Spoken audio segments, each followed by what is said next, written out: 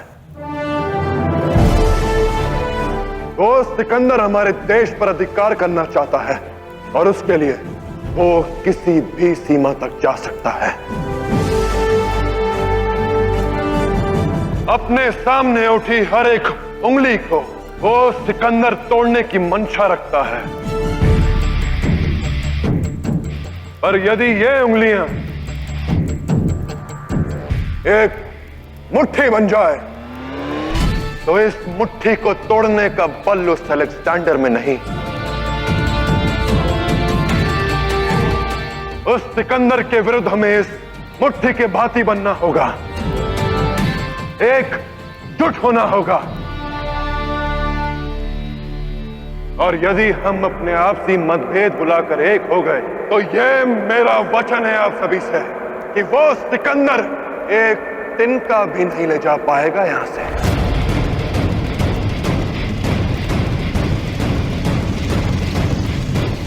आप भूल रहे हैं, वो कोई साधारण सैनिक नहीं है, वो सिकंदर है। उसने मिस्र से लेकर फारस तक अपनी विजय पताका फहराई है। हम कैसे मान लें कि आप सिकंदर को रोकने में सफल हो जाएंगे? हम क्यों एक अनुभवीहीन राजा का विश्वास करें? हम कैसे साथ दें उसका जिसकी धमनियों में भले ही राजसी रक्त है, पर मन और अभ्यास से जो एक दस्यु है।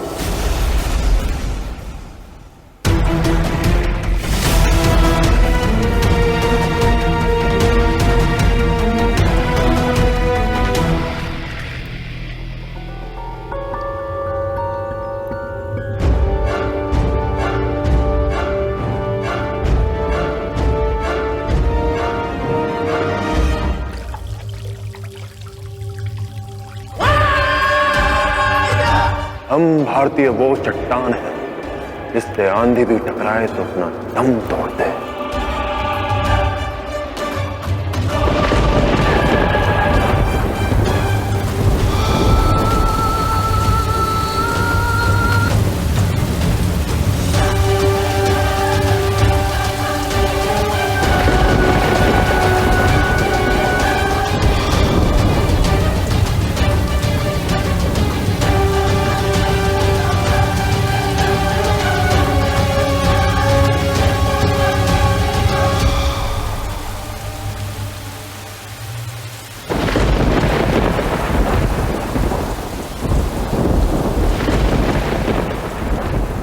एशिया अलेक्जेंडर के सामने कोई भी अपनी नजरें नहीं उठाता।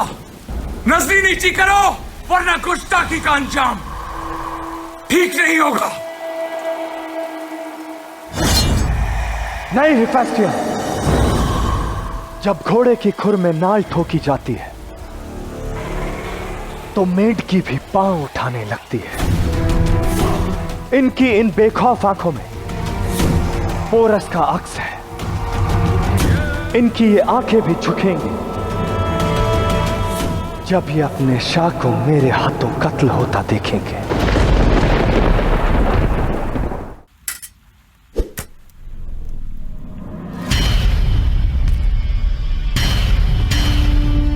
सही कहा आपने महाराज अम्बी साहब। मैं दस्युलोक में पला बड़ा, एक राजा होने का कोई अनुभव नहीं मुझे। पर आप शायद ये भूल रहे हैं कि इसी दस्यु ने दरायस नाम के रोग को भारत से उखाड़ फेंका था और फारस जाकर उस अलेक्जेंडर की गर्दन पर तलवार तान के उसको चेतावनी दी थी। अब आप मुझे दस्यु समझे या राजा, मेरा निश्चय अधिक है। मैं किसी भी विदेशी को अपने देश पर अधिकार नहीं करने दूंगा, फिर चाहे उसके लिए आप मेरा साथ दें या ना दें।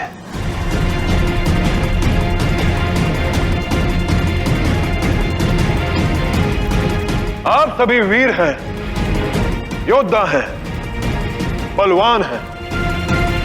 यदि आप में से किसी को भी मेरे बल पर संदेह हो तो उसका संदेह मैं इसी क्षण दूर करने के लिए सच हूं।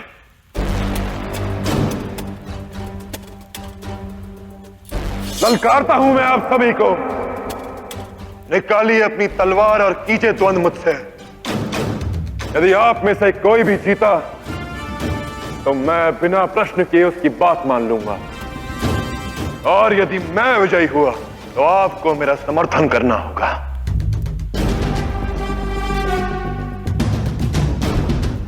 स्वीकार है?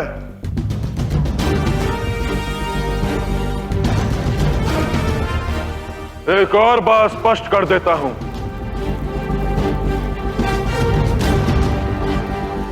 तक्षशिला का अध्याय मैं भारत में दोहराने नहीं दूंगा। यदि मुझसे द्रोह किया तो क्षमा कर भी सकता हूं, पर यदि देशद्रोह किया तो स्वीकार नहीं होगा।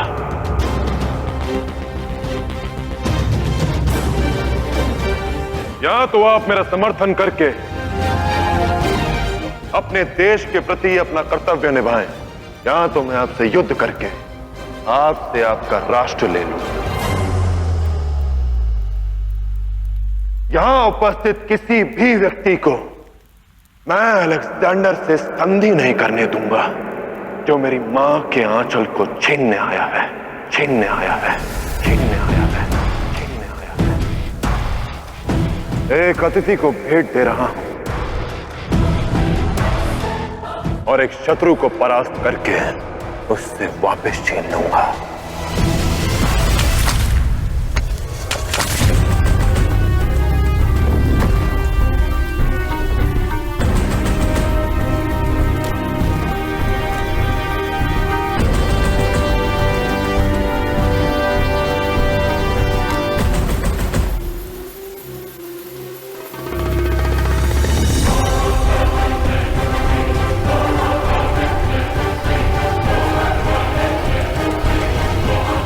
मेरी मातृभूमि पर कदम रखने का साहस भी किया तो मैं तुम्हारा भाग्य बदल दूंगा।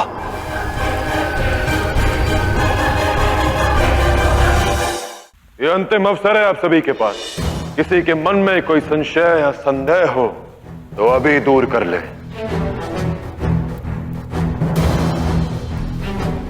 आपसी मतभेद स्वीकार है मुझे, परंतु इस बात को लेकर मनभेद कि वो अलेक्जेंडर हमारा शत्रु है, मुझे स्वीकार नहीं। आज के पश्चात हम आपस में नहीं, एकजुट होकर उस अलेक्जेंडर के विरुद्ध खड़े होंगे। तो बताइए कौन कौन है मेरे साथ?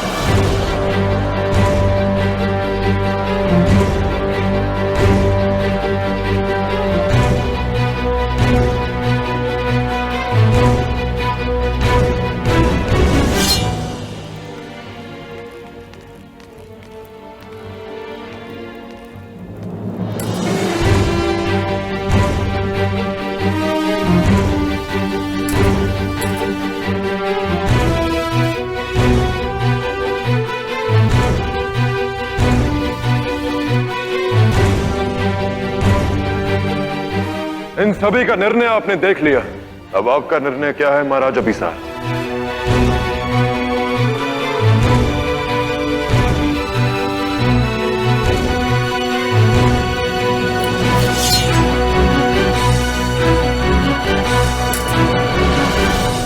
मैं आपका समर्थन करने को तैयार हूं, किंतु आप आग से खेलने जा रहे हैं।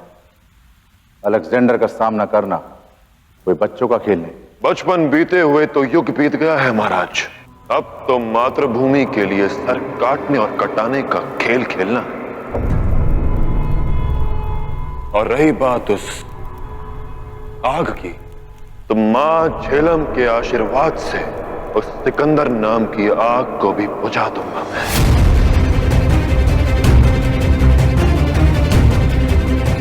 कह चुका हूं, उस सिकंदर को एक मुट्ठी मिट्टी भी नहीं ले जाने दूंगा भारत से।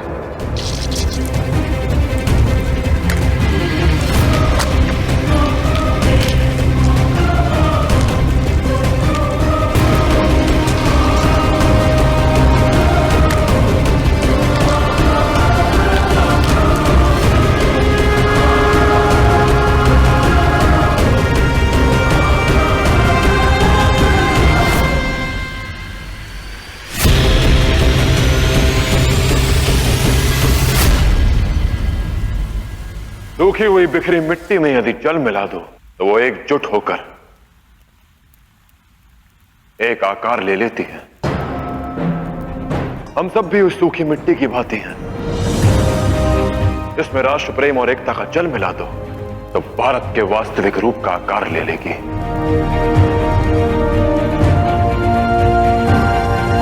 जो इतनी विशाल होगी कि उस अलेक्जेंडर की सेना हमारे सामने तिनके की भांति लगेगी।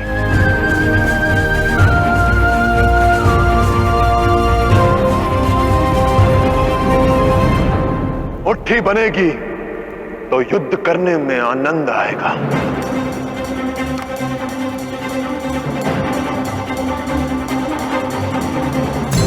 महाराज पुरुषोत्तम की जय। महाराज पुरुषोत्तम की जय। महाराज पुरुषोत्तम की जय। महाराज पुरुषोत्तम की जय। महाराज पुरुषोत्तम की जय। महाराज पुरुषोत्तम की जय। महाराज पुरुषोत्तम की जय। तुम्हें आभास नहीं पुरु कि तुमने कितनी बड़ी भूल की है। नरभक्षी बाघ को जीवित छोड़ने का अर्थ है महाविनाश। अलेक्जेंडर अब दुगनी शक्ति से आक्रमण करेगा, जिसका सामना करने के लिए कदाचित तुम तैयार नहीं।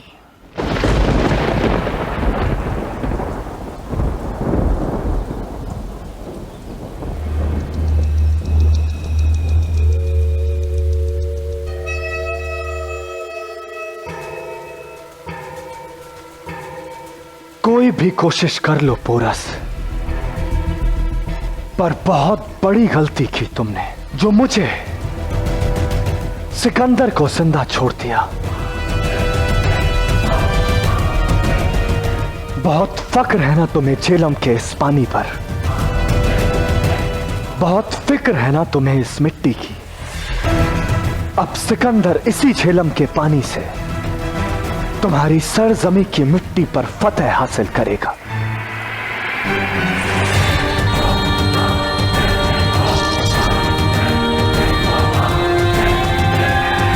तैयार रहना पोरस, मैं फिर से आऊंगा।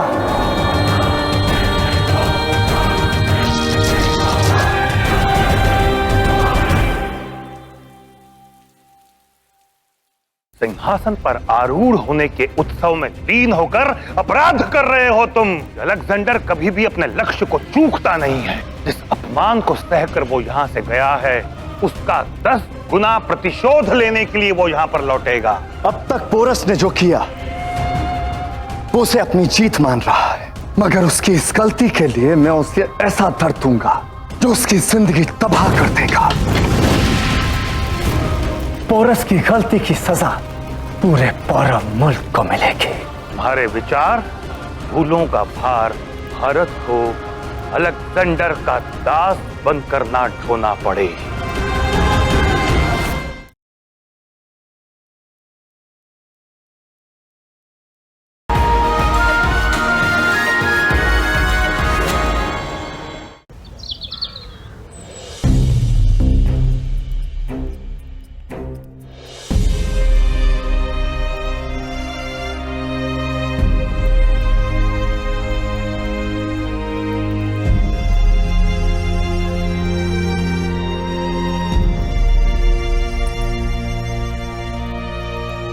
आर्य, आप अब तक तैयार नहीं हुए? पुरु की तुलादान का समय हो रहा है।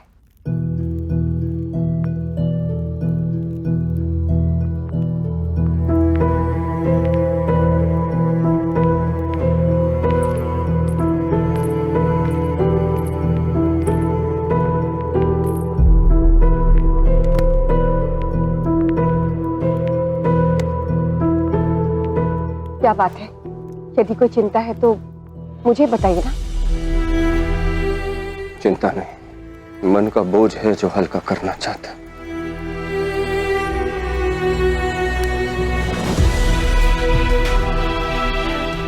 समझ में नहीं आता।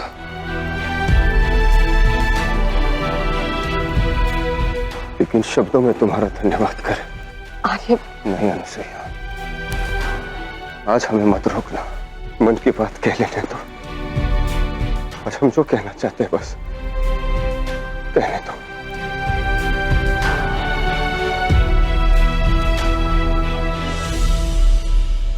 दो बार जीवन दिया तुमने हमें। एक बार अपने भाई से हमारी रक्षा की और दूसरी बार हमारे भाई से। जब शिवदत्त ने हमारे प्राण लेने का प्रयास किया तो तुमने पुरु को आदेश दिया कि हमें वहां से सुरक्षित ले जाए, और स्वयं शिवदत्त का दिया अपमान भोगती रही। अपनी एक एक सांस के लिए हम तुम्हारे कृतज्ञ हैं अनुसुईया। इतनी पीड़ा, इतना तिरस्कार सहा, लज्जा आती है ये सोचकर भी कि तुम्हारे अपमान का दोषी व्यक्ति हमारा अपना भाई था। पता नहीं हम इस बात का पश्चाताप कभी कर पाएंगे भी।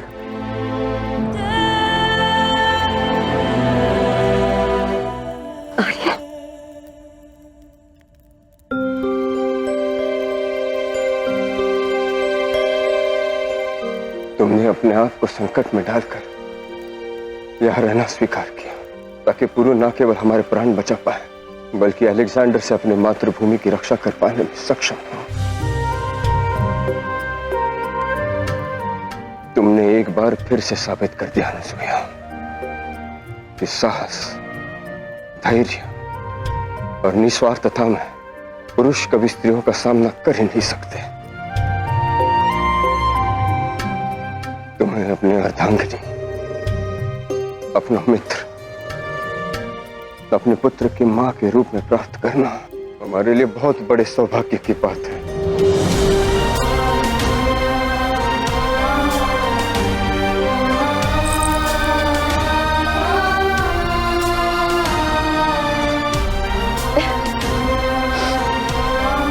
आर्य, आज ऐसा प्रतीत हो रहा है जैसे जीवन की सारी प्रसन्नता मेरी चोली में आकर गिर गई है। अब सब कुशल होगा।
सदियों से पौरव राष्ट्र में परंपरा चलती आ रही है कि सिंहासन पर बैठने वाले हर नए राजा का तुलादान होता है, जिसमें राजा के भार के बराबर स्वर्ण आभूषण व अन्य मूल्यवान वस्तुएं रखी जाती और फिर इस स्वर्ण को प्रजा के कल्याण के उपयोग में लाया जाता है। आज तुलादान होगा महाराज पुरुषोत्तम का, महाराज पुरुषोत्तम का, महाराज पुरुषोत्तम का,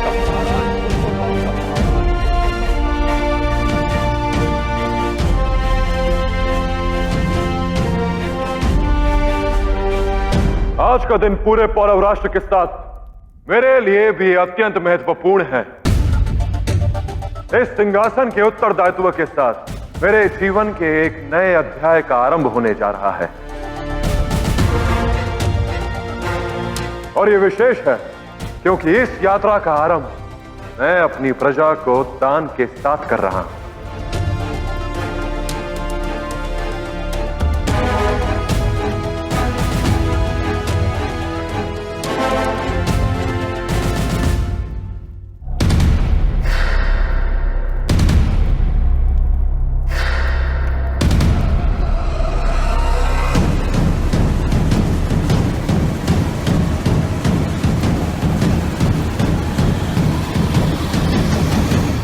हमारे साथ छल करके पुरु पौरव राष्ट्र का राजा बनने में तो सफल हो गया, किंतु अलेक्जेंडर के हाथों से बचेगा नहीं वो।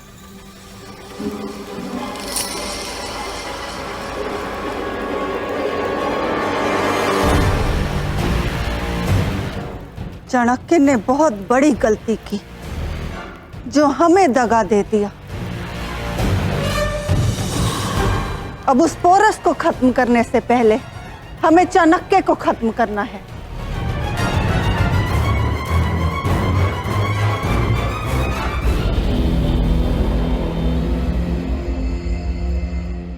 सर्वप्रथम पिता होने के नाते आप कोई आभूषण रखें फौरव नरेश।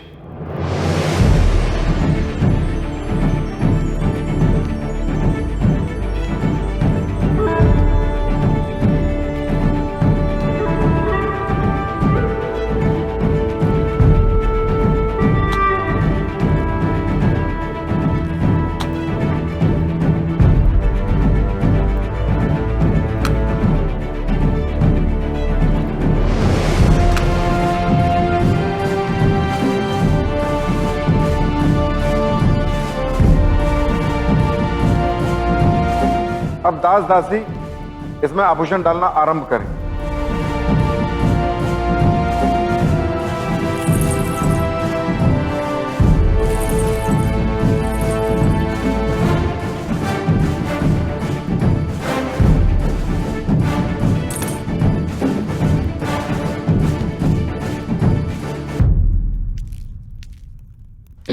पुरु,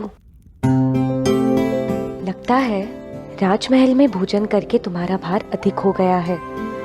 ने सारे सुवर्ण आभूषण रखने के पश्चात भी पलटा तनिक भी नहीं हिला। भार भोजन से नहीं, प्रेम से बढ़ेगा लाची। अच्छा, किसका? प्रतीक्षा करो, तुम स्वयं जान जाओगी।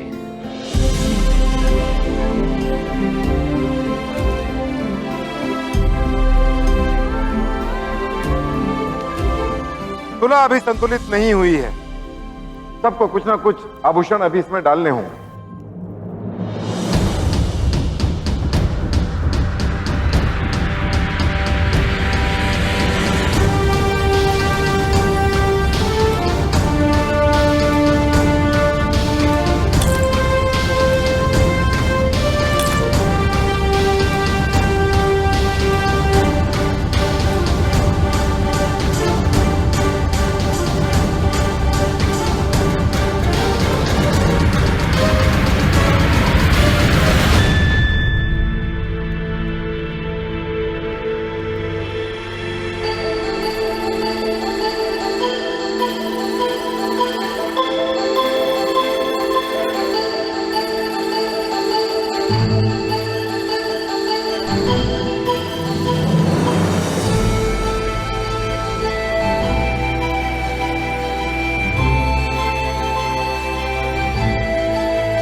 अब समझ में आया लाची, इसके प्रेम ने मेरा भार बढ़ा दिया।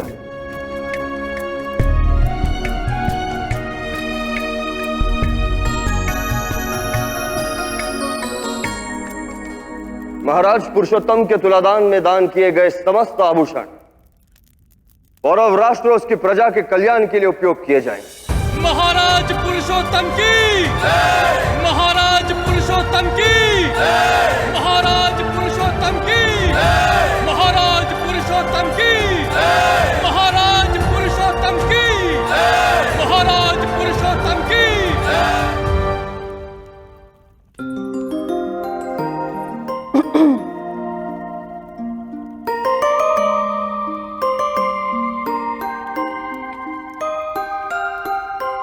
यहां उपस्थित सभी के आभूषण वो ना कर पाए जो तुम्हारी एक पायल ने कर दिखाया लाची। ये संकेत है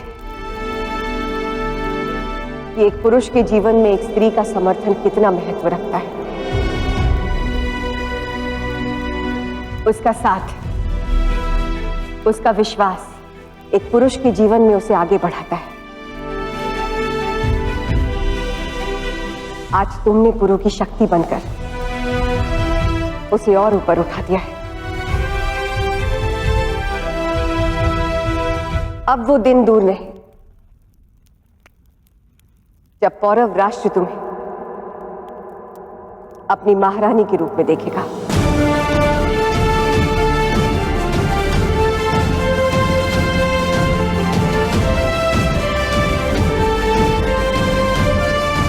परंतु मैं तुमसे कुछ पूछना चाहती हूं।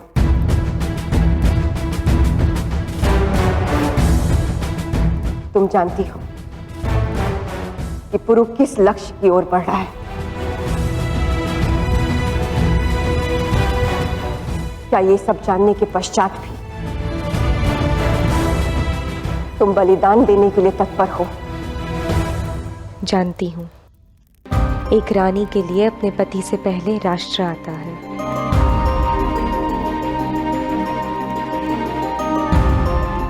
इस यात्रा में भी जो भी बलिदान देने होंगे मैं दूंगी,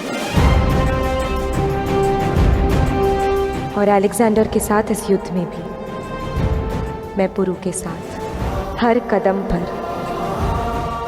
उसका संबल बनकर खड़ी रहूंगी।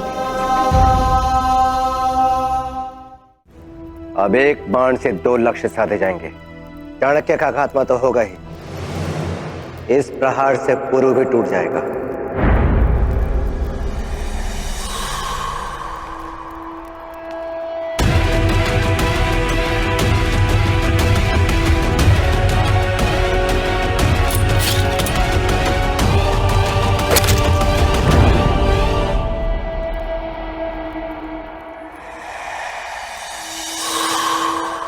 देखो शायद तक्षशिला, क्या आप इस खून को मेरी रगों में वापस दौड़ा सकते हो?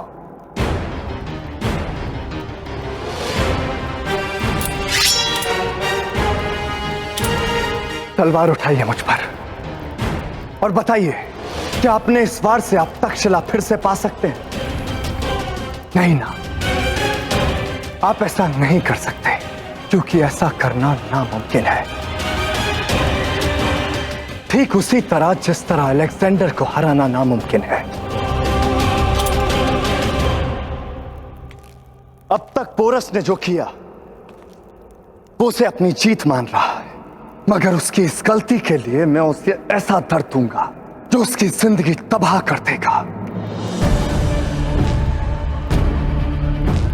उसने अपनी आवाम के सामने मुझे ललकारा, मुझे बेइज्जत किया।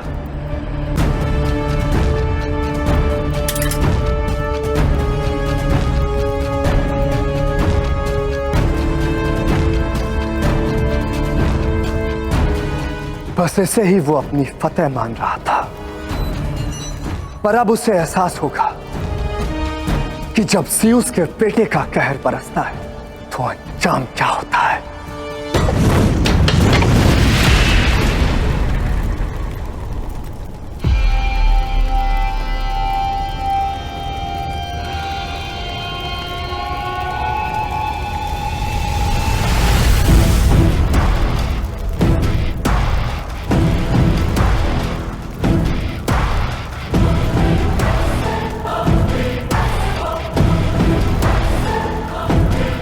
बड़ा फक्र है ना पोरस को झेलम के पानी पे। मैं इस पानी में ही आग लगा दूंगा और पोरस की गलती की सजा पूरे पौरव मुल्क को मिलेगी।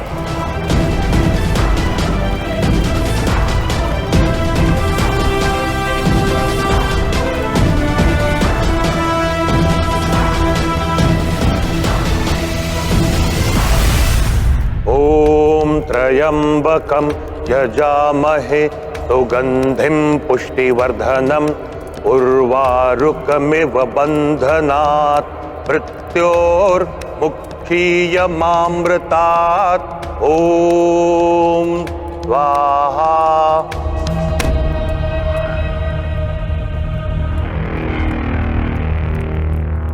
आचार्य, महामृत्युंजय मंत्र का जाप तो तब किया जाता है जब किसी के ऊपर कोई घोर संकट गहरा रहा हो। आप किसकी रक्षा के लिए यह मंत्रोच्चार कर रहे हैं आचार्य? पौरव राष्ट्र की रक्षा के लिए, संपूर्ण भारत की सुरक्षा के लिए, जिस पर सिकंदर नामक संकट मंडरा रहा है। भारत के पश्चिमी द्वार पर मृत्यु खड़ी है भानु। पुरु की एक भूल शूल बनकर भारत के हृदय को बेंध देने वाली है। तो क्या अब आप महाराज पुरुषोत्तम से सारे संबंध समाप्त कर लेंगे आचार्य? और कोई मार्ग शेष भी नहीं बचा है, किंतु जाने से पूर्व मैं अंतिम बार महाराज पुरुषोत्तम से भेंट अवश्य करूंगा। आज से राज्यसभा में सबसे पहले जनता की सुनवाई की जाएगी।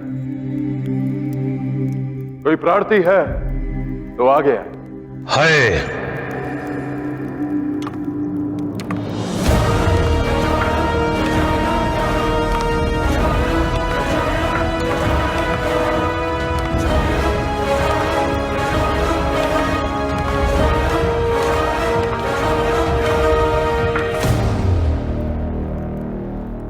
आज मैं आपकी सभा में अपनी गुहार लेकर उपस्थित हूं। महाराज पुरुषोत्तम।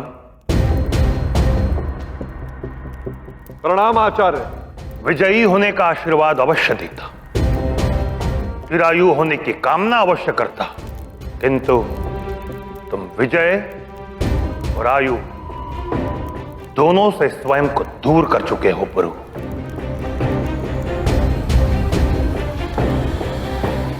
बताइए, किससे न्याय चाहिए आपको? मैं यहां न्याय मांगने नहीं, अपना निर्णय सुनाने आया हूं। महाराज पुरुषोत्तम, गुरु केवल अपने शिष्य का मार्गदर्शन कर सकता है, किंतु उसे उस मार्ग पर चलने के लिए बाध्य नहीं कर सकता। और स्पष्ट है, अब आपको मेरे मार्गदर्शन की आवश्यकता नहीं। पौरव राज, इसीलिए अब मेरा यहां से जाना ही उचित है।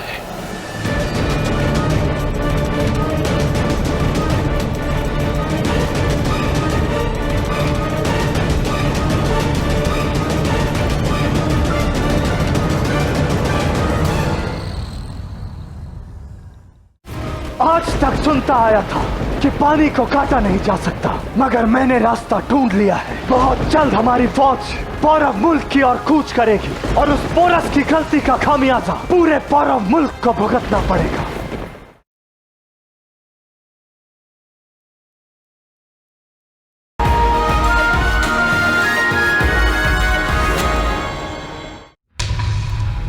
अलेक्जेंडर को समाप्त करने का अवसर गंवाकर तो तुमने भूल की ही, किंतु उसके पश्चात सिंहासन पर आरूढ़ होने के उत्सव में लीन होकर अपराध कर रहे हो तुम।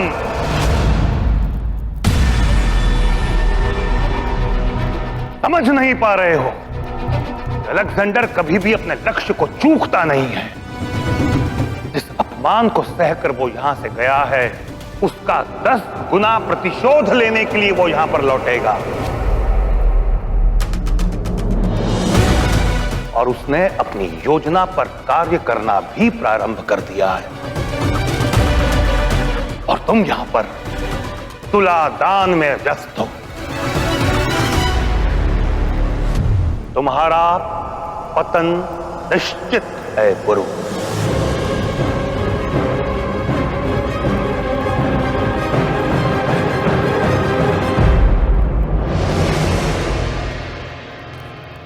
क्षमा चाहते हैं आचार्य, किंतु इस विषय में हम आपसे मतभेद रखते हैं।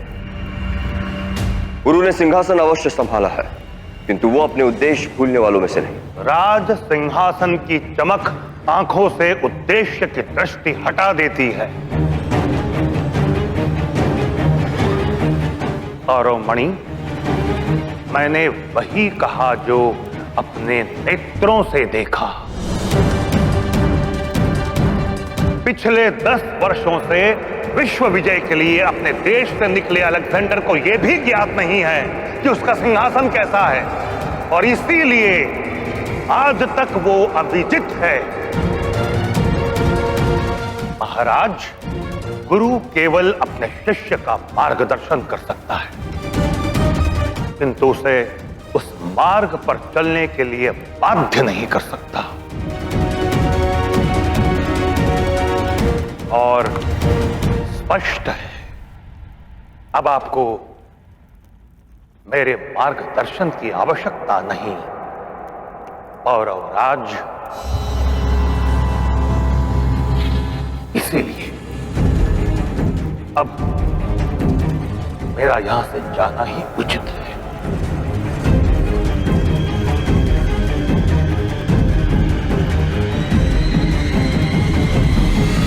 नहीं आचार्य, मुझे रोकने के प्रयास का कोई लाभ नहीं है राजमाता, लेकिन जाते जाते एक बात अवश्य कहना चाहूंगा। जिस राजा ने सिंहासन को अपना घर समझ लिया, उसकी प्रजा को रहने के लिए तो दूर, खड़े रहने तक के लिए स्थान प्राप्त नहीं होता। मातृभूमि की रक्षा के लिए युद्ध सिंहासन पर बैठकर नहीं, रणभूमि के मध्य लड़कर जीता जाता है। और यही भेद है तुम में और अलेक्जेंडर में। इसे समझने में मैंने बहुत देर कर दी। बस अब यही प्रार्थना है कि तुम्हारे विचार और भूलों का भार भारत को अलेक्जेंडर का दास बनकर ना ढोना पड़े।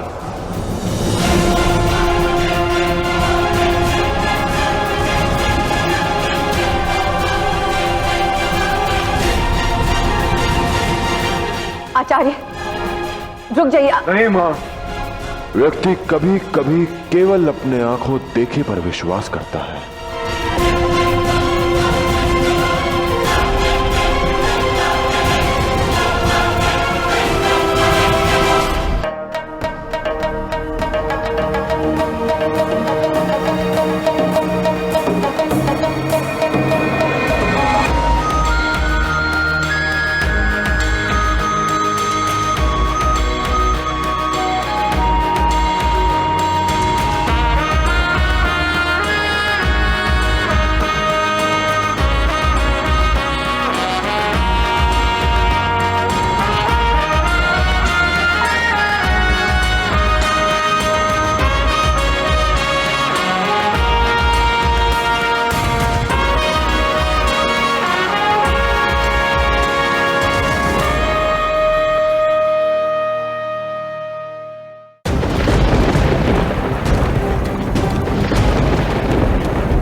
प्रजा सुखे सुखम। राज्ञ प्रजानाम तु हिते हितम नात्म प्रेम हितम राज्ञ प्रजानाम तु प्रेम हितम।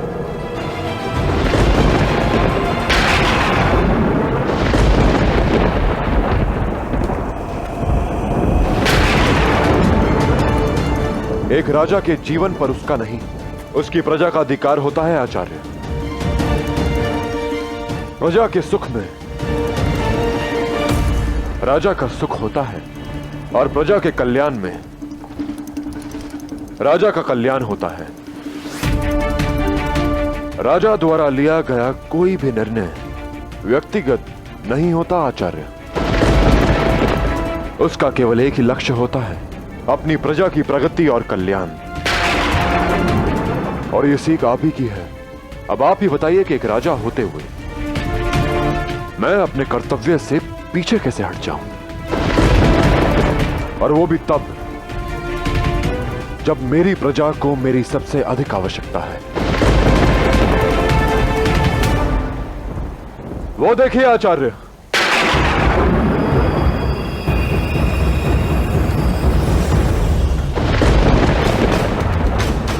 युद्ध की तैयारी केवल उस सिकंदर ने नहीं, मैंने भी प्रारंभ कर दी है।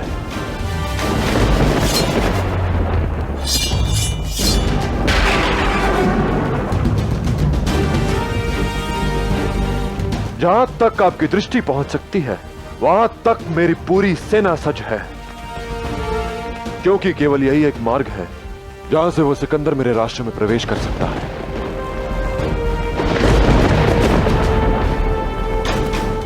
मां झेलम को साक्षी मानकर जो प्रण लिया था मैंने, उसे मैं भूला नहीं हूं आचार्य। आज भी सिंहासन से अधिक प्रेम मुझे भारत की इस माटी से है। उस सिकंदर को झेलम पार करके मैं अपने राष्ट्र में प्रवेश नहीं करने दूंगा, और उसके लिए मुझे अपने प्राण देने पड़े तो मैं सच हूं।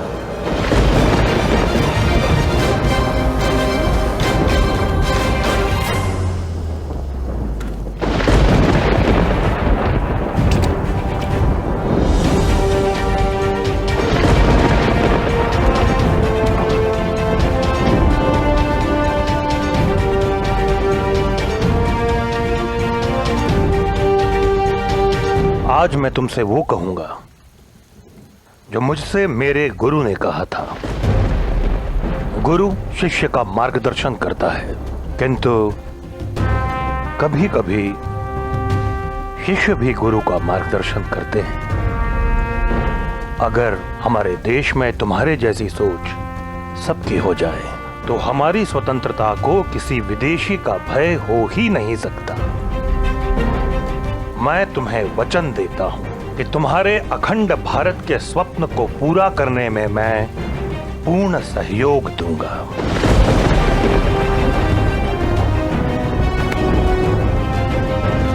मैं क्षमा प्रार्थी हूं, मैंने तुम पे संदेह किया। आचार्य के हाथ शिष्य को आशीर्वाद देने के लिए उठने चाहिए, उससे क्षमा मांगने के लिए नहीं। हमारा लक्ष्य एक है आचार्य, यदि कुछ भिन्न है तो हमारे मार्ग।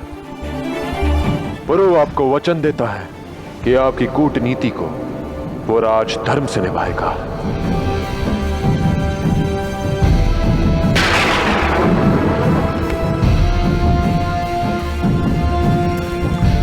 अब सिकंदर झेलम के उस पार है तो मैं झेलम के इस पार हूं। भविष्यवाणी कहती है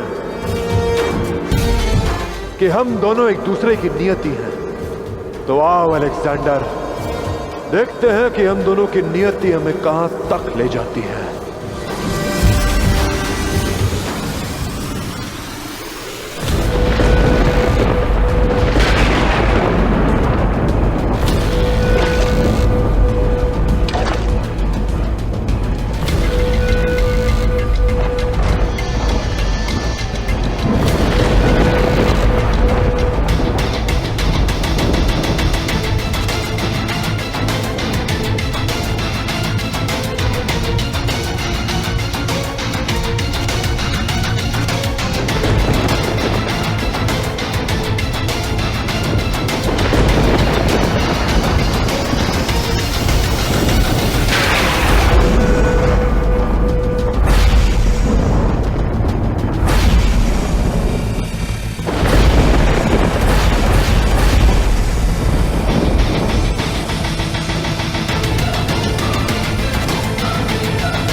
सुनता आया था कि पानी को काटा नहीं जा सकता, मगर मैंने रास्ता ढूंढ लिया है इस पानी को चीरने का।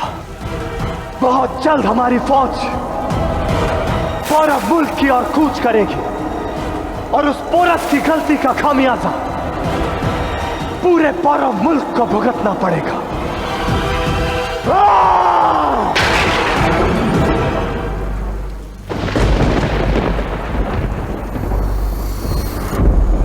पुरु आपको वचन देता है आचार्य, उस सिकंदर को एक हाथ भूमि भी नहीं ले जाने दूंगा भारत से। जो संसार जीत कर आया उसे भारत से खाली हाथ लौटाएगा ये पुरु। वो सिकंदर है तो उसका मुकद्दर मैं बनूंगा।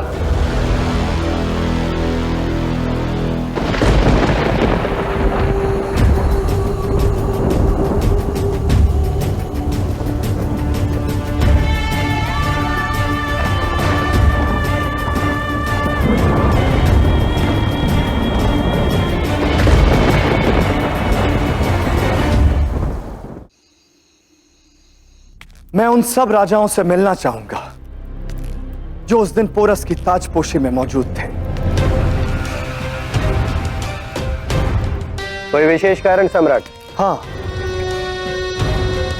बेइज्जती का जो जख्म उसने मुझे दिया है, मुझे उसका जवाब देना है।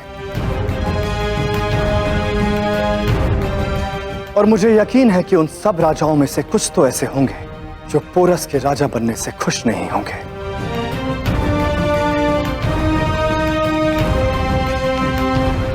ये उचित कहा आपने। अंग, अवंती और गांधार के राजा पुरु के विरुद्ध हैं और आपके साथ संधि करना चाहते हैं। तो फिर नेक काम में देरी नहीं करनी चाहिए और दुश्मन को कुचलने से नेक और कोई काम नहीं। मैं फौरन उन राजाओं से मुलाकात करना चाहूंगा।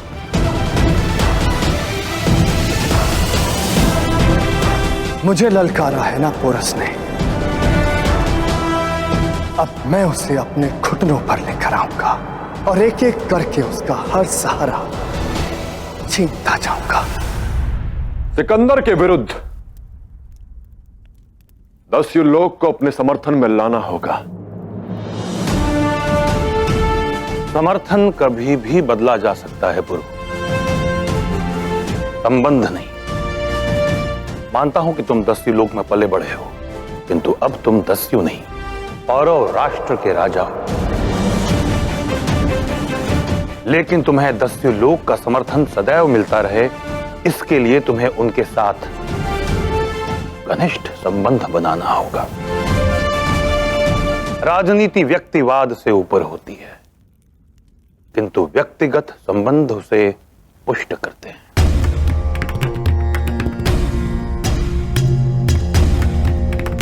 समय आ गया है पुरु कि अब तुम लाची से विवाह कर लो।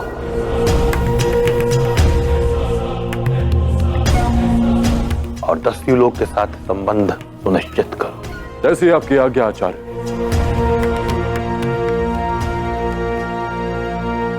शुभ कार्य में देर नहीं करनी चाहिए। कल भोर होते ही इस विषय में हम दस्युराज से बात करेंगे। हाँ, मेरी दृष्टि में भी पुरु के लिए लाची से उचित जीवन साथी और कोई नहीं हो सकती। परंतु मां, मेरी एक विनती है कि जब तक मैं लाची से बात ना कर लूं, आप दस्युराज से इस विषय में चर्चा मत कीजिएगा।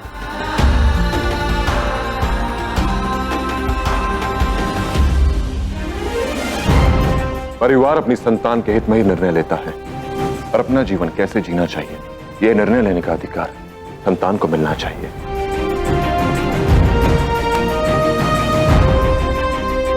तो फिर तुम्हारे पास समय बहुत कम है, प्रशस्त हो।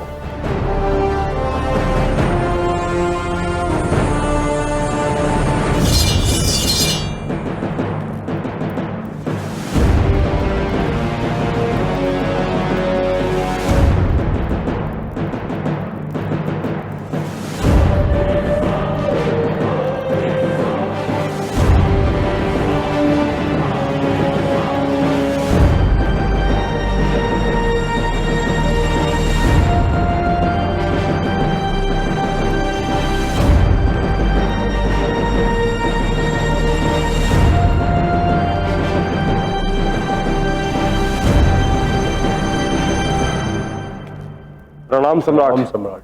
प्रणाम।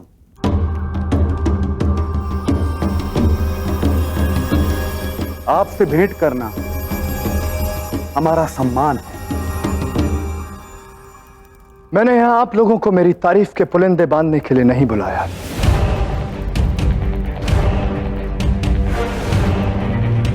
मेरी ख्वाहिश है कि आप लोग कुछ ऐसा करें कि मुझे यकीन हो जाए कि आप लोग पोरस के खिलाफ मेरे साथ हैं। आदेश करें सम्राट। आपसे मित्रता करने हेतु हम जो कर सकते हैं अवश्य करेंगे। सच में जो मैं चाहता हूं आप लोग करेंगे, क्यों नहीं? तो फिर सुनो।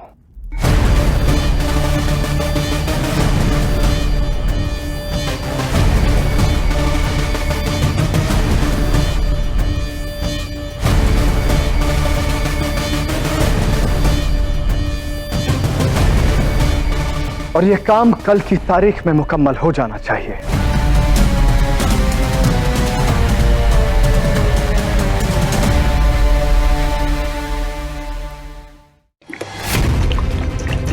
अब देखते हैं पोरस कि तुम देवता ज़्यूस के बेटे के कहर की आग से अपने पौरव मुल्क को कैसे बचाते हो तुम। काम को अंजाम दे दिया गया हुजूर। ये अंजाम नहीं, आगाज है क्लीटस, पोरस के खात्मे का आगाज।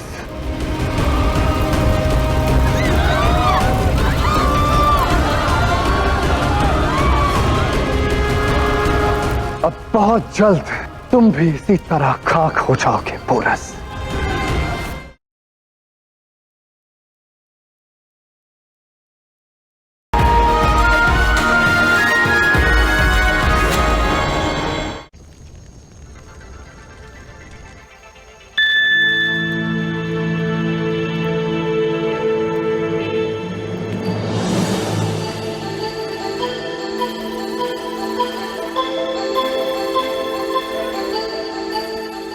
द्वार पर क्यों खड़े हैं महाराज पुरुषोत्तम? आप ही का महल है, भीतर आ जाइए।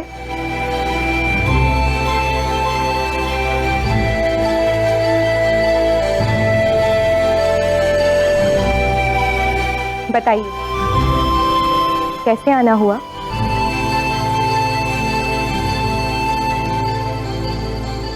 वो मैं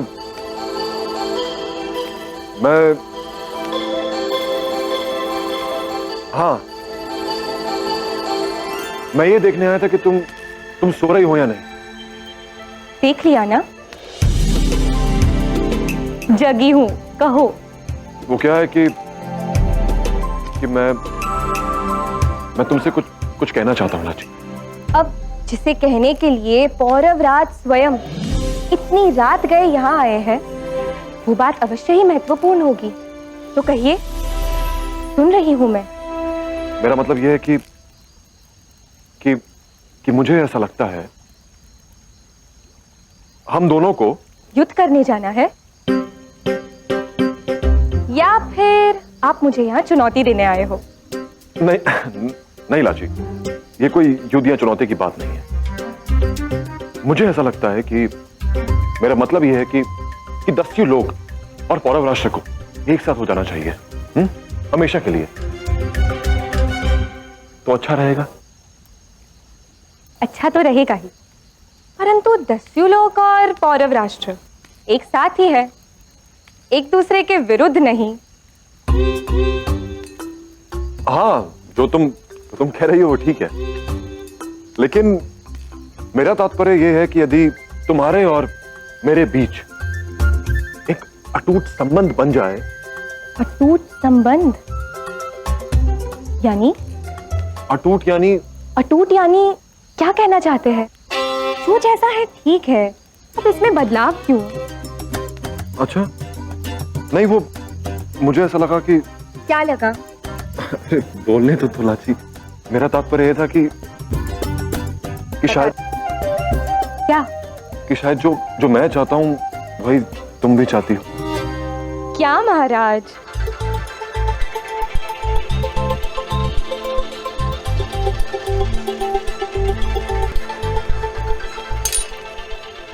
लीजिए और आप केवल युद्ध कीजिए, क्योंकि आप केवल युद्ध करना जानते हैं महाराज। उसी में आपकी वीरता है। किसी को कोई महत्वपूर्ण बात करना आपके वश में नहीं है। लाची, ऐसा कुछ नहीं है।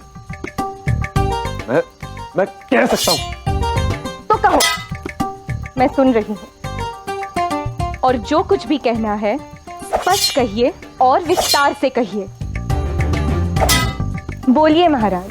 आज तक मुझसे कोई भी बात करने के लिए तुम्हें शब्द ढूंढने नहीं पड़े, तो आज क्यों?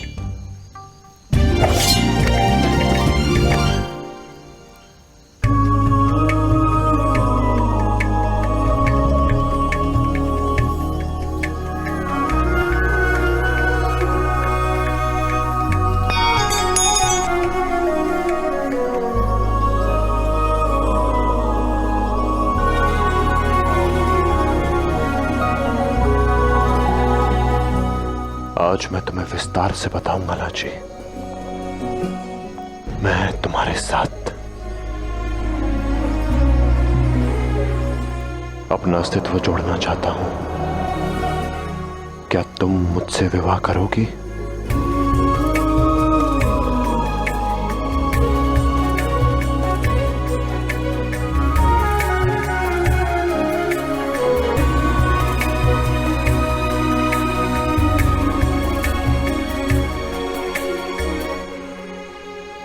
सी बात कहने के लिए इतना समय लगा दिया।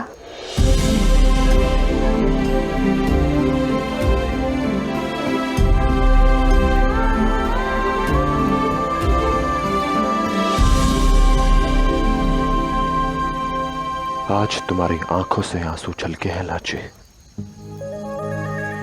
पर मैं वचन देता हूं कि मैं तुम्हारी आंखों से आंसू की एक बूंद भी नहीं गिरने दूंगा। वचन है मेरा।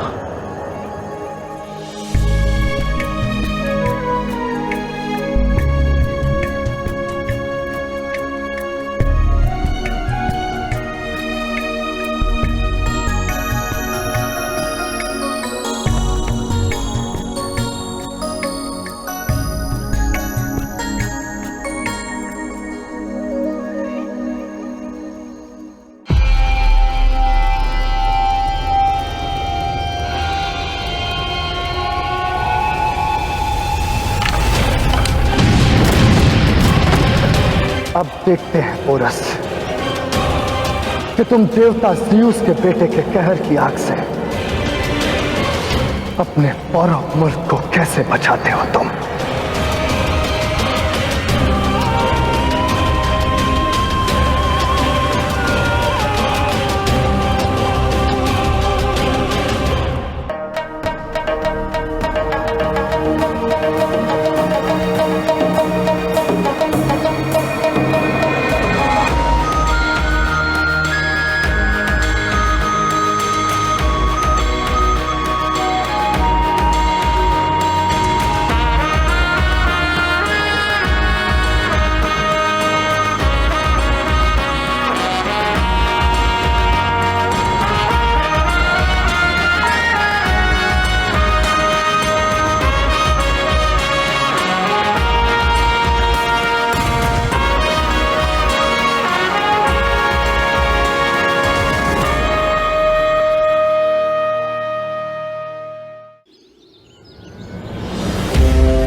आज पौरव राष्ट्र और दस्यु लोक के लिए बहुत महत्वपूर्ण दिन है।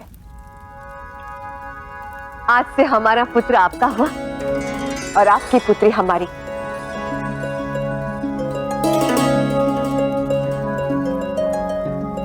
वागदान एक पवित्र रीति है। हमारे धर्म और दर्शन में वागदान एक पवित्र वचन है जो विवाह से पूर्व भावी पति पत्नी एक दूसरे को देते हैं कि वो जीवन पर्यंत एक दूसरे का सहारा बनकर खड़े रहेंगे, हर सुख हर दुख साथ मिलकर भोगेंगे। ये विवाह प्रारंभ की पहली रीति है जो ना केवल दो लोगों को वरन दो परिवारों को आपस में जोड़ती है।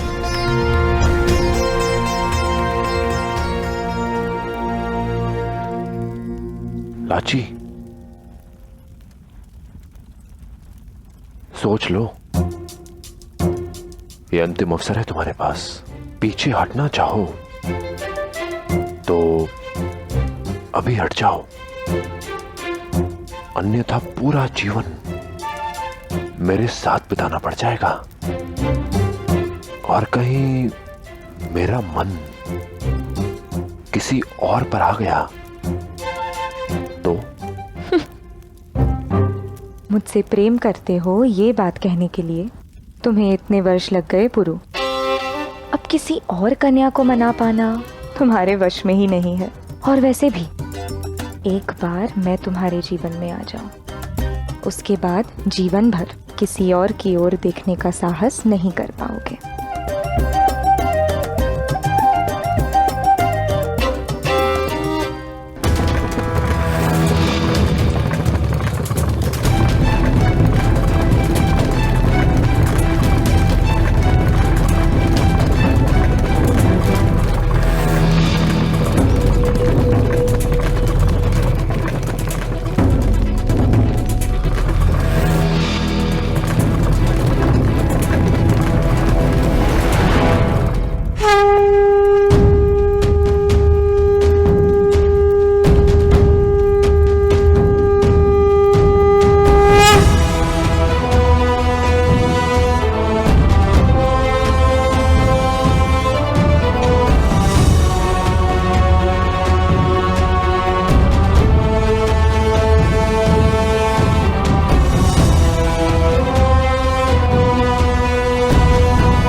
आचार्य और हस्ती दोनों है कहां?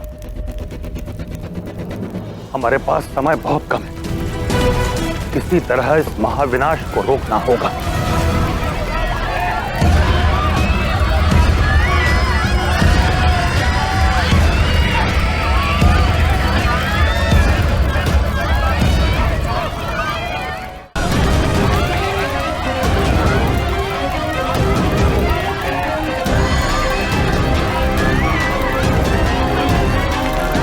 आचार्य, आप पुरु को सूचित करें। मैं उन अपराधियों के पीछे जाता हूं जिन्होंने ये सब किया है। अब वागदान की मुख्य विधि प्रारंभ होती है। उसके पश्चात वर वधू एक दूसरे का हाथ पकड़कर जीवन भर साथ निभाने का वचन लेंगे।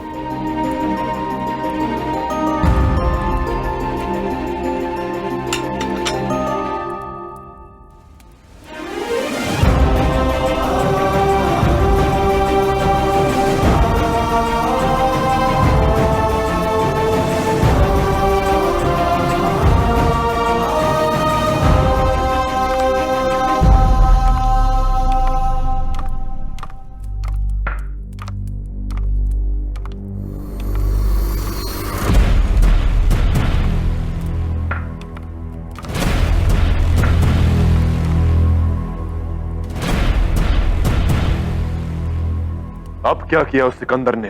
सिकंदर ने अंग, अवंती और गांधार तीनों के राजाओं को अपनी ओर मिला लिया है और तीनों ने आज के इस उत्सव का लाभ उठाकर पौरव राष्ट्र के समस्त अन्न भंडार भस्म कर डाले।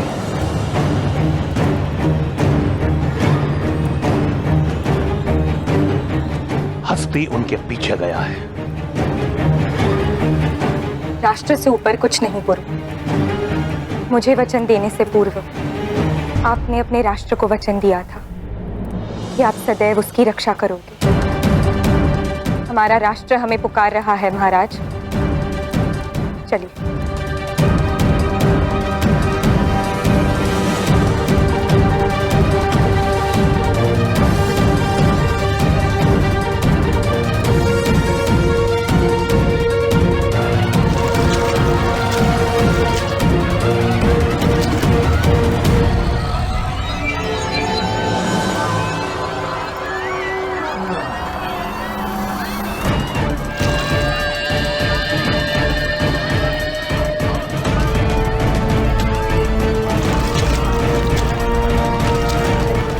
देखो पुरु, सब कुछ नष्ट कर डाला सिकंदर ने।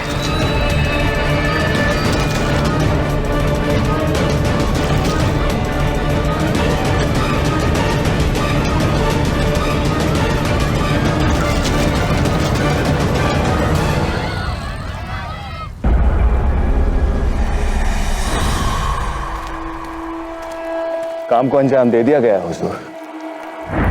ये अंजाम नहीं, आगाज है क्लीटस, पोरस के खात्मे का आगाज।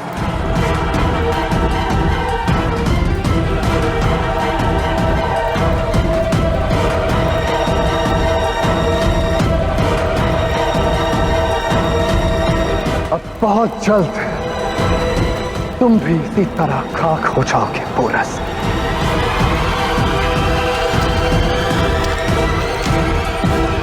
पुरु, अग्निकांड के पश्चात कुछ लोगों को तटकियों जाते हुए देखा गया। उनमें अंग, अवंत और गंधार नरेश भी थे। तट को तुरंत घेर लिया जाए, नगर के सारे द्वार बंद कर दिए जाए। मुझे किसी भी दशा में वो तीनों राजा चाहिए जो इस विनाश के उत्तरदायी हैं, जिसने मेरी प्रजा को कष्ट पहुंचाया। इसने एक विदेशी के साथ हाथ मिलाकर देशद्रोह किया, उन्हें मैं स्वयं दंड दूंगा।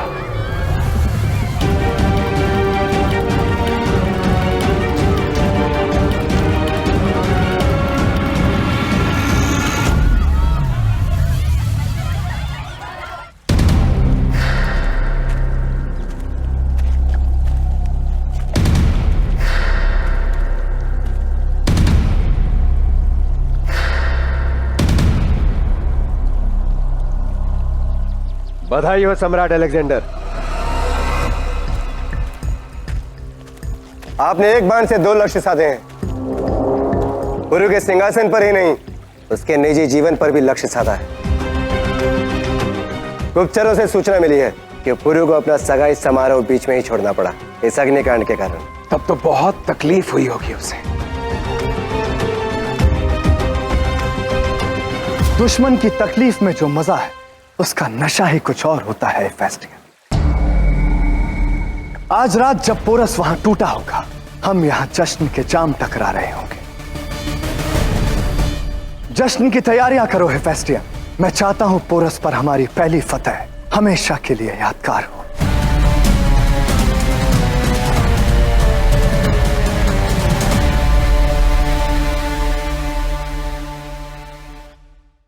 शाह पौरव मुल्क शाह एशिया अलेक्जेंडर खास आपके लिए एक तोहफा नजर किया है। दुश्मन को तोहफा नजर करना मैसेडोनिया का रिवाज है, और आज जो मैंने तोहफा तुम्हें भेजा है वो तो सिर्फ झलक है आने वाली तबाही की।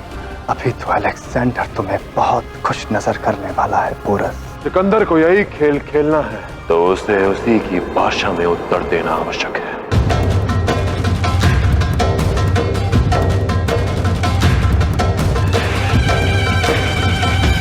झेलम के किनारे से बिगुल बजा है हेफेस्टियन। पोरस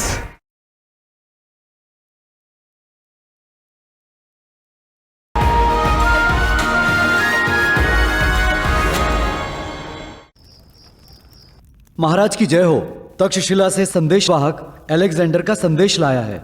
आने दिया जाए उसे।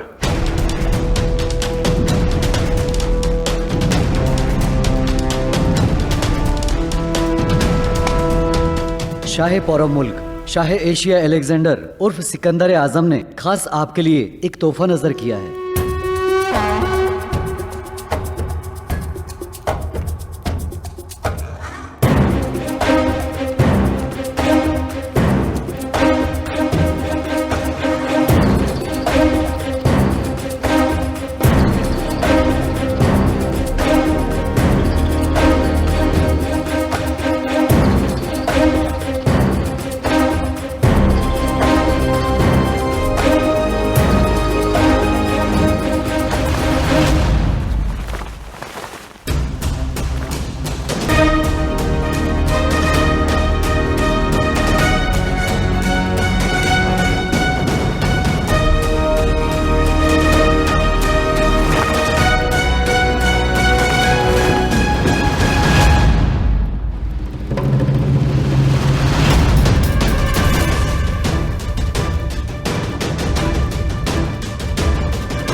शाह पौरव को शाह एशिया अलेक्जेंडर की तरफ से मुबारकबाद।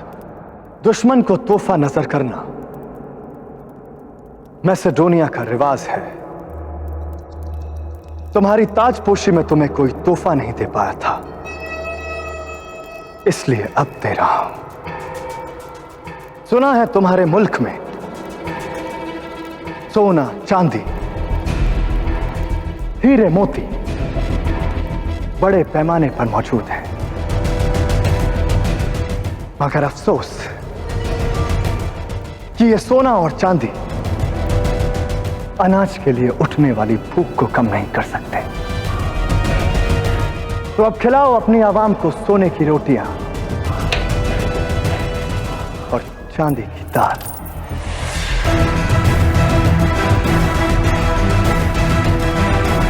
और भर सको तो भरो उनका पेट। और हां, अपने अमात्य चाणक्य से कहना कि सियासी खेल खेलना सिर्फ उसे ही नहीं आता जो दुनिया जीत कर आया है, वो ये सब खेल खेल कर आया है।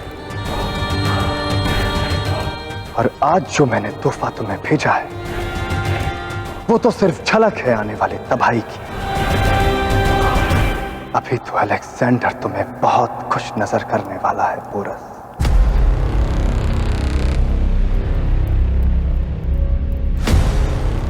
सिकंदर को यही खेल खेलना है तो उसे उसी की भाषा में उत्तर देना आवश्यक है। मैं भी आपके साथ आती हूँ। नहीं लाची, एक राजा ने एक राजा को ललकारा है, उत्तर भी एक राजा ही देगा।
अब तक पोरस को पैगाम मिल चुका होगा, मगर हम खामोश नहीं बैठेंगे। एक के बाद एक उसके सामने मुश्किलात पेश करते रहेंगे ताकि वो उसमें उलझा रहे और हम यहां पुल बना सकें।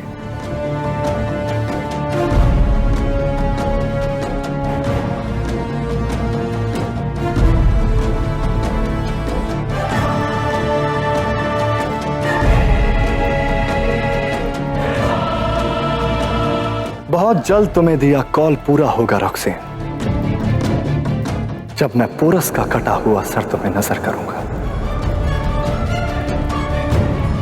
तब तक अपने शौहर की पोरस पर पहली फतेह का जश्न मनाओ। जंग अभी शुरू भी नहीं हुई और शाह अभी से अपनी फतेह का जश्न मना रहे हैं। मेरा तजुर्बा है रॉक्सेन, जो पहला मोर्चा जीतता है फतेह उसी की होती है।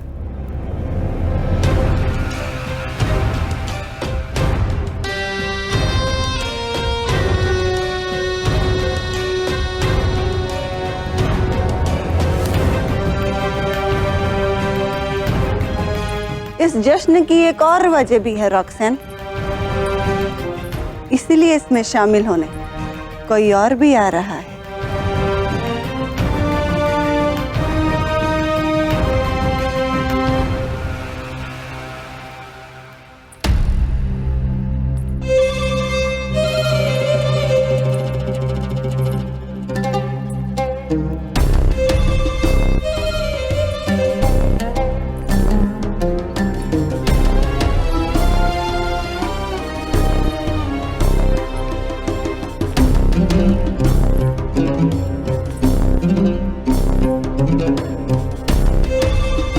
आज बारसिन की सालगिरह है।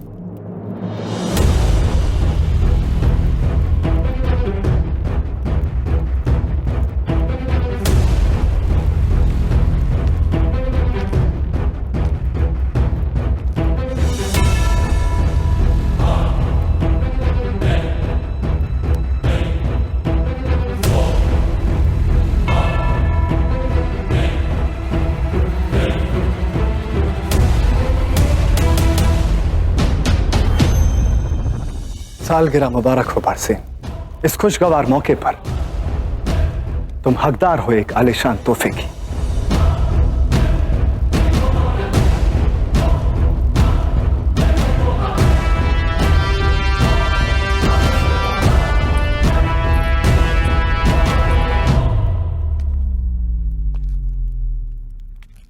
सारे बैक्टीरिया में तुम्हारे रक्स के बहुत चर्चे हैं रॉक्सेन।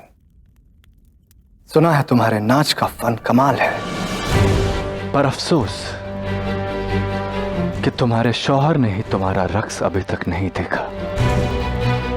इसलिए मैं चाहता हूं कि तुम बारसीन की शान में अपना रक्स पेश करो।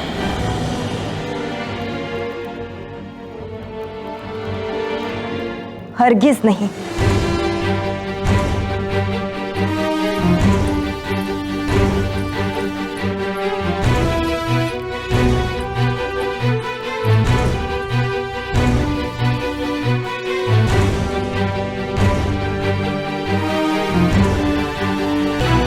आप लोग इतने खामोश क्यों हैं?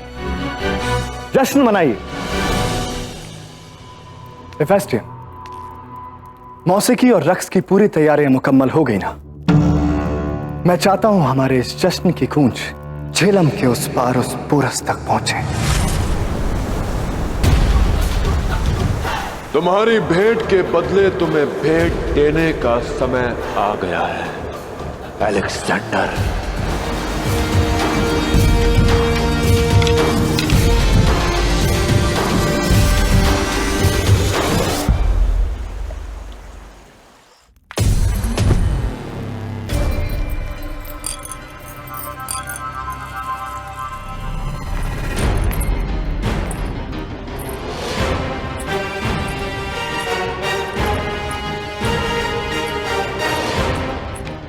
तुम्हारा शौहर भारत पर अपनी पहली फतेह का जश्न मना रहा है और तुम उसका साथ देने की बजाय यहाँ बैठी हो। अगर मेरे शाह चाहते हैं कि उनकी मलिका एक मामूली मुहाजिर फारसी की सालगिरह के जश्न में नाचे, तो ये मुमकिन नहीं। मलिका होने पर इतना गुमान ठीक नहीं रॉक्सन। और एक मलिका सिर्फ तब तक मलिका है जब तक शाह उससे खुश रहे और मेहरबान रहे, वरना मुहाजिर को भी मलिका बनने में वक्त नहीं लगता रॉक्सन।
शाही खान सामे ने तुम्हारे लिए खास पकवान भी बनाए हैं बाहर से,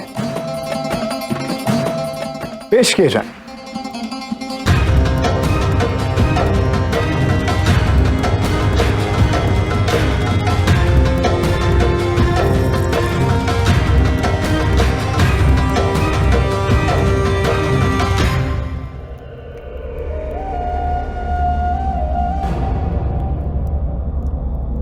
रुक क्यों गई तुम? बहुत खूब रक्स करती हो, पर ये अपना चेहरा इस नकाब के पीछे क्यों छुपाया हुआ है? क्या किसी को पहचानने के लिए नकाब उतारने की जरूरत है?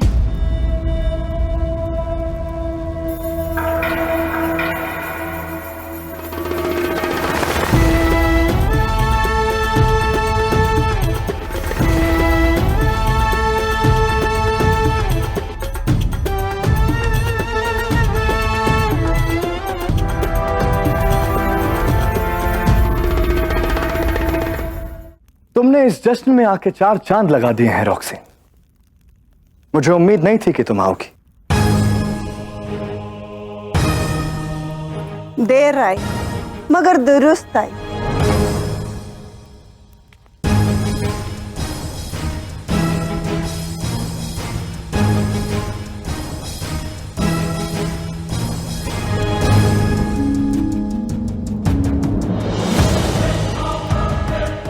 उम्मीद है तुम्हें रॉक्सेन का रक्स पसंद आया होगा बारसी। तुम्हारी सालगिरह पर मैं तुम्हें इससे अच्छा तोहफा नहीं दे सकता था।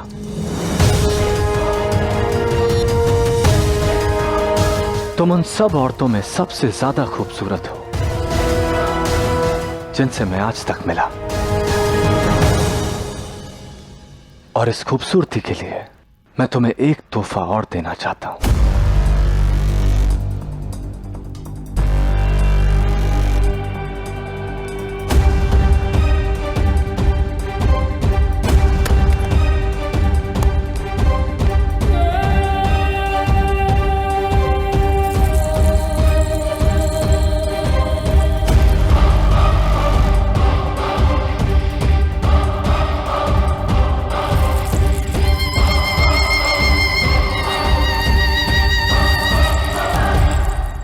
वक्त गुजर चुका है शाह, जब मुझे तोहफों में दिलचस्पी हुआ करती थी।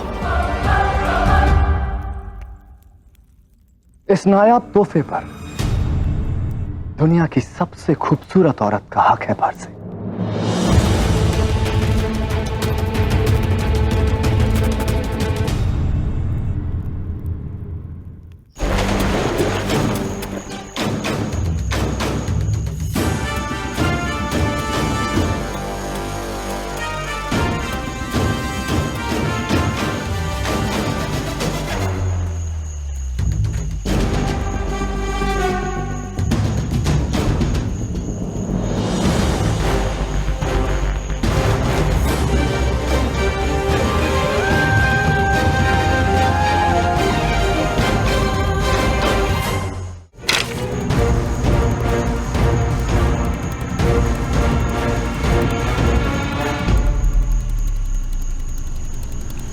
आग से खेलने का बहुत शौक है ना तुम्हें अलेक्जेंडर?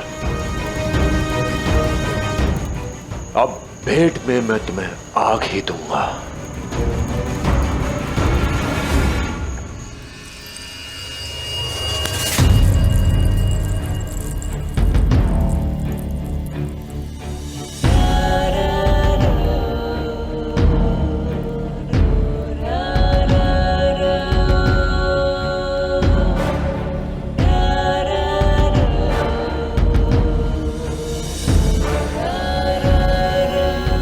इस हार पर मेरा हक है।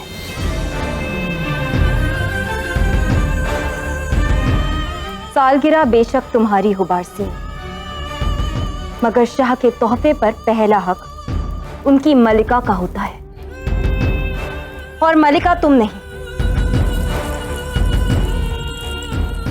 मलिका मैं हूं। बेशक मलिका। पहनाएंगे नहीं?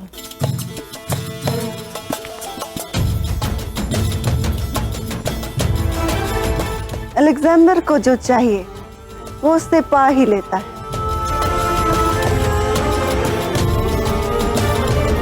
मुझे लगा तुम्हें पसंद नहीं।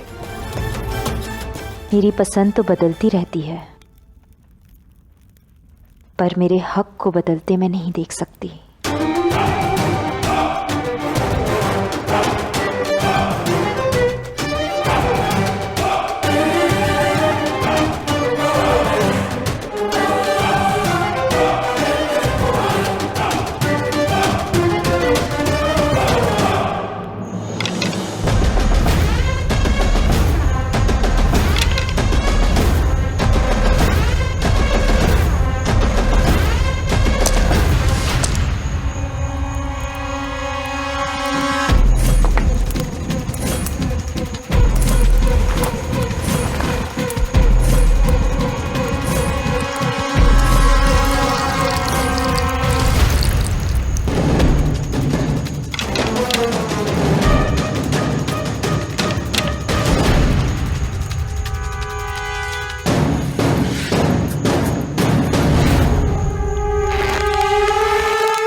खतरे का बिगुल बजाओ। शाह को यह खबर पहुंचानी जरूरी है कि हम खतरे में हैं।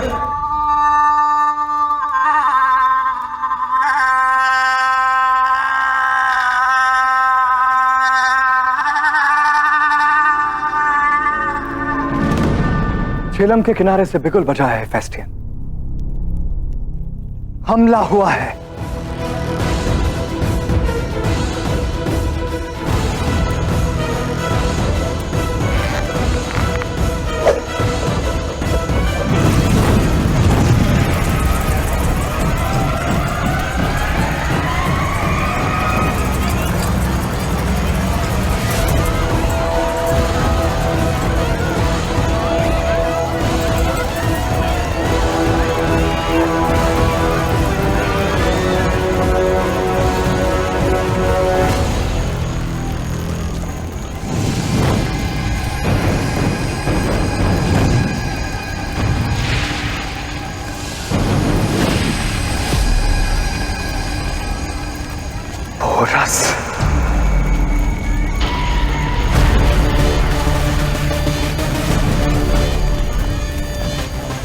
हम भारतीय एक भेंट के बदले अनेक भेंट देते हैं अलेक्जेंडर। एक भेंट तो तुम्हें मिल गई,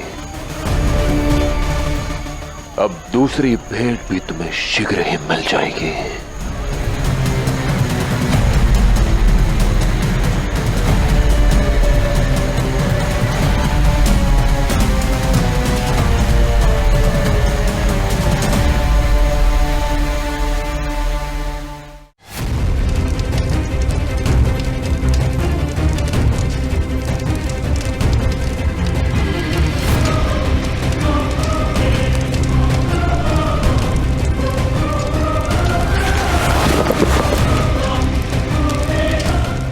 आज की रात तुम्हें जितना जश्न मनाना है मना लो पोरस, क्योंकि कल तुम्हारा महल तुम्हारी मौत का मातम मनाएगा। कल पौरव मुल्क तुम्हारी फेरों की आग का नहीं, तुम्हारी चिता की आग का चश्मदीद बनेगा।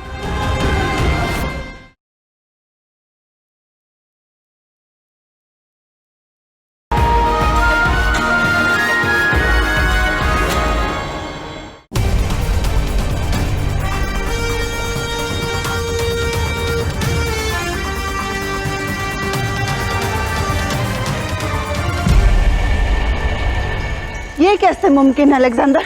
जरूर हमारे खेमों में पोरस के सिपाही घुसपैठ कर गए हैं। नहीं मलिका, ये काम पोरस के सिपाहियों ने नहीं, खुद पोरस ने किया है।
चले गए थे तुम? और ऐसे ऐसे भीगे क्यों? शाह एशिया ने भेंट भेजी थी मां, तो बदले में पौरवराज पुरुषोत्तम उसे भेंट देने गए थे।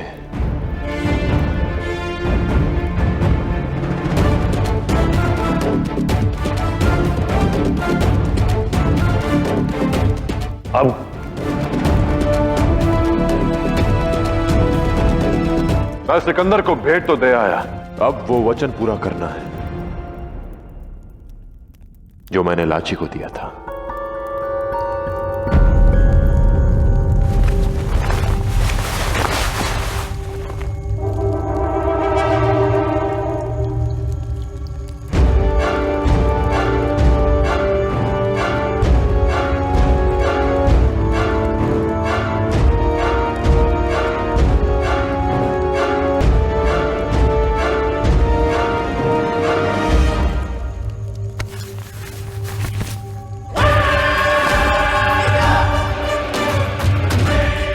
मेरे देश की परंपरा है उपहार देने वाले को खाली हाथ नहीं भेजते। हमारा धान जलाकर तुमने सोने की रोटी भेजी अलेक्जेंडर। सही कहा था तुमने, सोने से भूख नहीं मिटती, परंतु मेरा ये उपहार भारत पर अधिपत्य करने की तुम्हारी भूख शायद भगा दे। देश पर बाहर से आक्रमण हो या भीतर से, जो मेरे भारत के विरुद्ध होगा, पुरु उसकी यही दशा करेगा। अपने साथ देशद्रोही अम्बीराज को सच रहने को कहना, अगली बारी उनकी है। बेशक, आज तक जितने सूरमाओं से मैंने टक्कर ली है, पोरस उन सबसे ज्यादा चालाक और बहादुर है, मगर इससे उसकी किस्मत मेरे हाथों उसकी लिखी मौत को नहीं बदल सकती।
कल तुम्हें पौरव मुल्क पहुंचना है और पोरस को खत्म करना है। इस काम को कैसे, कब और कहां अंजाम देना है, इसकी तरकीब तुम्हें कल महल के दक्षिण दरवाजे पर मिलेगी। इस काम को तुमसे बेहतर और कोई नहीं कर सकता, क्योंकि पोरस तुम पर कभी शक नहीं करेगा।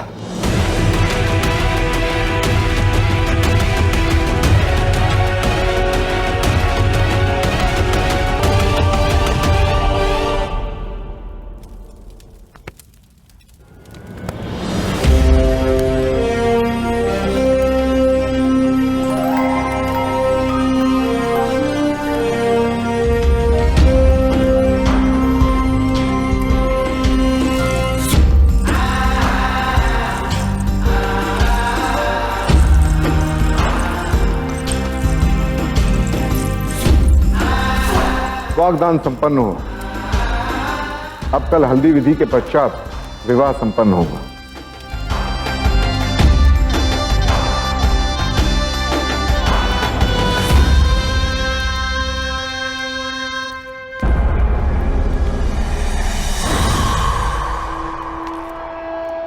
आज की रात तुम्हें जितना जश्न मनाना है मना लो पोरस, क्योंकि कल तुम्हारा महल तुम्हारी मौत का मातम मनाएगा। कल पौरव मुल्क तुम्हारी फेरों की आग का नहीं, तुम्हारी चिता की आग का चश्मदीद बनेगा।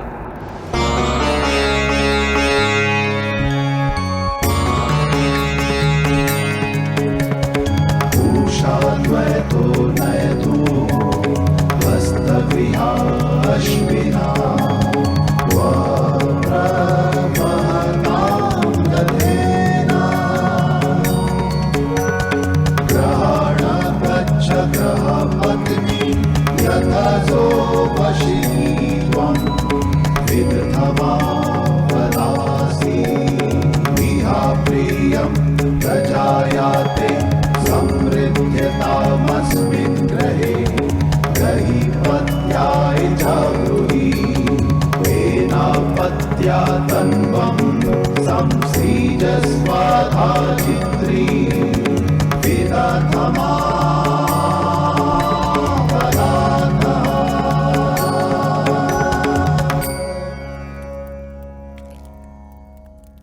वागदान पूरा करके तुमने लाची को दिए अपने वचन का पालन भी किया और अलेक्जेंडर को उत्तर देके अपने धर्म का भी।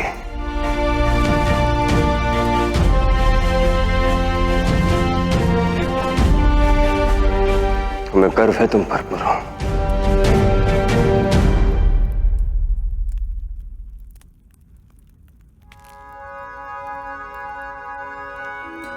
सदा सुखी रहो।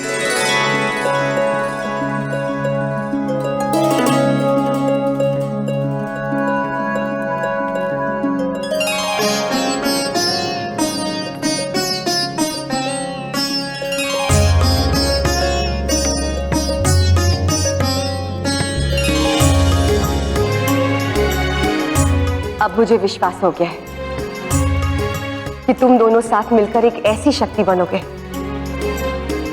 जिसे कोई भी चुनौती पार नहीं कर पाएगी।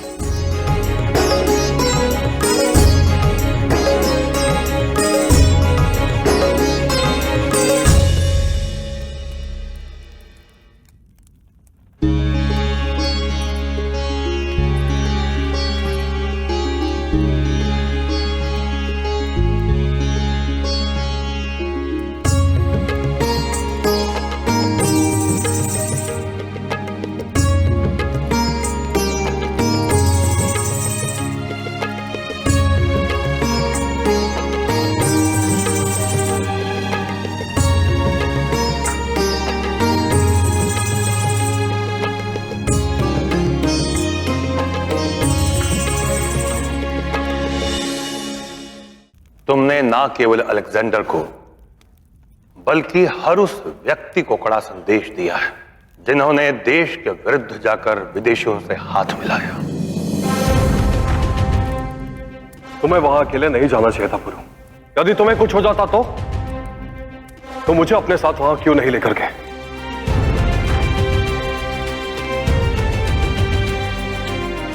क्योंकि मैं सिकंदर को चौकन्ना नहीं करना चाहता था। फिर जो उसने किया उसके लिए उसे सूद समेत वापस करना भी आवश्यक था। परंतु पुरु उचित कह रहा है हस्ती।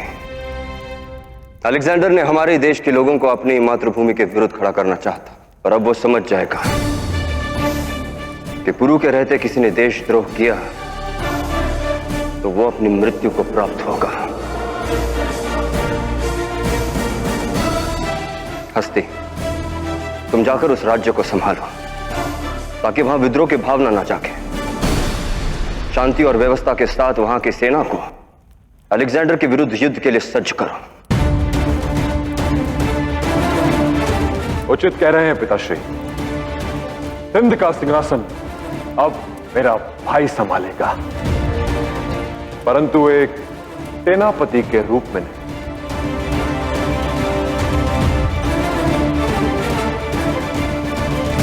तो फिर कैसे पुरु? एक राजा के रूप में।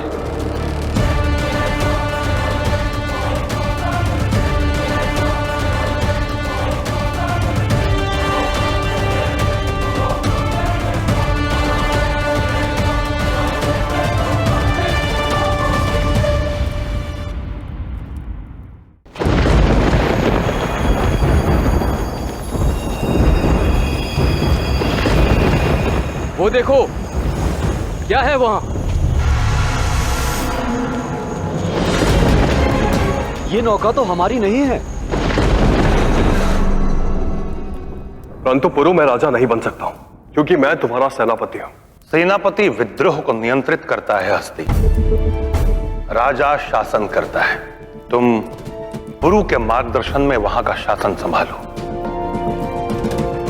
इससे हमारा सैन्य बल भी बढ़ेगा और हमारी अखंड भारत की सोच को भी शक्ति मिलेगी। शुभ लक्षण है पुरु। तुम अपने साथ खड़े रहने वालों को भी समृद्ध देखना चाहते हो।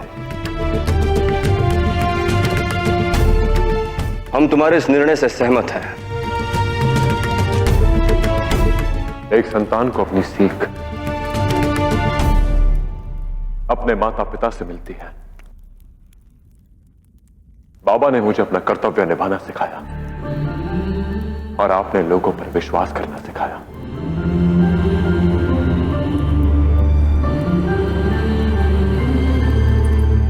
आज यदि तुम्हारे बाबा सेनापति रिपुदमन जीवित होते तो उनके दोनों पुत्रों को इस शिखर पर देखकर कितने प्रसन्न होते।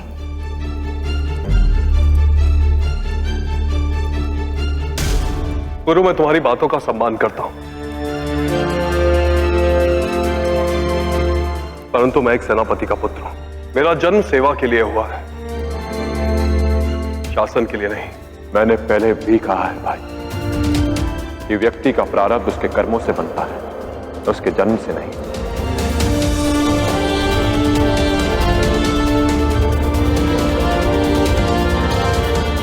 अब हम दोनों भाई मिलकर उस सिकंदर के विरुद्ध खड़े होंगे।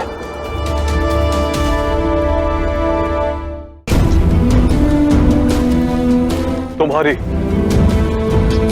और हमारी मातृभूमि की रक्षा के लिए अगर मुझे अपने प्राण भी देने पड़े ना पुर, तब भी मुझे कोई पछतावा नहीं होगा। वो दिन कभी नहीं आएगा महाराज। हस्ती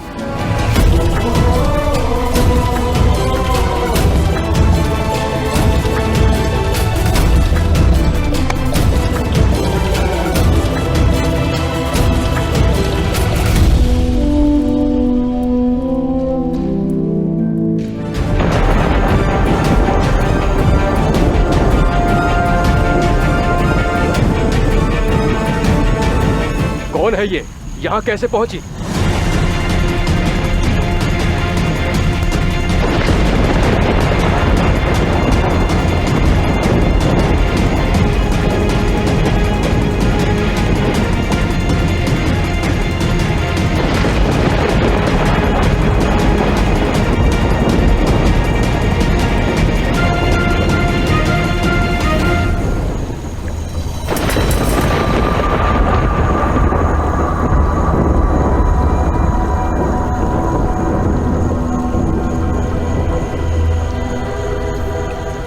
ये तो फारस की राजकुमारी है, डराइस की बेटी।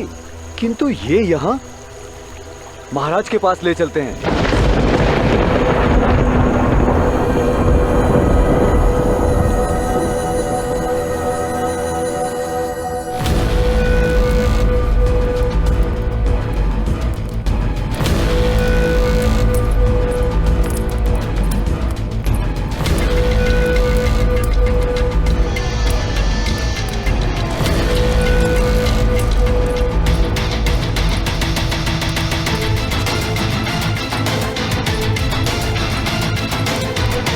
बारसिन कहाँ है अलेक्जेंडर? बारसिन तक्षशिला में कहीं नहीं है अलेक्जेंडर। तुमने उसे कहीं भेजा है ना? बेशक माँ, मैंने ही उसे तक्षशिला से दूर किया है। किसी को उससे जलन हो रही थी, इसलिए दूर कर दिया उसे। आप कुछ ज्यादा ही दूर की सोचने लगे हैं शाह, या फिर जश्न में आपने कुछ ज्यादा जाम पी ली? तुम्हारी आपसी बहस तो कभी और वक्त देना, पहले मेरे सवाल का जवाब दो। बारसिन का मामला क्या है? तुमने ऐसे ही तो बिना किसी मकसद के उसे यहाँ से नहीं भेजा। और उसका कुनबा, उसका क्या? वो लोग कहाँ हैं? मैं क्या कर रहा हूं मैं बेहतर जानता हूं मां, पर इस मुल्क पर यूनान का परचम तो लहरा कर रहेगा। तो अब मेरा बेटा मुझसे शाह बनकर बात कर रहा है। मेरी किसी भी मामले में राय नहीं, बेहतर है। शाह होता तो जवाब भी नहीं देता मां। हाँ, राय नहीं ली क्योंकि मैं आपको चौंकाना चाहता था। कल का दिन किसी के लिए जश्न का दिन है, और मैं मुकम्मल करूंगा कि ये जश्न कुछ अलग तरह का हो। और अगर पोरस ने इसे इत्तेफाक समझा तो वो जलकर खाक हो जाएगा।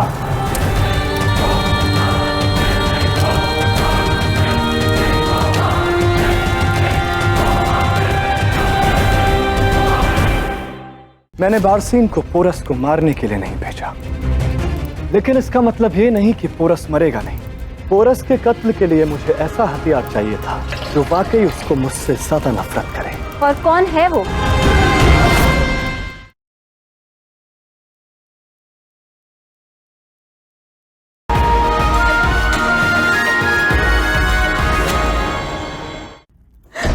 हाँ पुरु, बैक्टीरिया से यहाँ तक कैदी बनाकर लाया अलेक्जेंडर ने। और जब तुमने उसके खेमे पर आग लगा दी, उसके साथ ही उन तीनों शाहों का कत्ल कर दिया, तो उसे लगा कि मैंने तुम तक संदेश भिजवाया। गुस्से से आग बबूला होकर वो हमारे पास आया। हमने उससे रहम की गुजारिश की,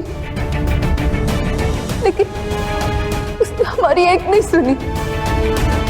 वो हम तीनों की लाशें तुम्हें नजर करना चाहता था। हम लोग ने वहां से भागने की कोशिश की, लेकिन हम पकड़े गए।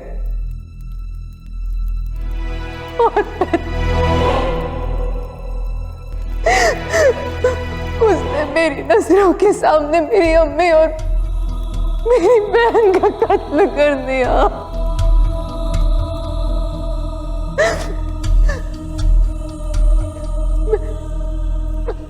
मैं किसी तरह वहां से भागी, लेकिन मुझे नहीं पता मैं यहाँ कैसे पहुंच गई। तुम यहाँ तक नाव में पहुंची बारसीन।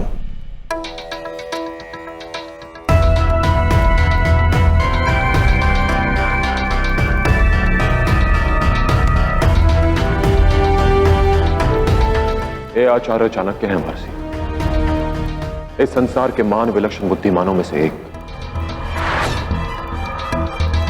तुम्हारे परिवार के विषय में जानकर बहुत खेद हुआ मुझे बारसीन, पर तुम यहां सुरक्षित हो।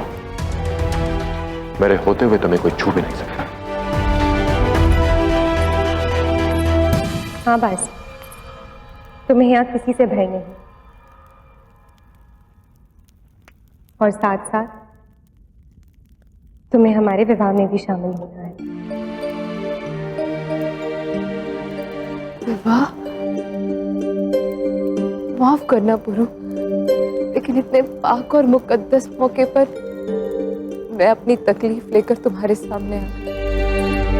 नहीं बारसीन, तुम पुरु की मित्र हो, और मित्रों के आने से उत्सव की प्रसन्नता बढ़ती है। हम प्रसन्न हैं कि तुम सुरक्षित हो।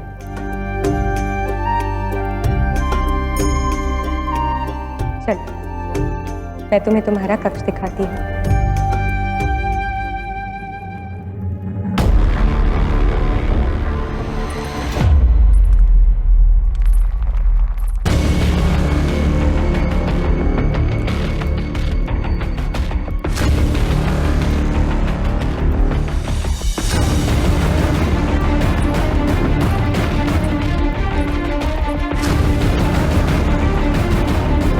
बारसीन का तक्षशिला आना, अलेक्जेंडर का उस पर आक्रमण करना, फिर उसका बचकर भागना और यहां पौरव राष्ट्र ही आना,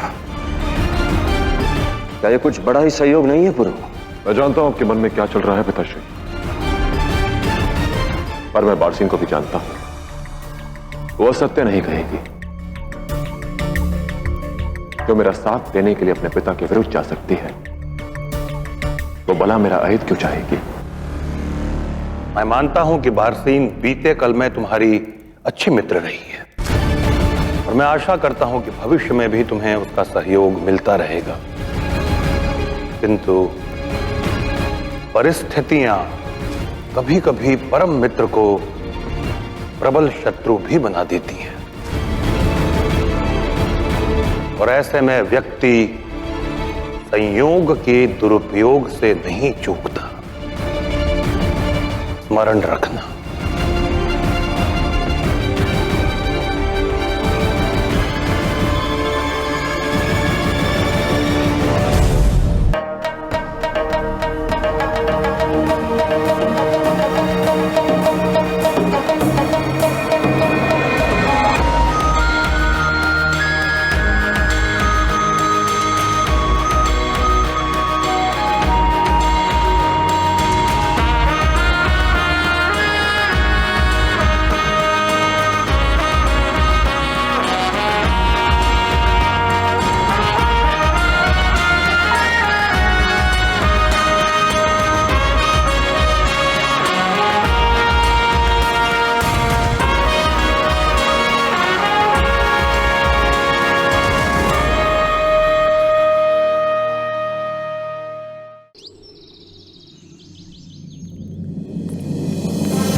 ये हल्दी, ये किस लिए?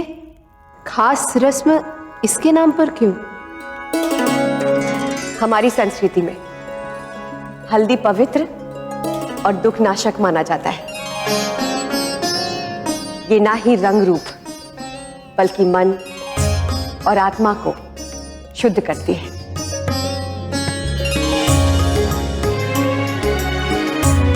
इसीलिए नवविवाहित जोड़े के शुभ आशीष और उज्जवल भविष्य के लिए हम ये रीत मनाते हैं।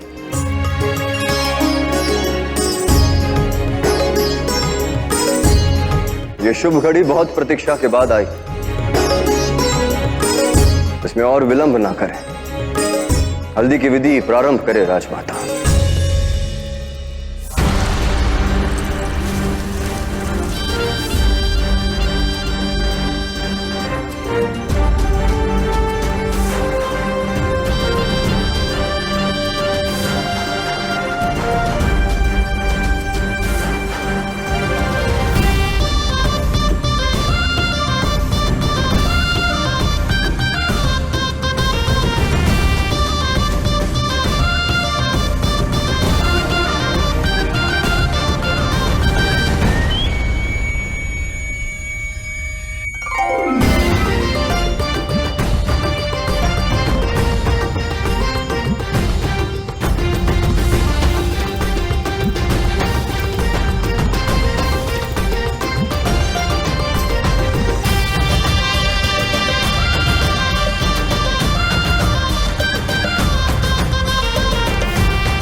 ये क्या कर रही है?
हुआ पुरुष?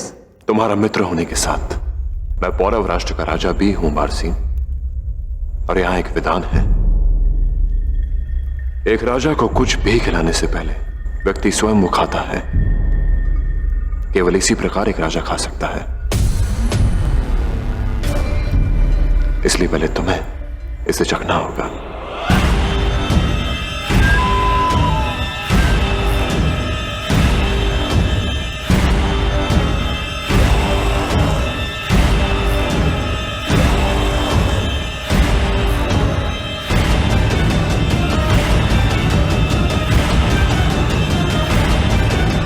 आओ बस।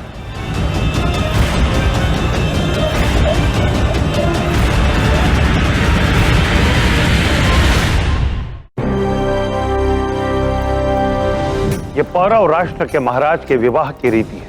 हमें सभी राजसी नियमों का पालन करना होगा। आशा है तुम समझोगी।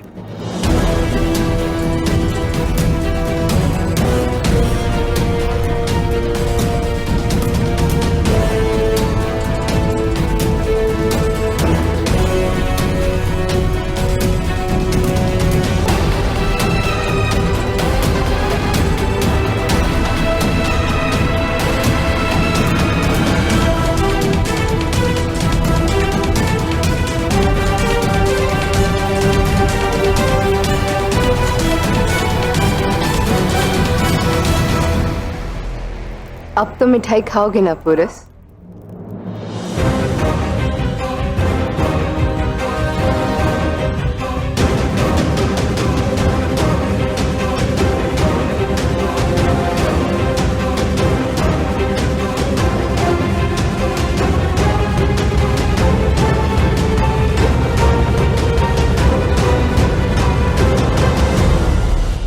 मुझे आपके आशीर्वाद की आवश्यकता है आचार्य।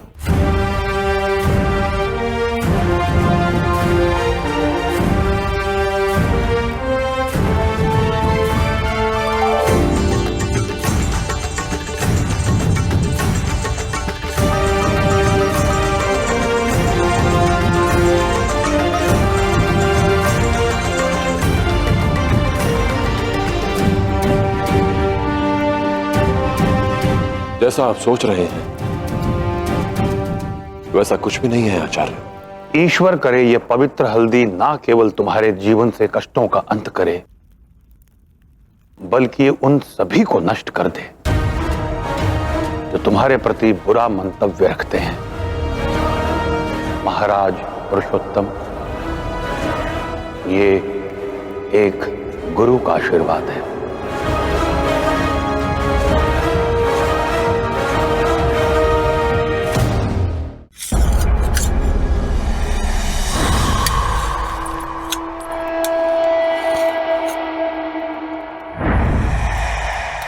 इतना तो मैं समझ सकती हूँ कि आपने बारसीन को पोरस के कत्ल के लिए नहीं भेजा होगा।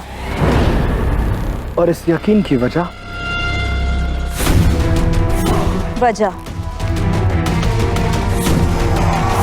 बारसीन पोरस से मोहब्बत करती है, उसे नुकसान नहीं पहुंचा सकती। उसने अपने वालिद के खिलाफ जाकर पोरस की मदद की थी। आप अपने सबसे ताकतवर दुश्मन के लिए ऐसे कातिल को नहीं भेजेंगे जिसके हाथ वार करने से पहले कांपे।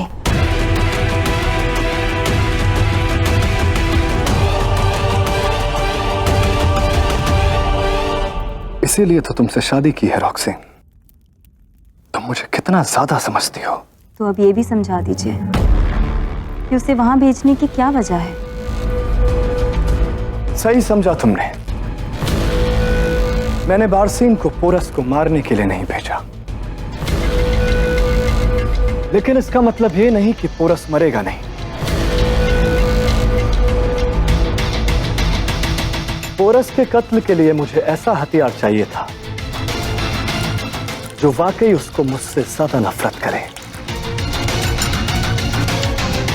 जिसे पोरस का कत्ल करके कोई गिला ना हो और जो पूरी शिद्दत से पोरस पर वार कर सके।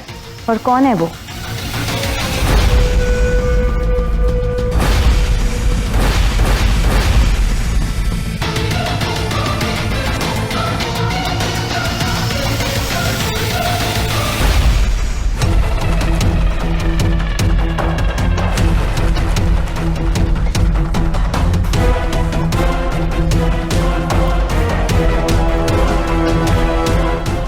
हुआ हुआ आचार्य को मैंने देख लिया, जो पूरी तरीके से चौकन्ने थे। अगर मैं विषक्त मिठाई की थाल वहां से नहीं हटाता तो सबको ज्ञात हो जाता कि वो मैं हूं जो पुरु को मारना चाहता है।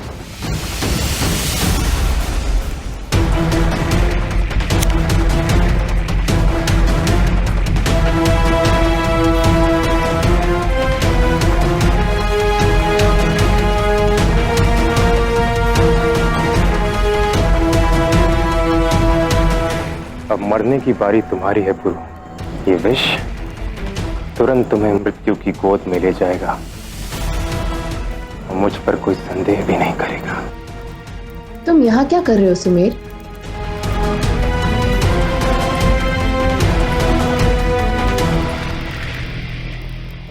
कुछ नहीं, मैं मिठाइयों पे ये गुलाब जल छिड़क रहा था, इससे मिठाइयाँ और सुगंधित हो जाती। अच्छा, मैं भी तुम्हारी मदद करती हूँ। अच्छा,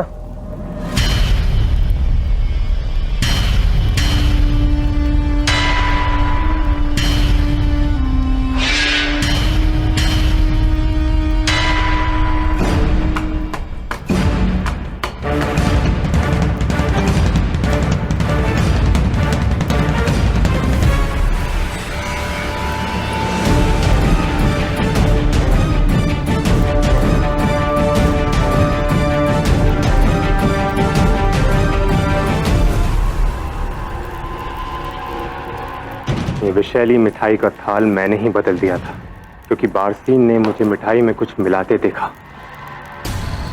अब पुरु की मृत्यु विष से हुई है, ये ज्ञात होते ही बारसीन सबके सामने मेरा नाम लेती। तुम्हें इस बार मारने का अवसर तो मेरे हाथ से छूट गया पुरु, लेकिन तुम मरोगे, क्योंकि अलेक्जेंडर की योजना के अनुसार तुम्हारी मृत्यु निश्चित है।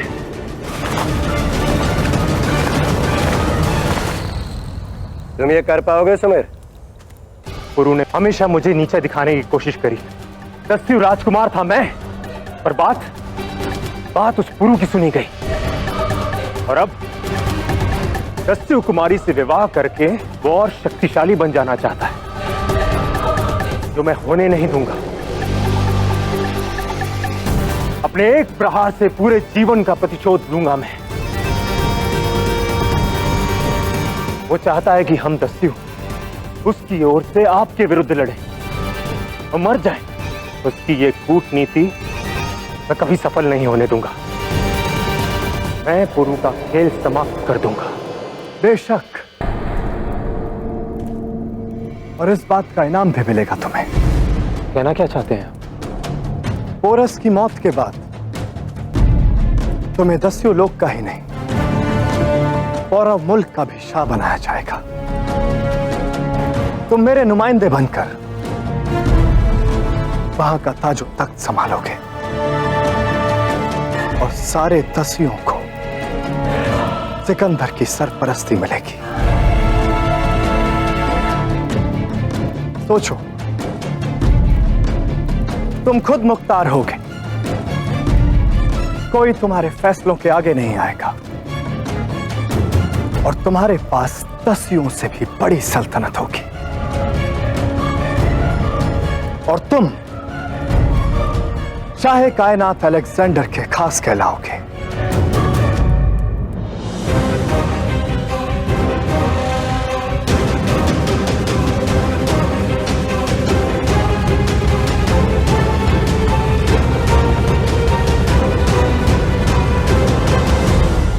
मेरी कामना है कि जीवन भर वो इसी प्रकार सुख प्राप्त करे, मुस्कुराता रहे, चिंता की एक भी लकीर उसके चेहरे पर ना है। चिंता की नहीं, चिता की अग्नि है पुरु के भाग्य में हस्ती। पुरु को मरना ही होगा।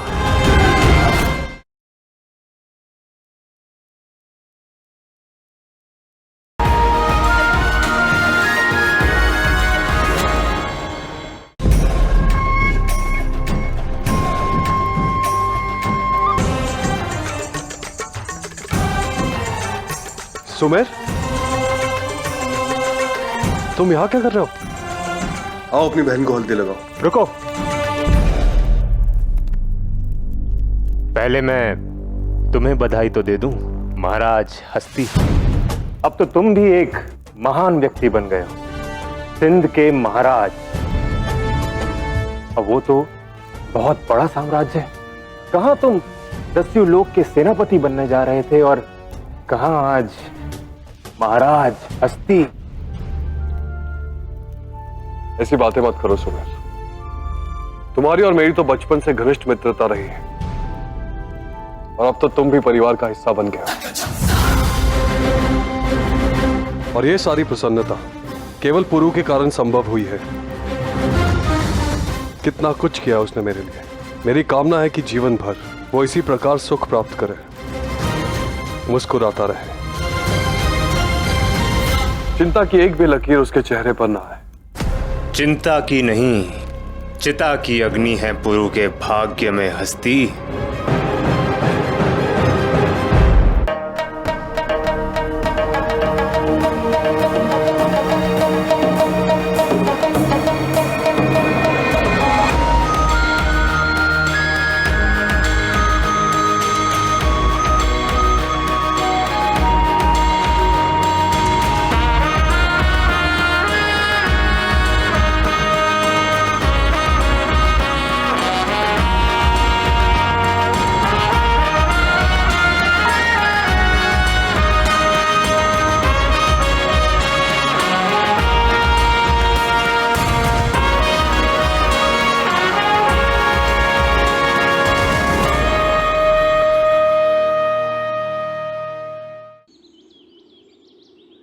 चाल बहुत खूब खेली।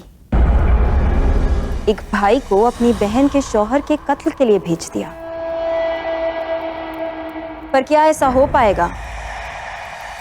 बेशक मैंने सुमेर को ताकत और तख्त का ख्वाब बेचा है रॉक्सेन, और ताकत और तख्त के जुए में सारे रिश्ते नाते दांव पर लग जाते हैं। बहुत खूब, मगर एक बात समझ में नहीं आई।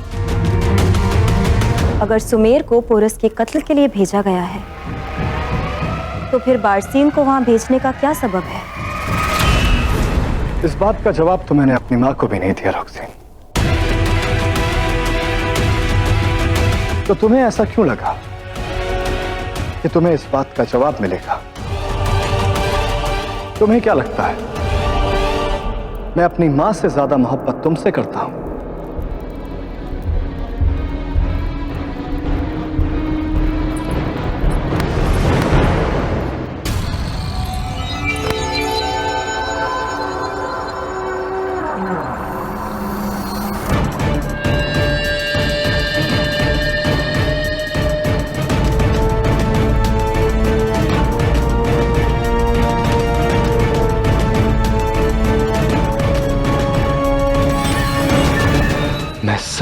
भूल सकता हूं रॉक्सेन,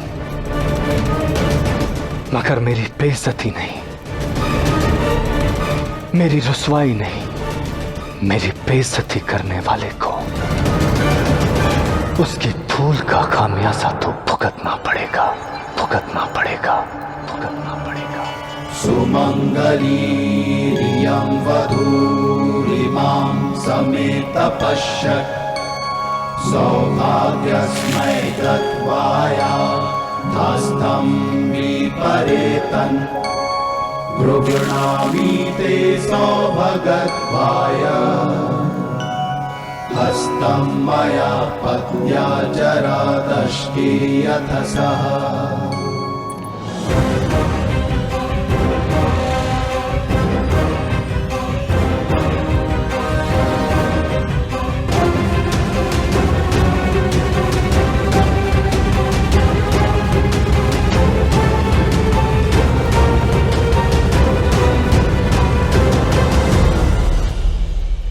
नहीं, मैं ऐसा नहीं कर सकती।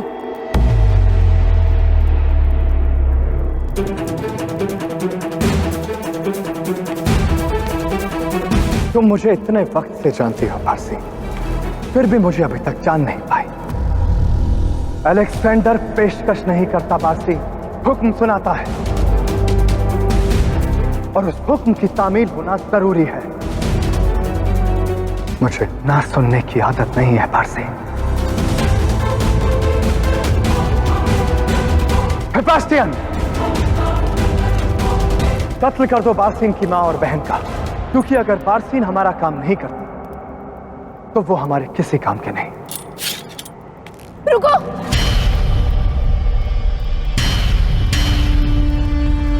तुम उन्हें क्यों मार रहे हो? कहते हैं कि माँ बाप की गलती की सजा औलाद को भुगतनी पड़ती है, पर कभी कभी औलाद की गलती की सजा माँ बाप को भी भुगतनी पड़ती है पारसी। अगर तुम चाहती हो कि तुम्हारा खानदान जिंदा रहे तो तुम वही करोगी जो तुमसे कहा जाए।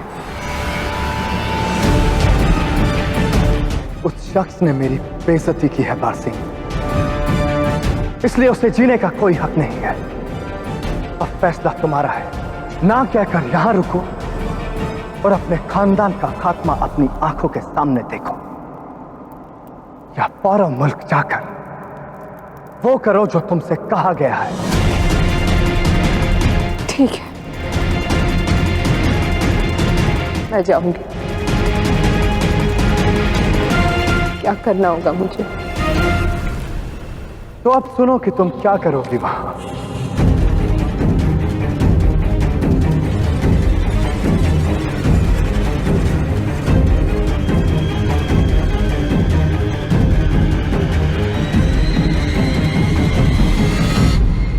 महाराज पुरुषोत्तम की, महाराज पुरुषोत्तम की, महाराज पुरुषोत्तम की, महाराज पुरुषोत्तम की, महाराज। मुझे माफ कर देना पुरस, लेकिन मुझे ये करना ही होगा।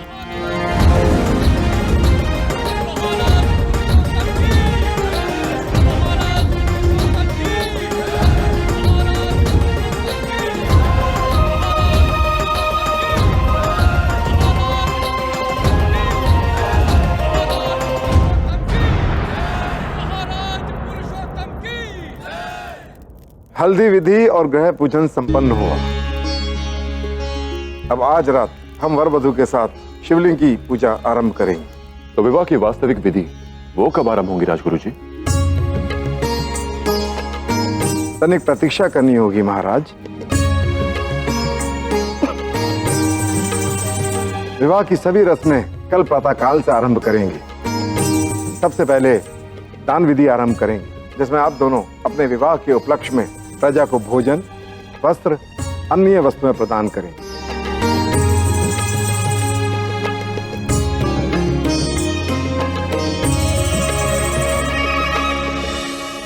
इतनी सारी विधियां, यदि मुझे ज्ञात होता कि इतने लंबे समय के लिए मुझे बिना कुछ करे एक ही स्थान पर बैठे रहना है, तो मैं तो विवाह ही नहीं करता।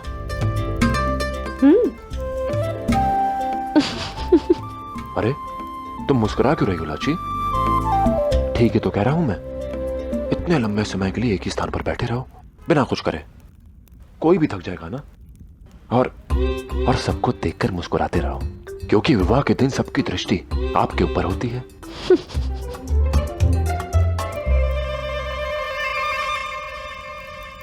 बात तो तुम्हारी उचित ही है पुरु। चलो राजगुरु जी को कह देते हैं कि हमें ये सब विधियां नहीं निभानी और हम गंधर्व विवाह करते हैं। किसी मंदिर में जाएंगे, एक दूसरे को जयमाला पहनाएंगे और बस विवाह संपन्न। केवल 2 क्षण में, ना कोई रस्मों की आवश्यकता होगी और ना ही दर्शकों की। और तो और हमें हमारे परिवार वालों को भी सम्मिलित नहीं करना होगा। लाची, हमारा विवाह हमारे परिवारों के लिए कितना बड़ा अवसर है। हम उनसे उनकी खुशियां नहीं छीन सकते। नहीं। सोच लो पुरु, यदि परिवार को सम्मिलित किया तो विधियां भी होंगी। विवाह 2 लोगों के बीच में नहीं, 2 परिवारों के बीच में होता है लाची। और विवाह की रस्मों में हर सदस्य की अपनी महत्वता होती है। तुम ऐसा सोच।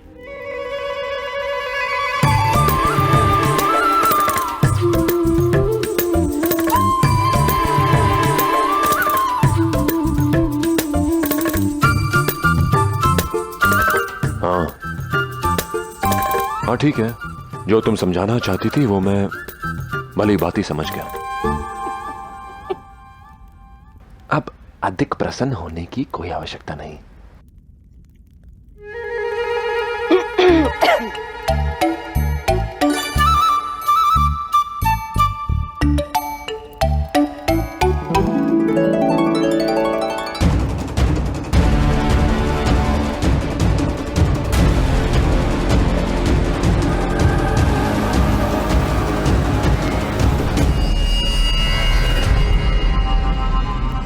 मुस्कुरा लो पुरु, जी भरकर मुस्कुरा लो, क्योंकि शीघ्र तुम्हारा ये साम्राज्य तुम्हारी मृत्यु का शोक करने वाला है।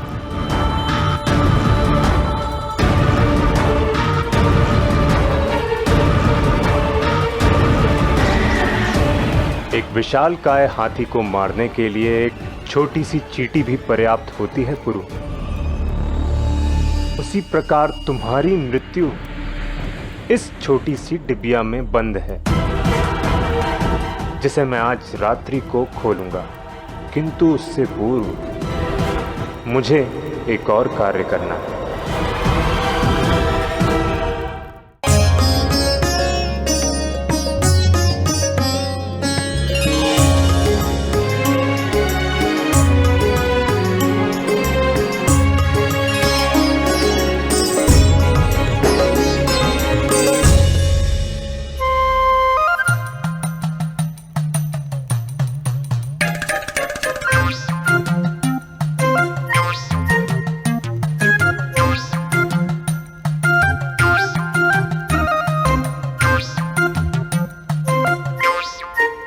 क्या हुआ आर्य? आपकी गर्दन में कोई पीड़ा है क्या, जो आप उसे बार बार घुमा रहे हैं?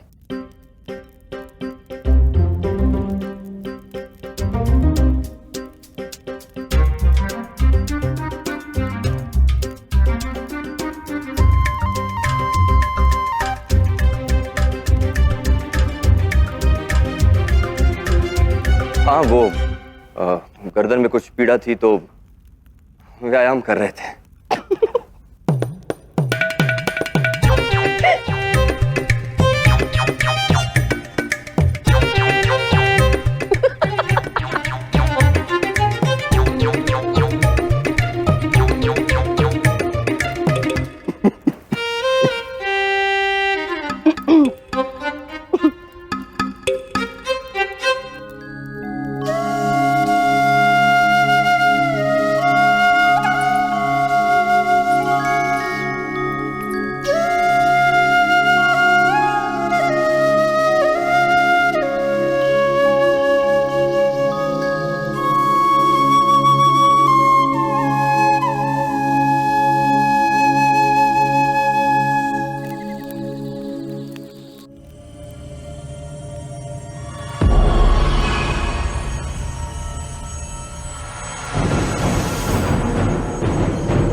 शीघ्र तुम्हारी भी यही दशा होगी पुरु।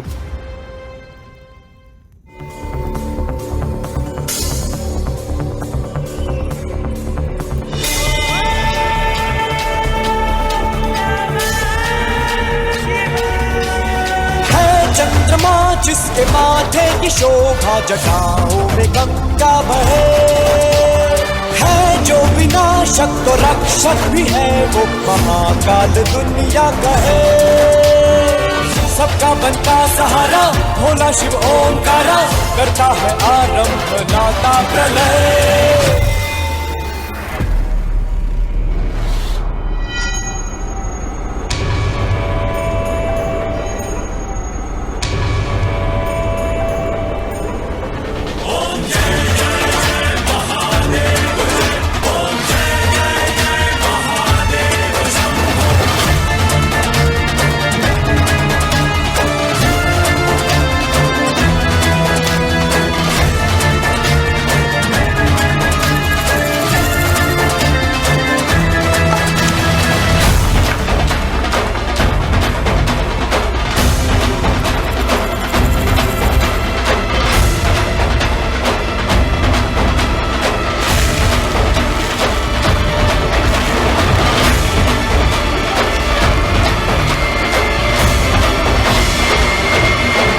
भस्म पूजा का मुहूर्त आरंभ हो गया है महाराज। तैयार होना पुरु। भस्म लगने के बाद तुम महाराज नहीं भूत दिखोगे। तो तुम्हें लगता है कि इस भूत की होने वाली पत्नी वो सुंदर दिखेगी? लाची, मैं तुम्हारे चेहरे पर ऐसी भस्म मलूंगा कि तुम एक राक्षसी लगोगी। लाची, अभी विवाह संपन्न भी नहीं हुआ और अपने पति को मारना प्रारंभ भी कर दिया तुमने। एक दस्यु ही रहोगी तुम।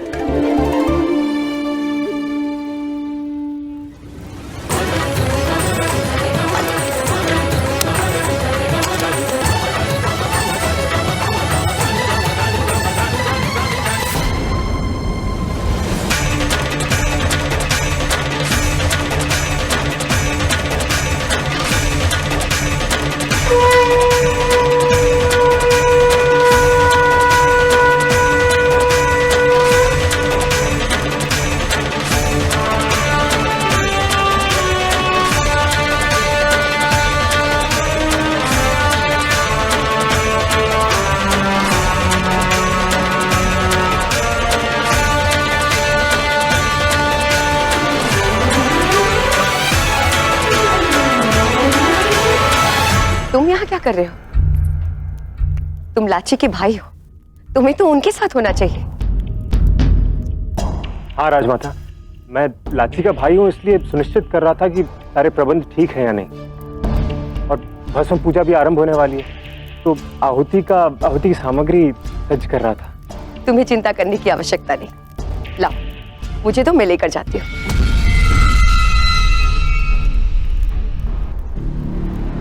अरे दो ना।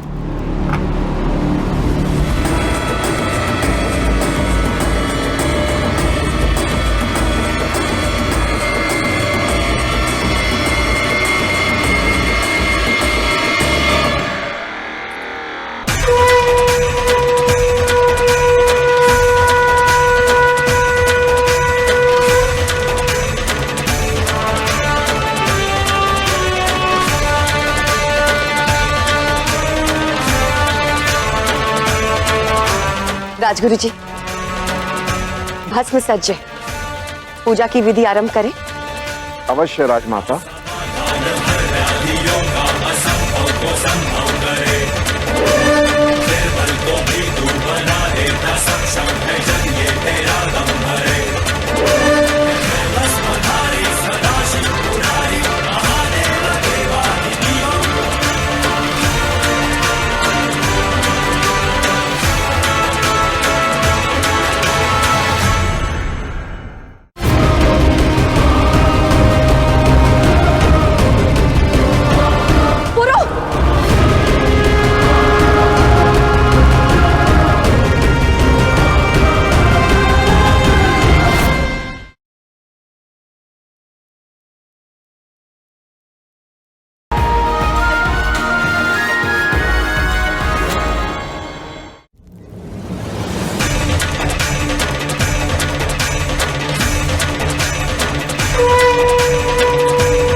अनसुईया ने मुझे इस मटके के साथ देख लिया था। यदि अब उस बिच्छू के दंड से पुरु की मृत्यु हो जाती है तो सबसे पहले संदेह मुझ पर ही आएगा।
यही वो क्षण है, मुझे कुछ ना कुछ तो करना ही होगा।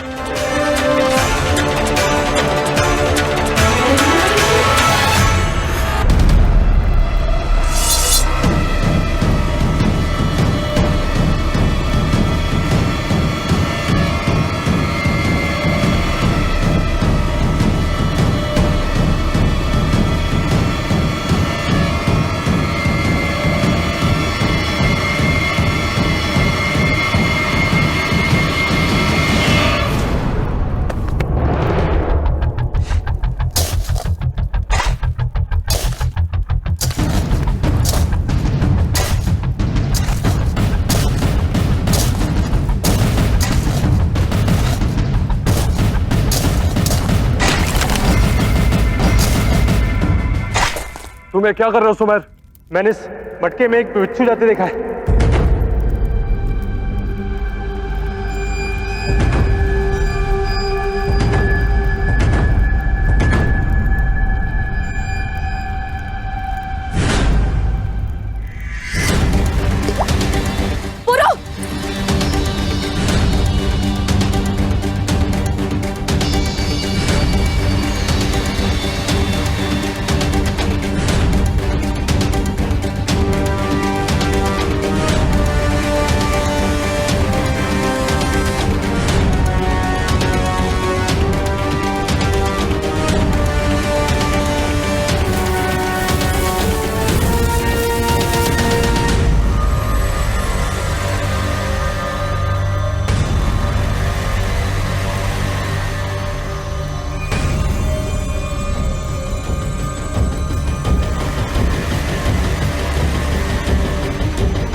रुकिए।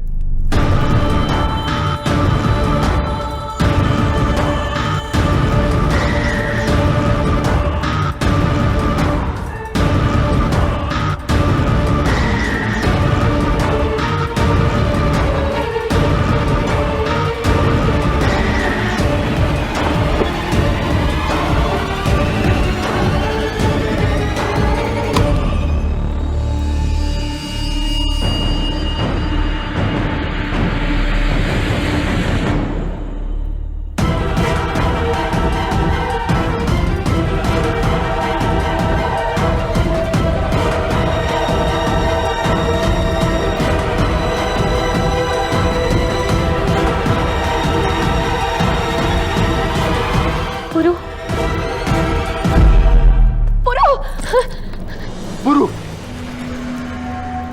तुम ठीक तो हो पुरु? निश्चिंत रहे पिताश्री, कुछ नहीं होगा मुझे। विष काट औषधि में ले चुका हूं और वो औषधि मुझे आचार्य चाणक्य ने दी थी। आचार्य चाणक्य कहाँ है? आचार्य चाणक्य को बुलाओ। हस्ती,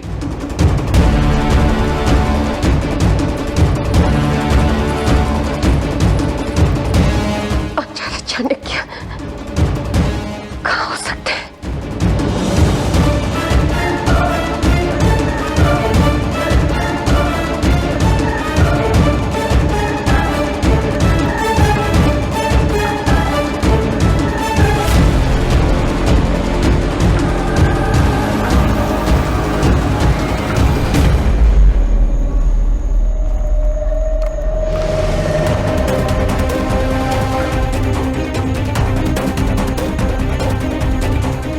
कहां गई ये बरसीन और करना क्या चाहती है ये, और अपने साथ कटार क्यों ली इसने?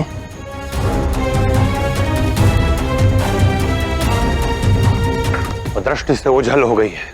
चिंता ना करें आचार्य, हम उसे ढूंढ लेंगे। मुझे पल पल की सूचना देते रहना। मैं मंदिर की ओर जाकर देखता हूं वहां क्या चल रहा है।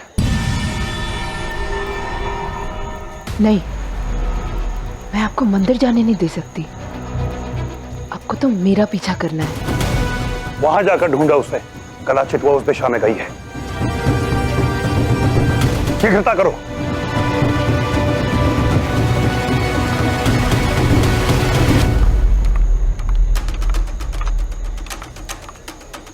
अब मैं क्या करूं? मैं इन्हें मंदिर की ओर नहीं जाने दे सकती।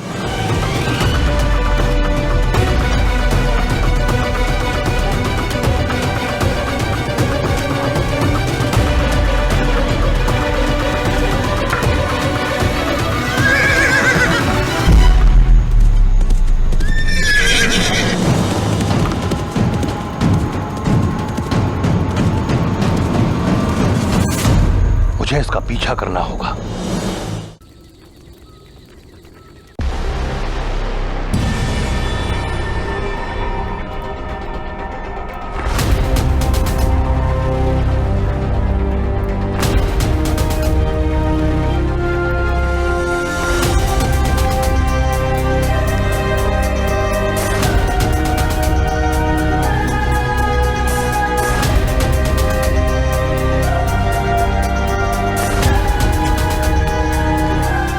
नगर के सभी द्वार बंद करवा दो जब तक महाराज पुरुषोत्तम ठीक नहीं हो जाते और हम इस घटना के तय तक नहीं पहुंचते, तब तक कोई भी यहां से नहीं जाएगा। जाओ।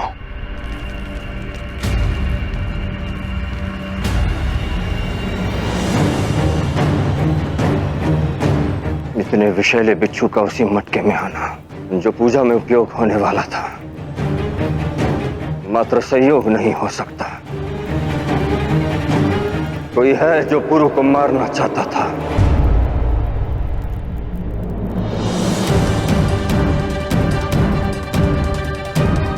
और वो जो कोई भी है ये बात जानता है कि पुरु को बल से नहीं, केवल छल से मारा जा सकता है। निसंदेह कोई अपना हमारे शत्रुओं से मिला हुआ है।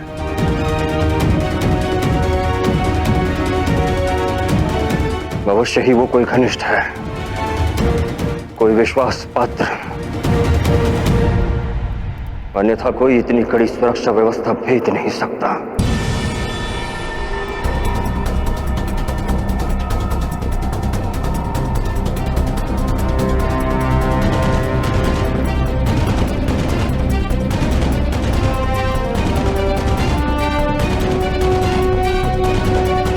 आप सत्य कह रहे हैं महाराज, अवश्य किसी घर के भेदी का कार्य है, क्योंकि मैं जब मटके में भस्म डाल रहा था तब वहां कोई बिच्छू नहीं था, किंतु जब पुरु पूजन के लिए मटके से भस्म निकाल रहा था तब मुझे वहां कोई हलचल दिखाई दी और तुरंत मुझे आभास हो गया, निसंदेह वहां एक बिच्छू है।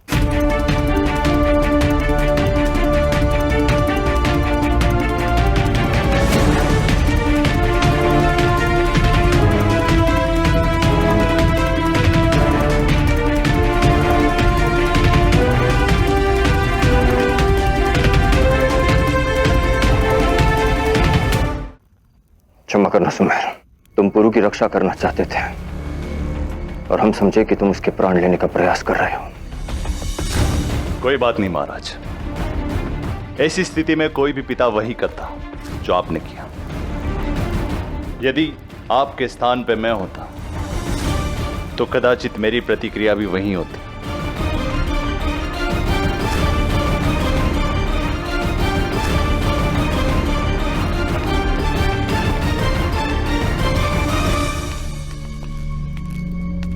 ये सब बारसीन ने किया है पौरश्रेष्ठ।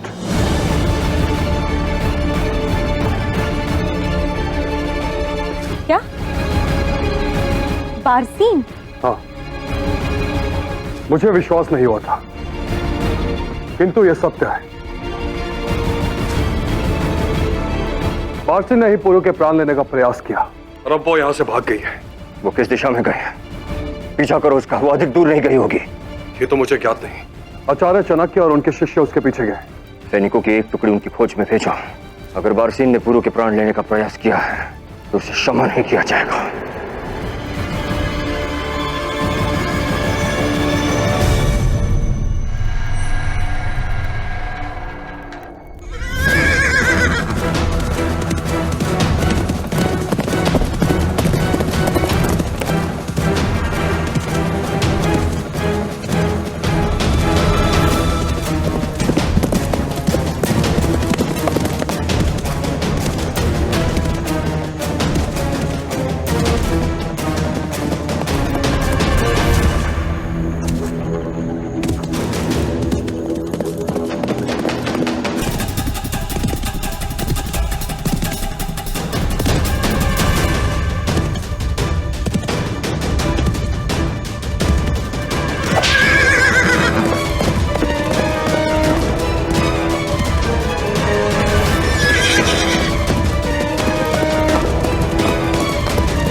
अब भागने का कोई लाभ नहीं है बारसीन।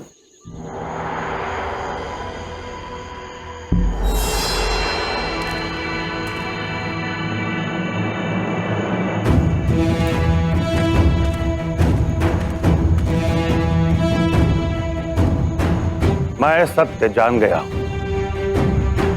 तुमने पुरु को झूठ बोला कि अलेक्जेंडर ने तुम्हारे पूरे परिवार को मार डाला।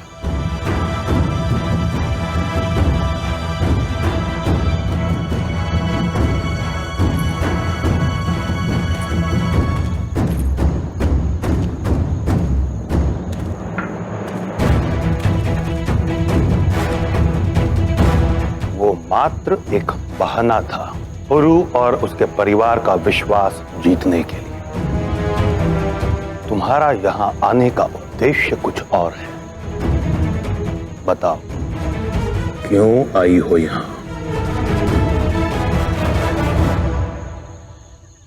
आपने बजा फरमाया, मेरे खानदान में किसी को नहीं मारा गया और मैं यहाँ एक खास मकसद से आई हूँ।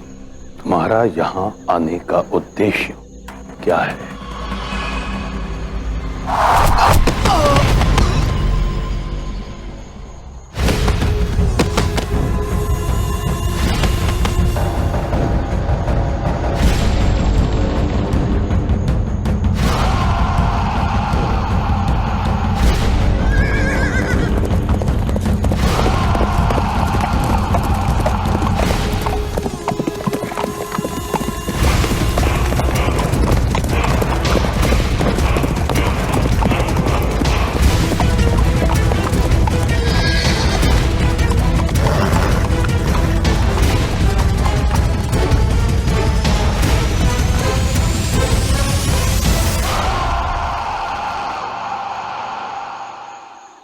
मुझे माफ कर दीजिएगा।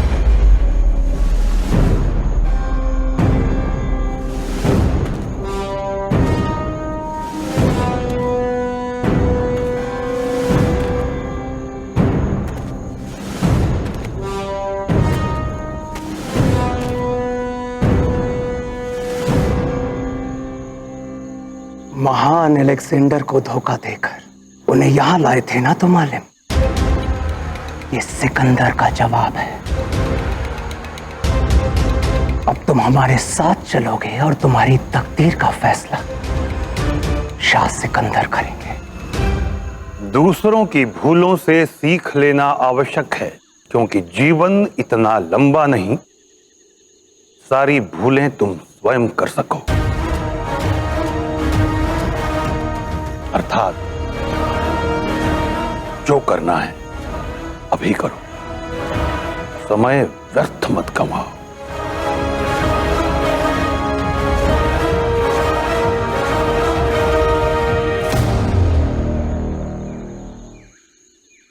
आपने मुझसे कहा था मां कि ये शख्स जिंदा नहीं बचना चाहिए, इसलिए अब मैं इस शख्स से अपना इंतकाम लूंगा और जो कुछ भी इसने मेरे साथ किया अब इसे उस सब की कीमत चुकानी पड़ेगी।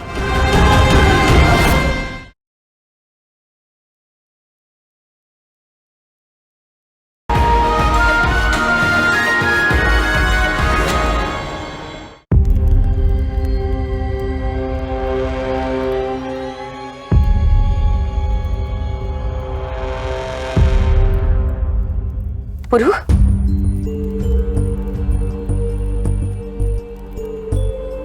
आराम से, आराम से।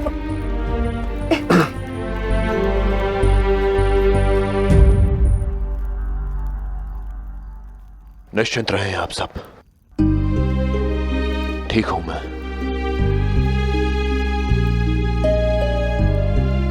कुछ नहीं होगा मुझे।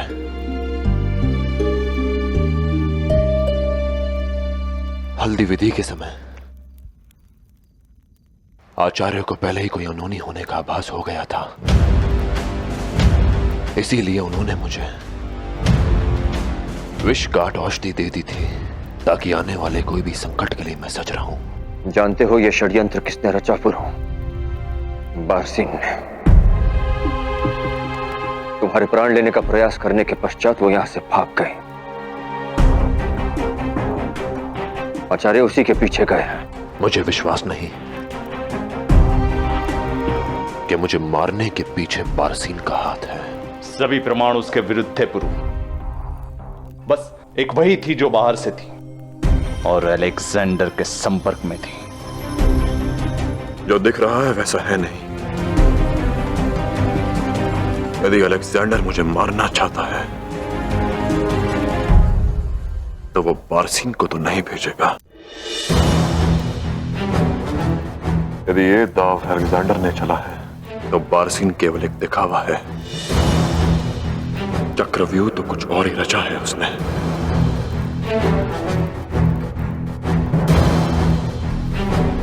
हमें चलना होगा पिताश्री। चलना होगा, परंतु कहां पर हो? ये पता लगाने की वो अलेक्जेंडर जो चाहता है उसे वो प्राप्त हुआ है या नहीं।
है नसीब जो शाह एशिया ने यहाँ कदम फरमाए। मैंने आपसे कहा था ना मां कि मैं आपका बेटा ही हूं, कोई शाह नहीं जो अपनी मां से ही राज छिपाए। याद है, और ये भी याद है कि तुम मुझे एक तोहफा देने वाले थे। बस वही तोहफा दिखाने आया हूं आपको यहाँ।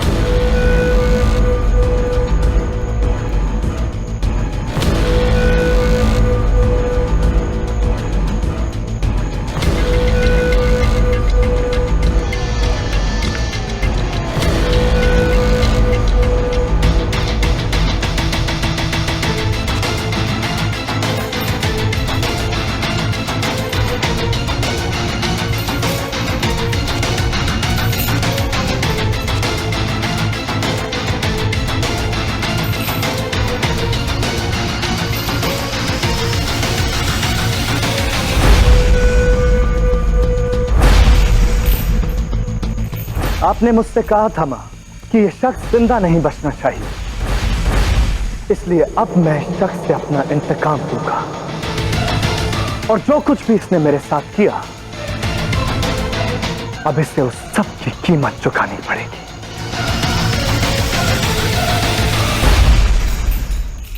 मुझे तोहफा पसंद आया।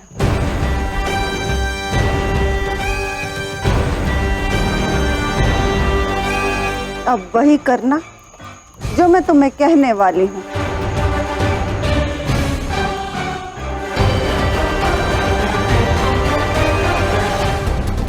हम कारागर क्यों आए हैं पुरु? आशा है कि जो मैं सोच रहा हूं वही सत्य हो। कनिष्क? हाँ पिताश्री, यदि वो अलेक्जेंडर मेरे ही महल में मुझे मारने का दुस्साहस कर सकता है तो कनिष्क को ढूंढना उसके लिए कोई बड़ी बात नहीं।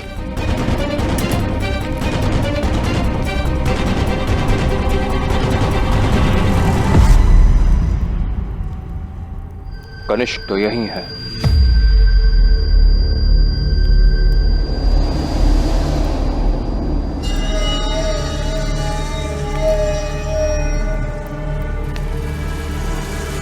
मुझे संदेह है कि यहाँ कुछ तो हो रहा है। क्या तुमने किसी को देखा यहाँ? नहीं महाराज। गुरु, हमें नहीं लगता कि अलेक्जेंडर यहाँ पहुंच सकता है। यहाँ ऑटो प्रहर घना पहरा रहता है। थोड़ा विश्राम कर लो गुरु।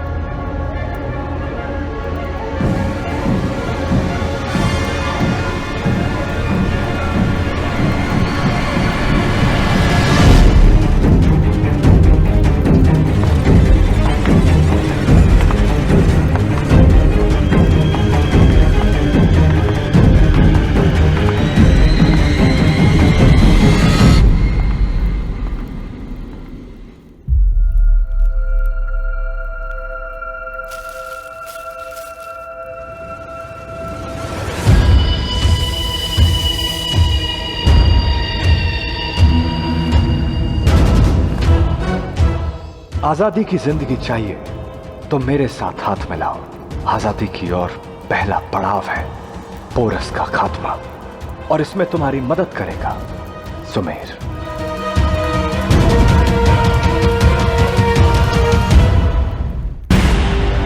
गुरु के अंत के लिए मैं किसी के साथ भी मित्रता कर सकता हूं अलेक्जेंडर। मैं तुम्हारा साथ दूंगा। उस गुरु को मरना ही होगा और वो आज रात्रि मरेगा।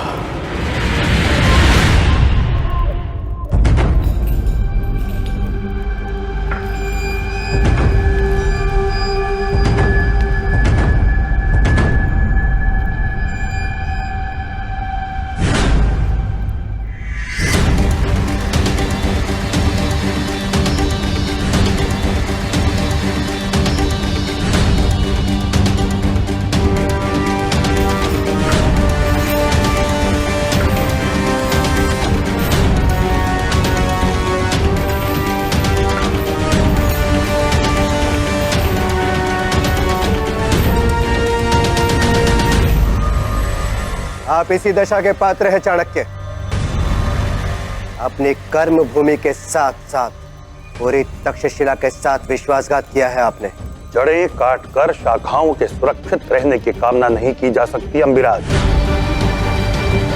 मातृभूमि शेष रहेगी तभी कर्मभूमि का अस्तित्व रहेगा। आपने संपूर्ण देश के साथ, अपनी मातृभूमि के साथ, स्वयं अपने अस्तित्व के साथ विश्वासघात किया है। तक्षशिला ही मेरा देश है और तक्षशिला ही मेरी मातृभूमि भी।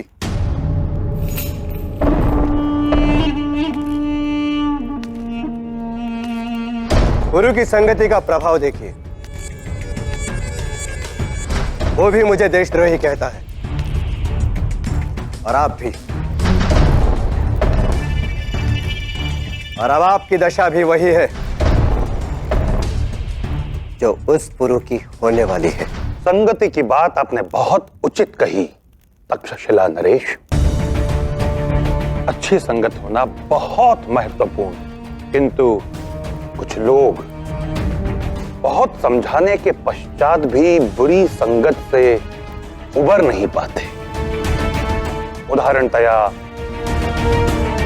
आप। बस चाणक्य,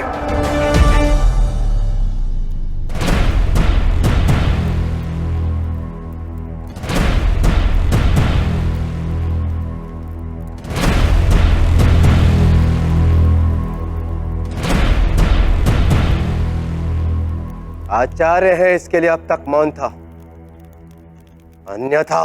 खुशामदीद आलिम चाणक्य। खुशामदीद।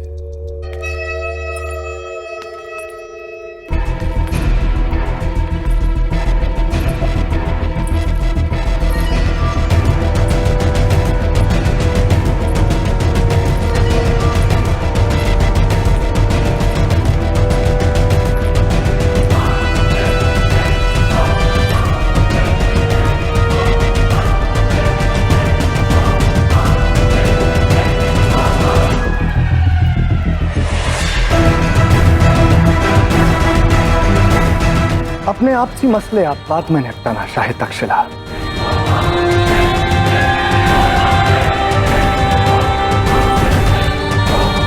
आज बारी मेरी है।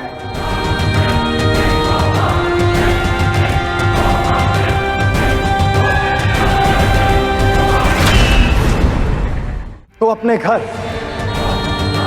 अपने वतन तक्षशिला वापस आकर कैसा लग रहा है आलिम? माता का हाथ या माता का मस्तक, उसका संपूर्ण शरीर नहीं होता अलेक्जेंडर।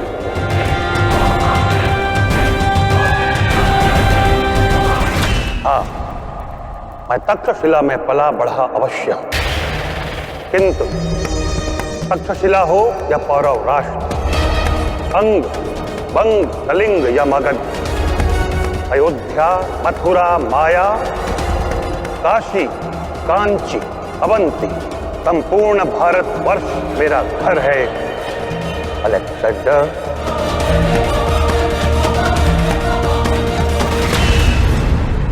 कम से कम एक संदेह तो दूर हुआ। कनिष्क कभी भी बंदी गृह में ही है। हाँ पिताश्री, पर अब हमें आचार्य को ढूंढना ही होगा। बार्थिन के पीछे गए उन्हें बहुत समय बीत चुका है और अब तक उनके विषय में कोई समाचार नहीं है हमारे पास। कहीं ऐसा ना हो कि वो किसी संकट में हो। हमने उन्हें ढूंढने के लिए हस्ती और सुमिर को भेजा है पुरो।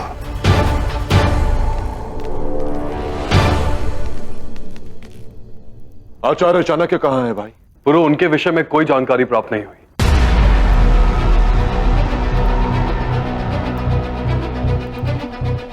उन्हें ढूंढने में स्वयं जाऊंगा। रस्सी जल गई मगर बल नहीं गया तुम्हारा आलिम। मेरे बेटे की कैद में होने के बावजूद भी इसकी हिमाकत तो देखो। सर उठाकर ऊंची आवाज में बात कर रहा है हमसे।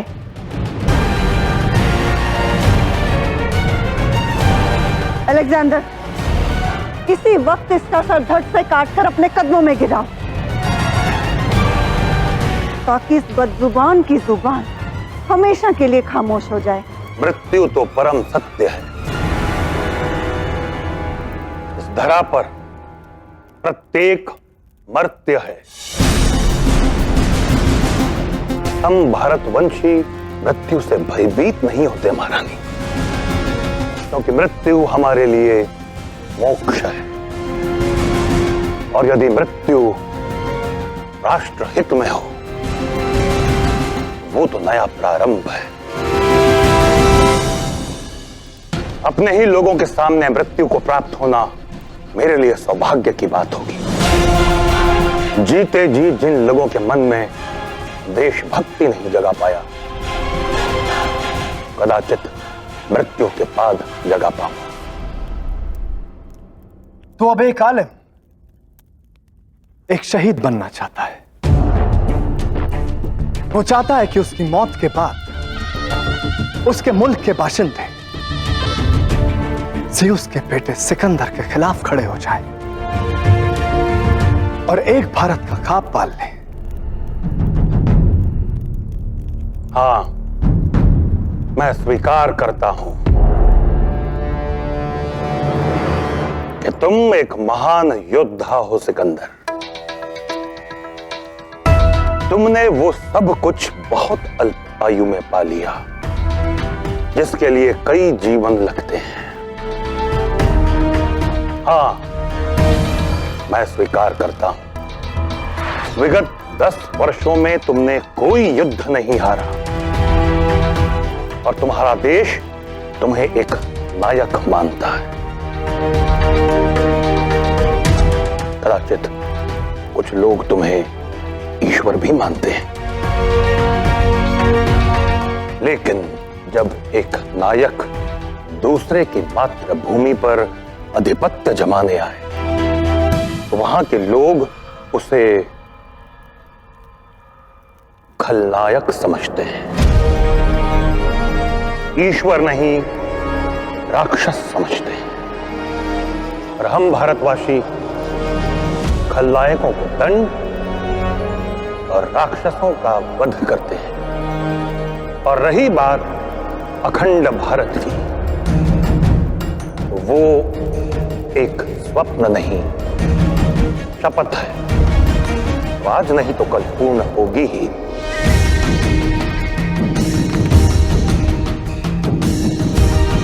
और जब भारत एक होगा, तुम्हें यहां से खदेड़ दिया जाएगा।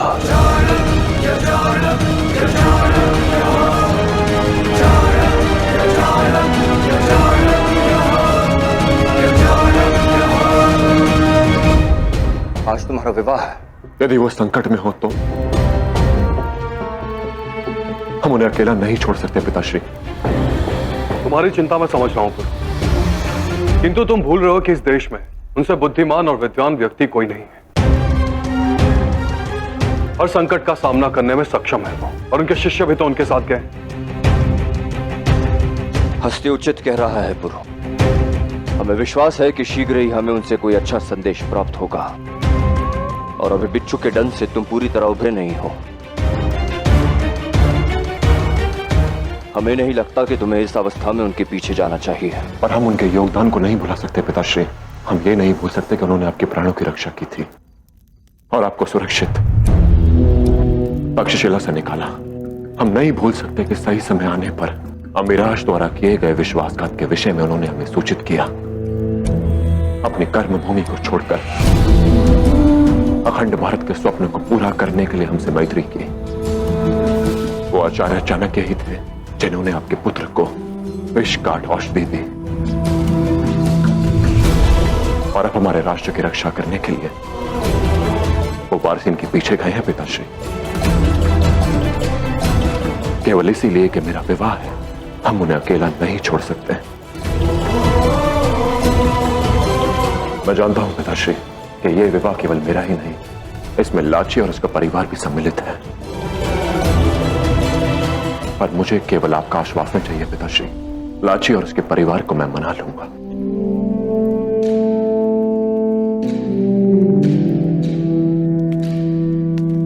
रुको पुरु, आचार्य चाणक्य विवाह में कोई विलंब नहीं चाहते थे।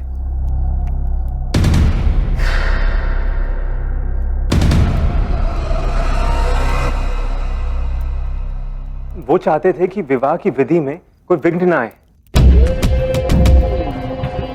मैं जब उन्हें ढूंढने गया तो उनके गुप्तचर ने उनका संदेश दिया। उनका आदेश है कि विवाह को उनके लिए रोकना आवश्यक नहीं है और ये कि वो शीघ्र ही लौट आएंगे।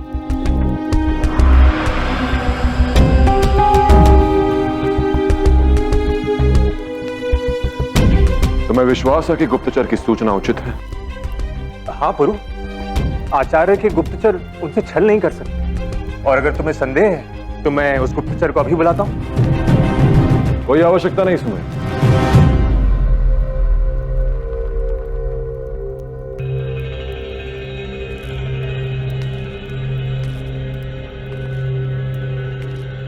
तुम अब इस परिवार का हिस्सा हो सुमेर, और मुझे तुम पर पूरा विश्वास है। कोई प्रमाण की आवश्यकता नहीं।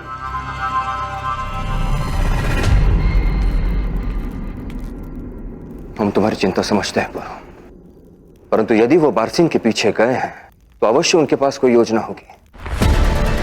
हमारा सुझाव है कि विवाह में तुम्हें कोई विलंब करने की आवश्यकता नहीं है।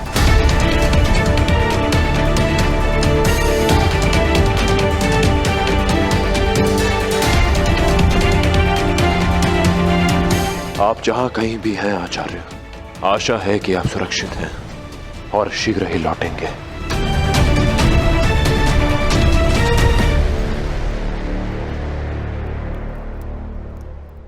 दुनिया के शाह और मलिकाए मैसेडोनिया से बदसलूकी की सजा मैं तुम्हें दूंगा इसी वक्त।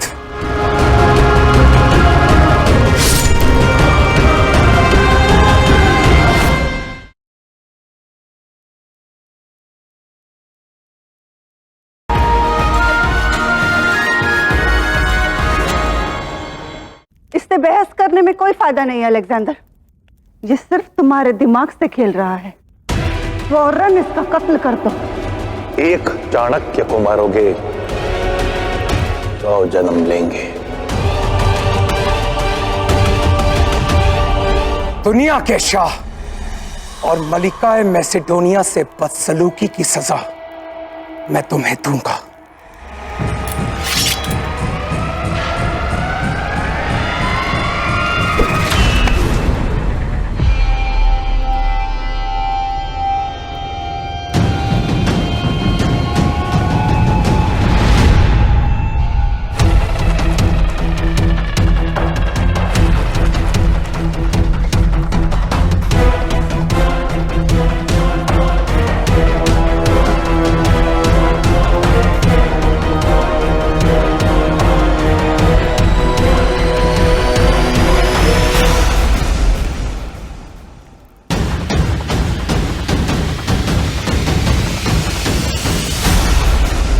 जज्बातों में मत बहो अलेक्जेंडर।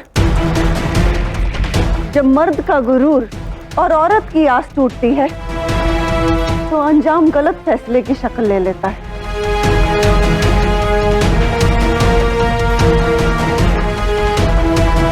मेरे इस फैसले की वजह के पीछे का मकसद आप जल जाएंगी मां। मैं तो ये देखने के लिए बेताब हूं कि इसकी मौत के बाद कौन कौन मेरे खिलाफ खड़ा होकर मुझे ललकारेगा। तुमने कहा कि पूरा भारत तुम्हारा वतन है, तो अब तुम्हारी मौत इस पूरे मुल्क के लिए एक मिसाल बनेगी, एक सबक बनेगी कि अलेक्जेंडर से उलझना वाजिब नहीं है। तुम्हारी मौत का मंजर इतना भयानक होगा जो ना किसी ने देखा होगा और ना किसी ने सुना होगा, जिसके बारे में सोचने से पहले लोग खौफ से कांपेंगे और जिसकी बात करने से पहले लोगों की जुबान पर लकवा मार जाएगा।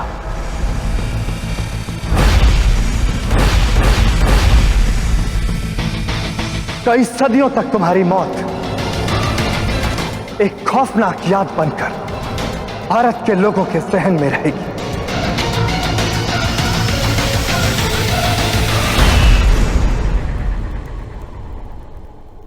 लेकिन एक बात,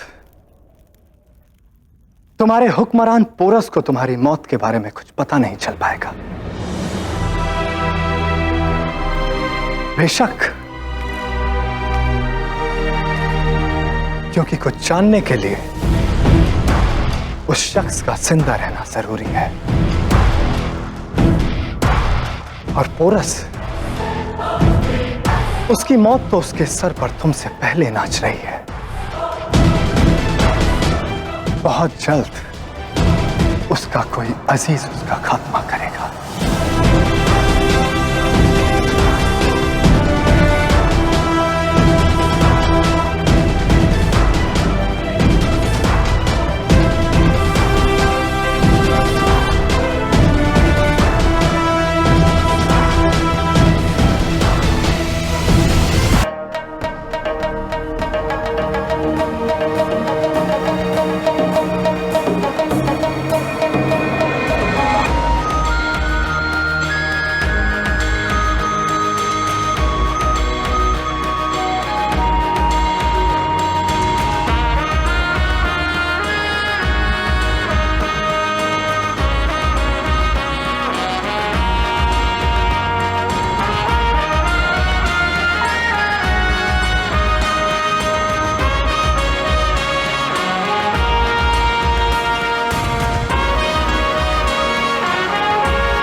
अब तुम थोड़ा विश्राम कर लो पुरु। हस्ती या सुमेर से आचार्य की सूचना मिलते ही तुम्हें सूचित किया जाएगा। पता नहीं है घनश्याम कहाँ लुप्त हो गया है। हाँ, कल महाराज के बसंत पूजन के पश्चात से ही पहरे पर भी नहीं है।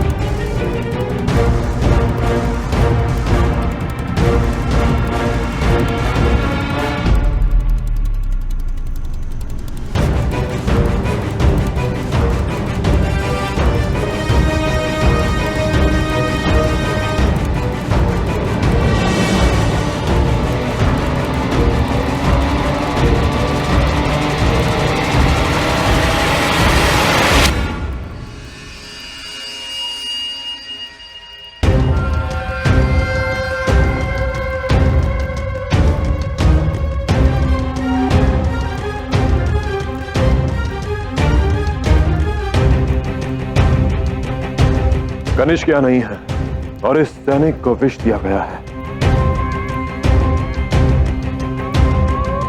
बिच्छू का विष तो तुम्हें भी देने का प्रयास किया गया था, अर्थात वो कनिष्क ही था जिसने उस मटके में बिच्छू रखा था। और कनिष्क बिना किसी के सहायता के यहां से निकल नहीं सकता। तुम्हारा संदेह उचित था पुरु। अलेक्जेंडर इस विवाह को शांतिपूर्वक संपन्न नहीं होने देगा। कनिष्क फिर से कोई अनिष्ट करेगा। यह विवाह संपन्न होकर ही रहेगा। नहीं पुरु, हम तुम्हारे पिता हैं। इस तरह खुले में समारोह करके हम तुम्हें अपने प्राण संकट में नहीं डालने दे सकते। और मैं आप ही का पुत्र हूं पिताश्री। एक राजा संकट से भयभीत नहीं बल्कि उसका सामना करता है। एक संकट के भय से हम जीवन की प्रसन्नता पर रोक नहीं लगा सकते। जीवन का कोई भी दिन अंतिम दिन साबित हो सकता है। हर बार जब हम बाहर जाते हैं तो आवश्यक नहीं कि हम जीवित ही लौट कर आए। और इस भय से हम जीवन के कर्तव्य को निभाने से पीछे नहीं हट सकते। यह विवाह संपन्न होगा पिताश्री। लाची को वचन दिया है मैंने और मैं अपने वचन से पीछे नहीं हट सकता। ठीक है पुरु, परंतु कनिष्क के निकल जाने की सूचना हमें सबको देनी होगी। हाँ पिताश्री, और मां और छोटी मां को छोड़कर। वो क्यों? क्योंकि यदि मां को ज्ञात हो गया तो उनका मन शंकित हो जाएगा और छोटी मां का हृदय टूट जाएगा, और वो मैं नहीं चाहता। अब जब कनिष्क अलेक्जेंडर के सामने मित्रता का हाथ बढ़ा ही चुका है, तो हमें ये जानना आवश्यक है कि उसकी अगली योजना क्या होगी और इस योजना में उसका साथ कौन दे रहा है।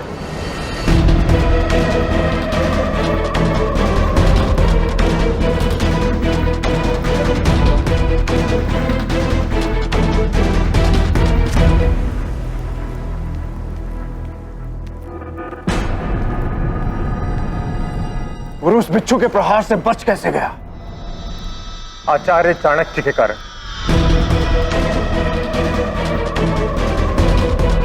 उसने पुरु को विष की काट पहले ही दे रखी थी। चाणक्य, हर बार मेरे मार का कांटा बन जाता है ये ब्राह्मण। अब केवल एक कांटा नहीं, कई है। पारसीन का भागना, बिच्छू का दंड और आचार्य चाणक्य का लुप्त हो जाना, एक के बाद एक इतनी घटनाओं ने उन सभी को सतर्क कर दिया है। अब तुम ही बताओ, कैसे मारे हम उस पुरु को? क्योंकि विवाह की विधि प्रारंभ होने में अधिक समय शेष नहीं है। ये विवाह का उत्सव ही हमारी सहायता करेगा। किंतु कैसे? सुरक्षा और भी कड़ी होगी। केवल हम दोनों ये कार्य कैसे कर पाएंगे? किसने कहा कि हम केवल दो ही हैं?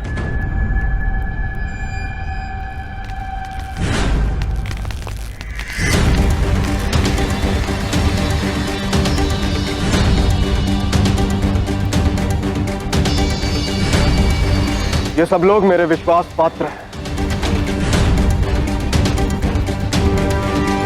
जो मुझे सिंहासन पर देखने के लिए कुछ भी कर सकते हैं। किंतु यह भी सत्य है कि जिस पुरु ने अकेले ही शाडरायस को हरा दिया, उसके सामने हम सबका सम्मिलित बल भी बहुत कम होगा। अब योजना सुनो। ये सब लोग पौरव सैनिकों के वेश में सुरक्षा व्यवस्था में रहेंगे। विवाह की विधि के समय पुरु का ध्यान आकर्षित करने के लिए झूठा आक्रमण करेंगे, जिससे पूरे उत्सव में हलचल मच जाएगी। तुम्हें उसी भगदड़ का लाभ उठाकर पुरु के समीप जाना है, किंतु सबको ये लगना चाहिए कि तुम उसकी रक्षा करने गए हो। और जब पुरु दूसरों से लड़ने में व्यस्त होगा, उसी समय तुम्हें उस पर प्रहार करना है। किंतु सबको यह जताना है कि किसी और ने प्रहार किया है।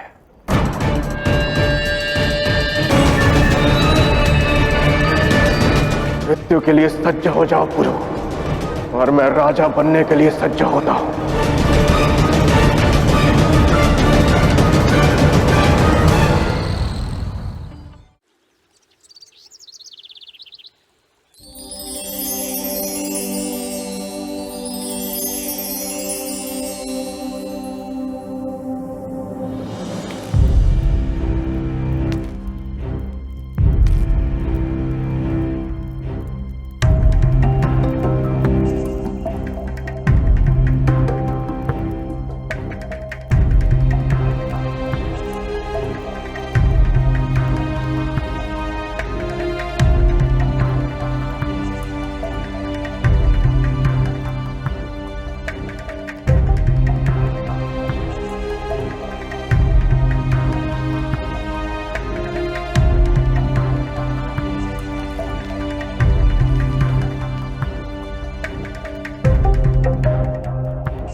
एकांत।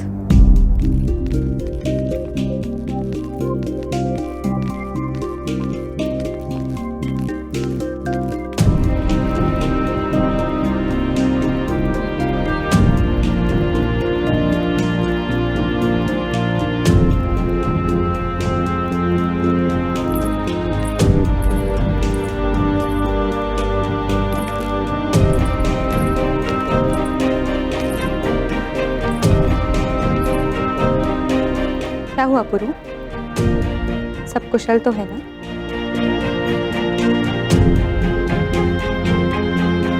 मैं जानता हूं कि आज का दिन तुम्हारे लिए कितना महत्वपूर्ण है लाची, और तुम कब से इस दिन की प्रतीक्षा कर रही थी।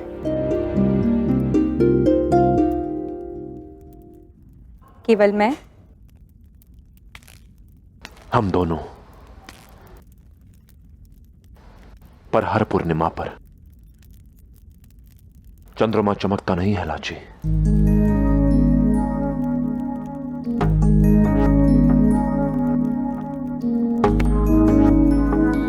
कभी कभी उस पर ग्रहण भी लग जाता है। हो सकता है कि आज का दिन वैसा ना हो जैसा कि हमने कल्पना की थी।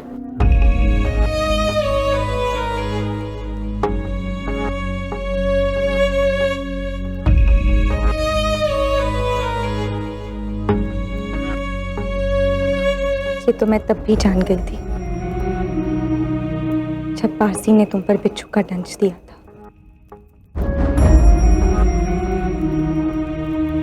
कुछ और भी घटा है लाची, और वही बताने मैं यहां आया हूं।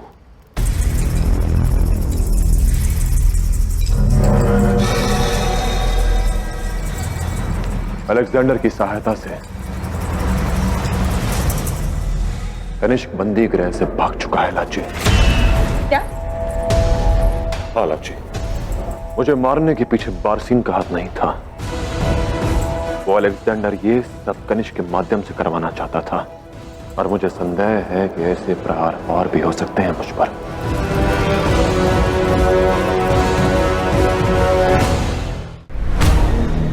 तुम लोग पुरु को चारों दिशाओं से घेर लेना।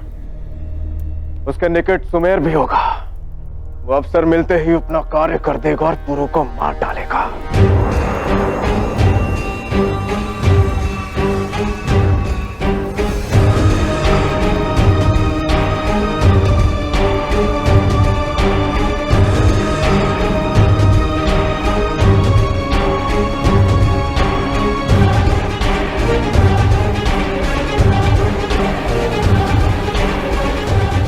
अंततः वो क्षण आ ही गया पुरु। आज मैं तुम्हें अपनी आंखों के सामने मरता हुआ देखूंगा।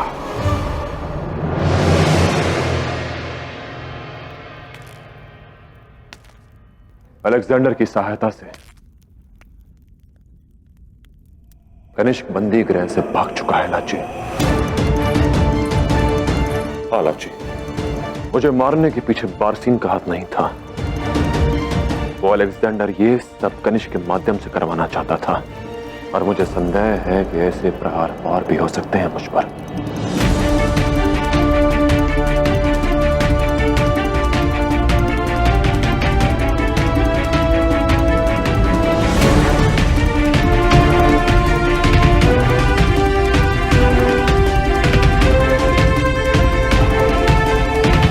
तो तुम यहाँ दस्यु कुमारी को भयभीत करने आए हो?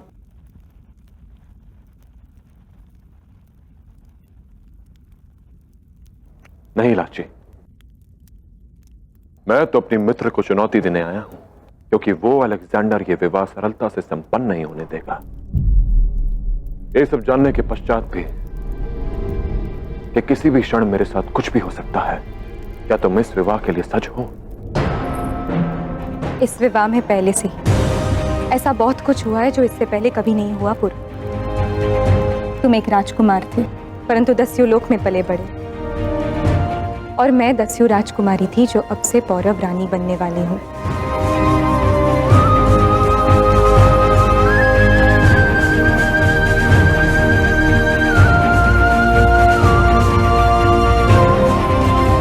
वचन दिया था महाराज, पूरा तो करना होगा।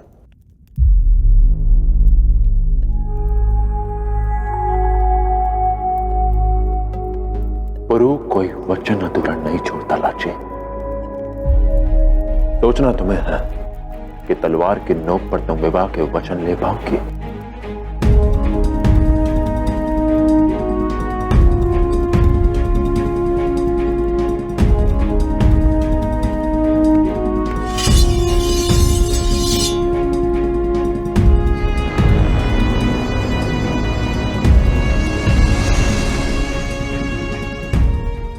राज पुरुषोत्तम सच है।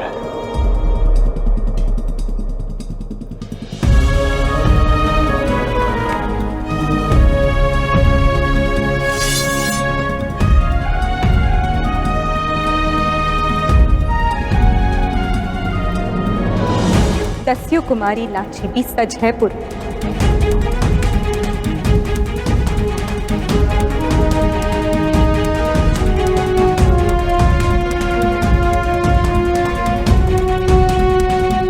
आज तक हम एक दूसरे को चुनौती देते आए हैं पुरु, पर अब किसी ने हमारे विवाह को चुनौती दी है, तो तलवार की नोक पर ही सही ये विवाह तो होकर रहेगा।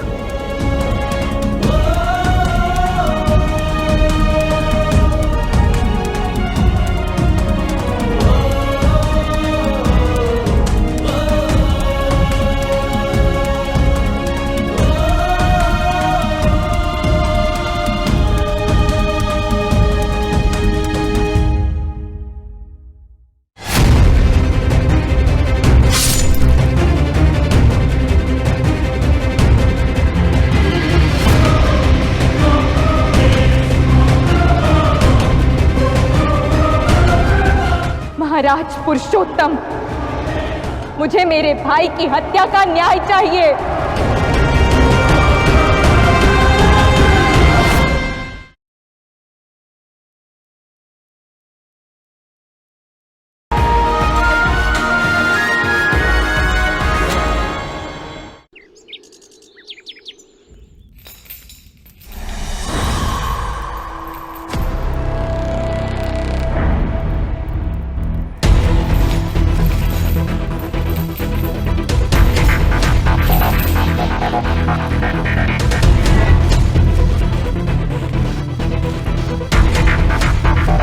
मैं अच्छी तरह से वाकिफ हूं फैस्टियन कि तुम इस वक्त क्या सोच रहे हो,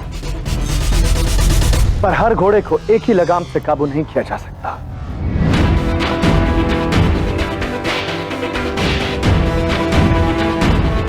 हर किसी को तकलीफ देने का तरीका अलग होता है, इसलिए चोट वहां दो जहां सबसे ज्यादा तकलीफ हो,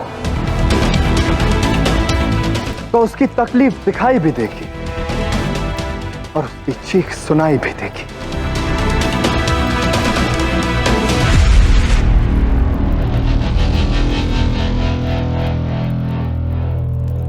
एक ब्राह्मण को सबसे अधिक पीड़ा तब होती है जब उसके धर्म और धर्म चिन्ह पर चोट पहुंचती है। सम्राट,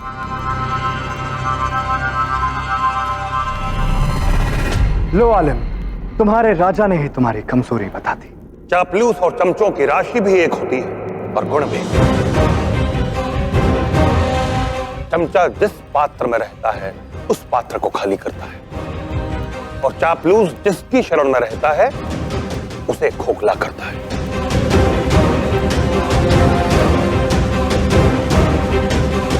सावधान अलेक्जेंडर, जिस चापलूस अम्बिराज ने भारत को खोखला किया वो समय पड़ने पर तुम्हारे साथ भी छल करेगा। सावधान चाणक्य!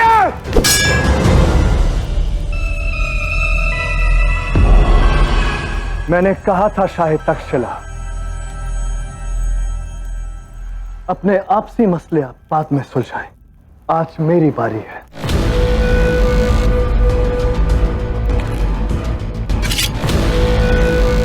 अभी मुझे सिर्फ ये बताओ कि क्या है एक ब्राह्मण का धर्म और क्या है उसकी पाक निशानी। पहला, यज्ञोपवीत अर्थात जनेऊ। इस यज्ञोपवीत के 3 धागे ब्राह्मण को ऋण की याद दिलाते हैं। मातृ ऋण, पितृ ऋण और गुरु ऋण। एक बार ब्राह्मण इन्हें धारण कर ले फिर कभी इनसे अलग नहीं होता। तो फिर इस पाक धागे को हम इसके शरीर से अलग कर देते हैं। इसकी आवश्यकता नहीं, मैं स्वयं इसे हटाए देता हूं।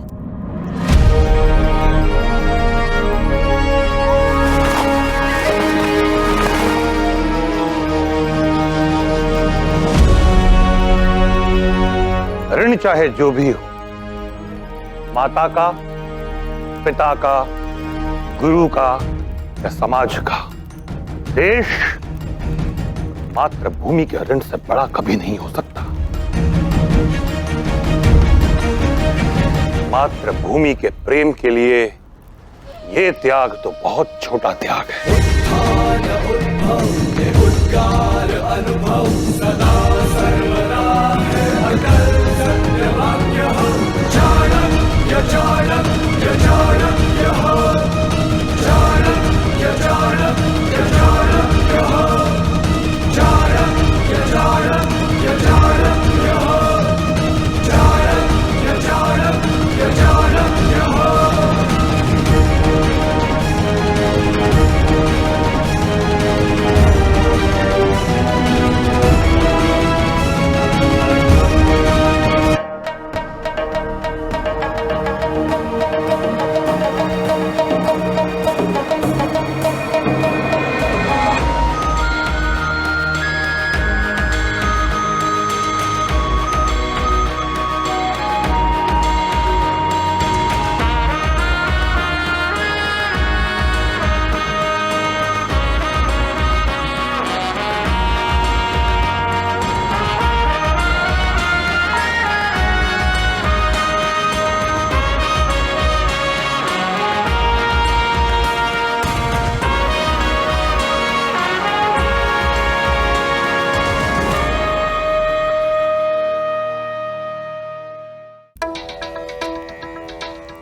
इन्हें और कष्ट देने की आवश्यकता नहीं है।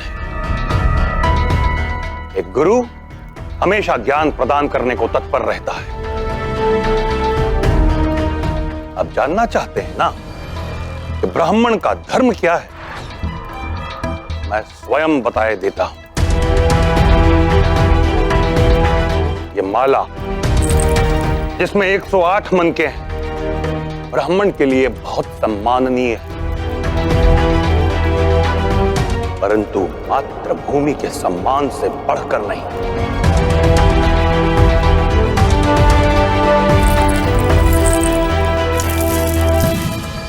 और चंदन का ये त्रिपुंड जो ना केवल हमारे धर्म का बल्कि हमारी आस्था का प्रतीक है।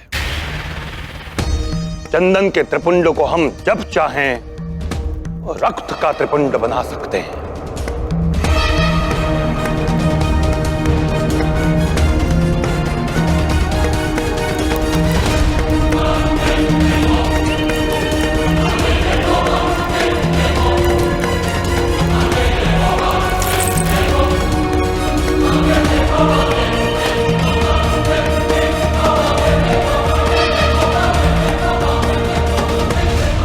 क्योंकि देश प्रेम से बड़ा कोई धर्म नहीं, मातृभूमि की रक्षा से पवित्र कोई कर्म नहीं, और देश को स्वतंत्र बनाए रखने की इच्छा से बड़ी कोई आस्था नहीं।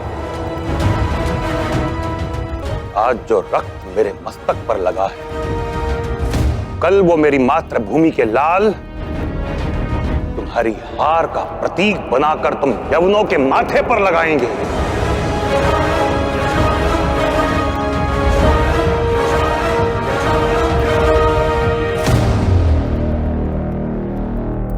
कितनी मिलती है ना तुम्हारी सोच उस पोरस से।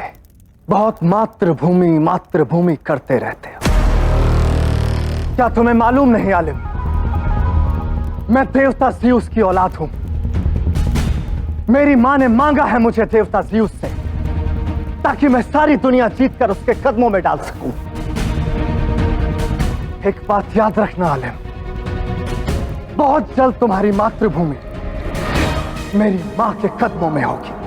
तो देखते हैं तुम अपनी मां की इच्छा पूरी कर पाते हो या मेरी मातृभूमि तुम्हें और तुम्हारी मां को नया पाठ पढ़ाती है। ख्वाब देखना बंद करो आलिम। हिफाजत करने के लिए जिंदा रहना जरूरी है। और आज पोरस की जिंदगी का आखिरी दिन है।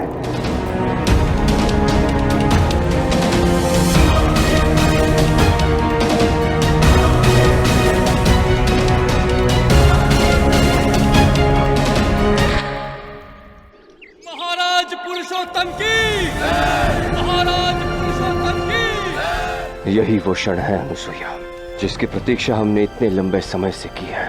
आज हमारे पुत्र का विवाह है। हाँ जी, आशा करते हैं कि सब मंगलमय हो।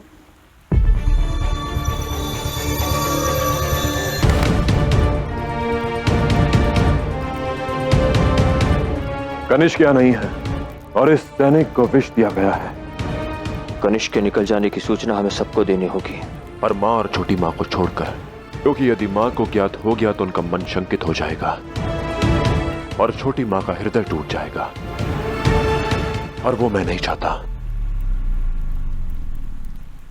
विश्वास रखो, कुछ अमंगलमय नहीं होगा।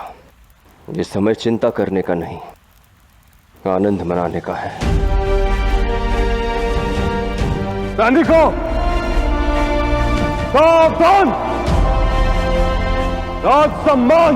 महाराज पुरुषोत्तम की, महाराज पुरुषोत्तम की, महाराज पुरुषोत्तम की, महाराज पुरुषोत्तम की, महाराज पुरुषोत्तम की, महाराज पुरुषोत्तम की, महाराज पुरुषोत्तम की, महाराज पुरुषोत्तम की।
ये साथ सदा बना रहे।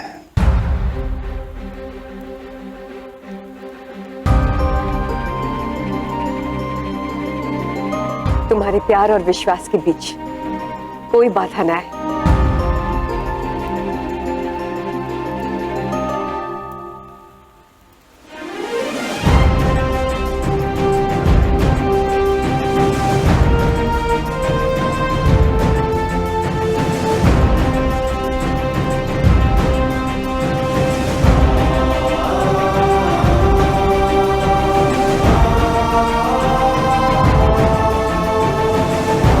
अब मैं और आर्य दोनों राजनीतिक कर्तव्यों से मुक्त होते हैं,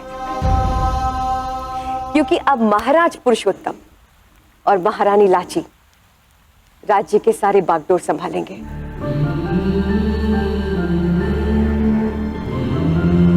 गुरु, सदा सत्य के मार्ग पर चलना, और हाँ, इस मार्ग पर कभी कभी संबंध भी दांव पर लगेंगे, परंतु कोई भी संबंध न्याय और सत्य से बड़ा नहीं होता। स्मरण रहे। आपका आशीर्वाद है ना मां, विश्वास रखिए, मेरे रहते हुए राष्ट्र में कोई अनहोनी नहीं हो सकती। सत्य ही शुभ सिद्ध होगा।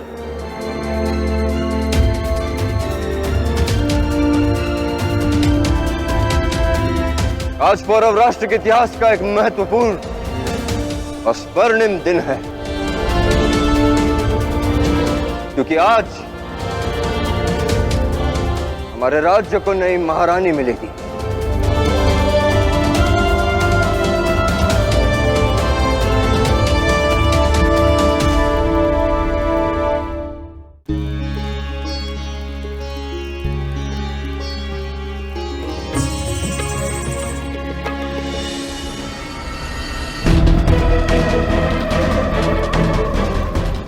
तुम कनिष्क, और कहाँ है तुम्हारे सैनिक?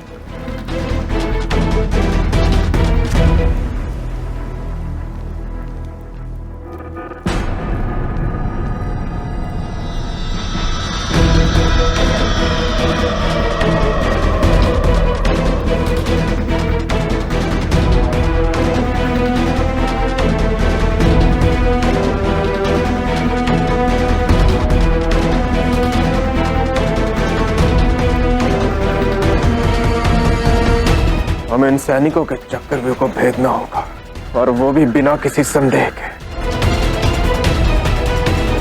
सावधान रहना, हम लोग इनमें से नहीं हैं। ये बात जानना इनके लिए कठिन नहीं होगा।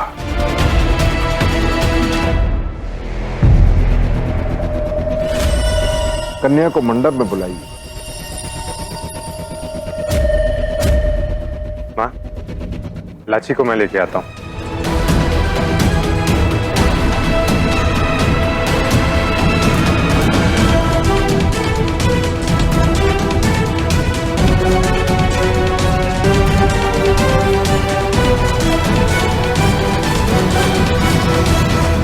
हम यहाँ अपना समय व्यर्थ नहीं कर सकते। अगर इन्हें मारकर भी आगे जाना पड़ा तो हम मारेंगे।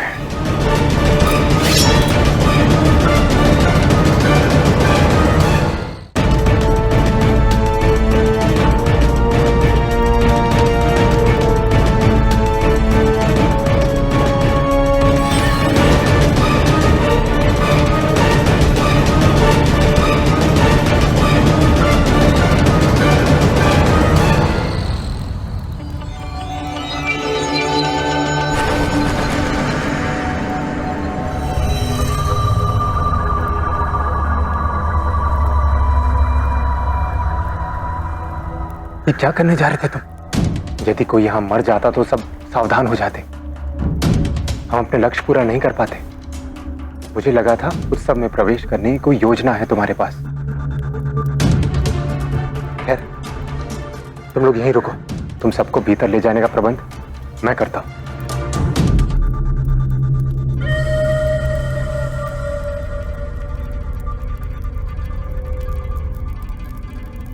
तुम दोनों सैनिकों, बहुत समय से यहां खड़े हो, थक गए होगे, विश्राम कर लो। तुम्हारे स्थान पर अन्य सैनिक को तैनात करूंगा। मैं नहीं चाहता थके हारे सैनिकों के कारण यहां की सुरक्षा व्यवस्था बिगड़े। जाओ। तुम दोनों यहां आओ। यहां तैनात हो।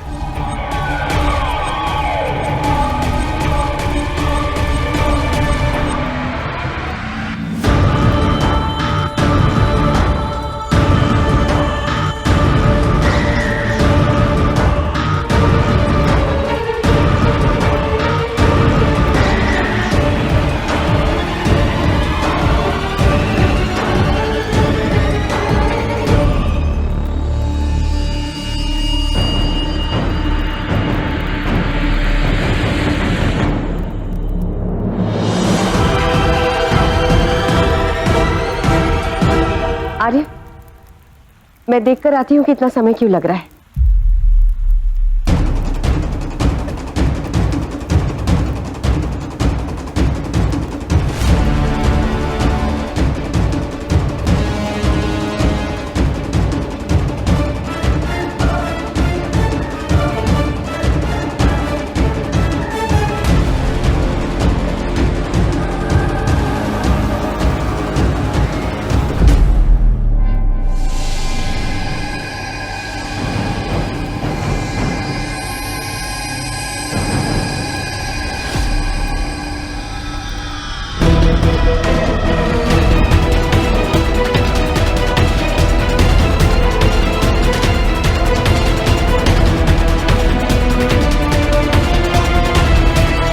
लाची, तुम लाची को लेने आए थे ना?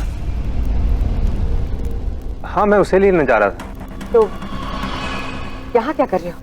बस यहाँ की सुरक्षा व्यवस्था देखने रुक गया। अभी लेकर आता हूँ। उसकी कोई आवश्यकता नहीं।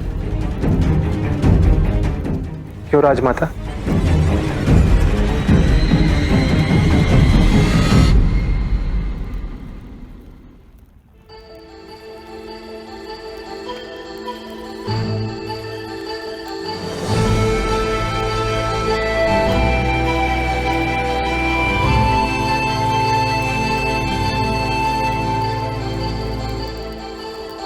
संयम रखो पुरो। लाची बस आती ही होगी। जी, मतलब नहीं पिताश्री, मैं तो बस यूं ही देख रहा था। क्या देख रहे थे? वो उत्सव की व्यवस्था।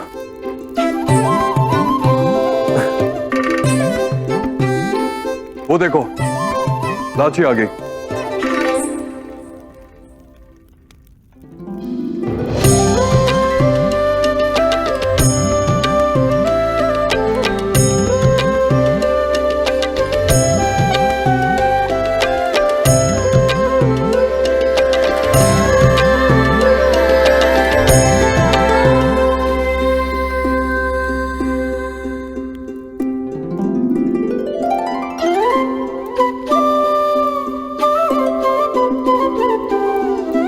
भाई, बचपन से लेकर आज तक तुमने पुरु से झगड़ा किया है। आशा है कि अब तुम दोनों का झगड़ा समाप्त हो जाएगा। हाँ लाची, इस विवाह के पश्चात झगड़े की सारी जड़ ही समाप्त हो जाएगी।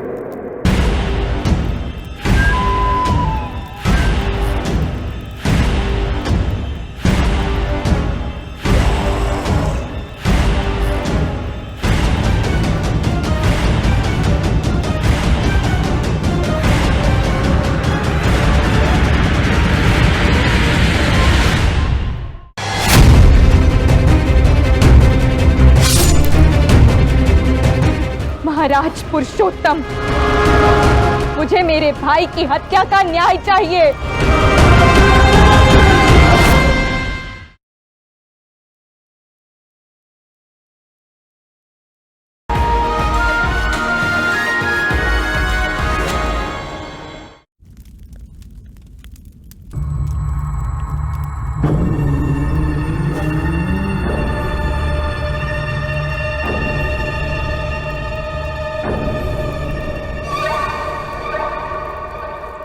चलिए।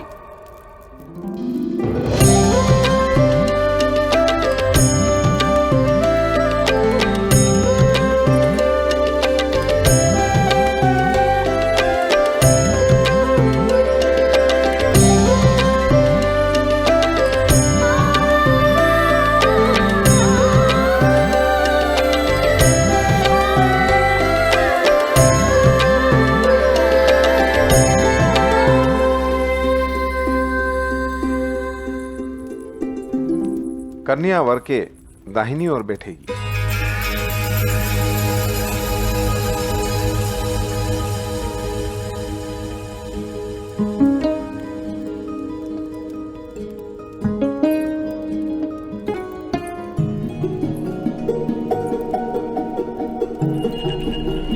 महाराज, विवाह की विधि के लिए हमको हवन कुंड की ओर देखना होगा, मुझे नहीं।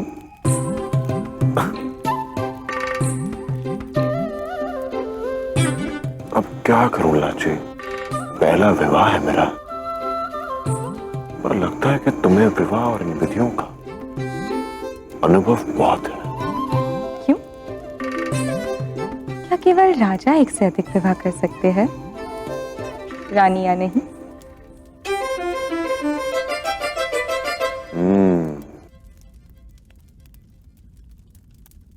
याद रखूंगा लाची। वैसे तुम चिंता मत करो, ये विवाह तो केवल एक अभ्यास है। अगली बार जब मैं विवाह करूंगा तब इन सभी बातों को ध्यान में रखूंगा।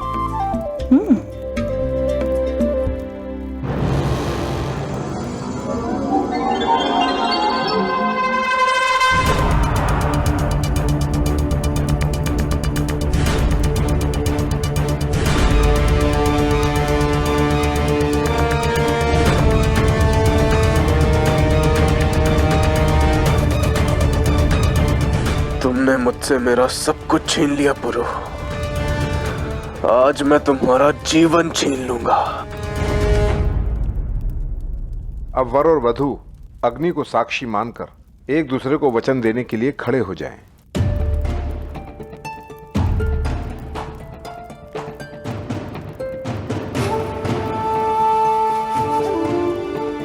पुरु, विवाह करने जा रहे हो, युद्ध लड़ने नहीं जो तलवार लेकर खड़े हो। रखो उसे। विवाह तो संसार का सबसे बड़ा युद्ध है मां। सज रहना आवश्यक है।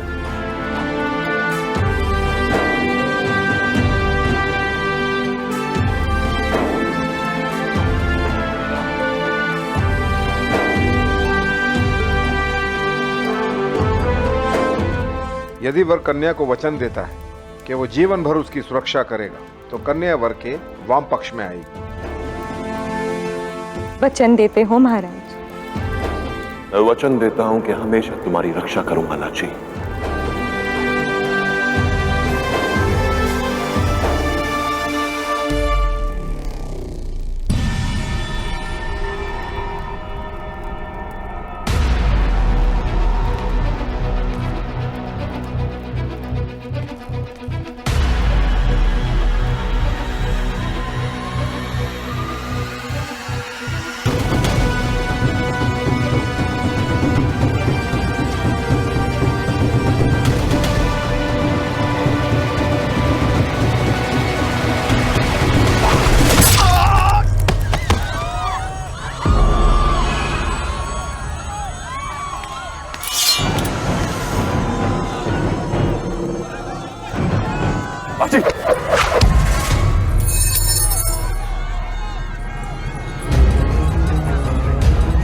वचन का आरंभ ठीक से हुआ ना लाची।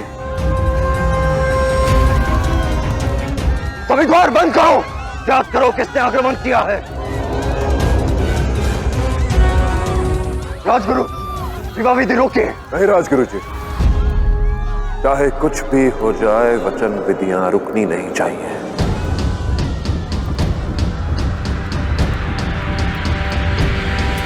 ये विवाह संपन्न होकर ही रहेगा।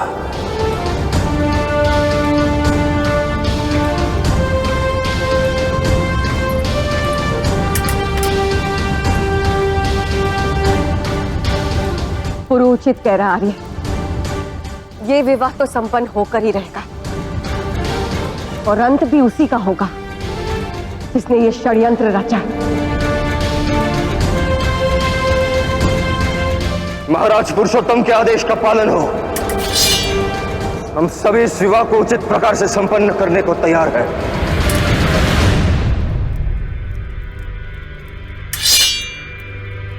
तैयार?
सज्ज हो जाए, शत्रु पौरव सैनिक के भेष में आए हैं।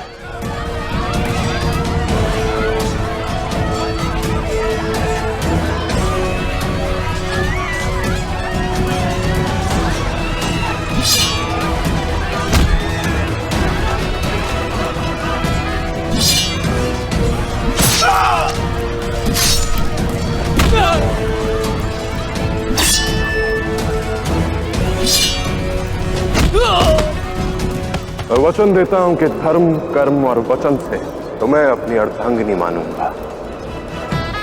उसे भांति रक्षा करूंगा जैसे एक अंग दूसरे अंग की करता है।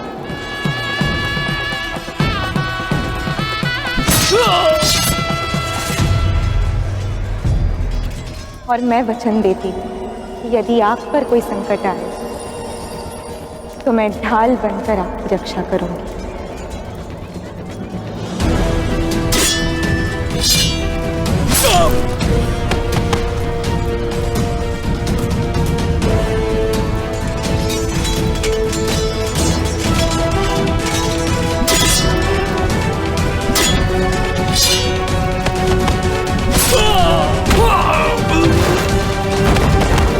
वचन देता हूं तुम्हारा साथ कभी नहीं छोड़ूंगा।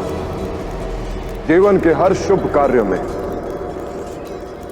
हर यात्रा में तुम्हारे साथ खड़ा रहूंगा।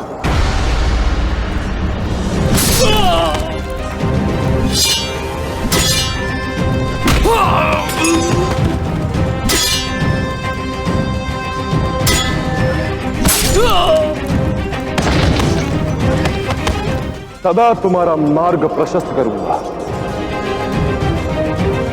वचन है मेरा। और मैं सदा आपकी परछाई बनकर सदैव आपके साथ चलूंगी।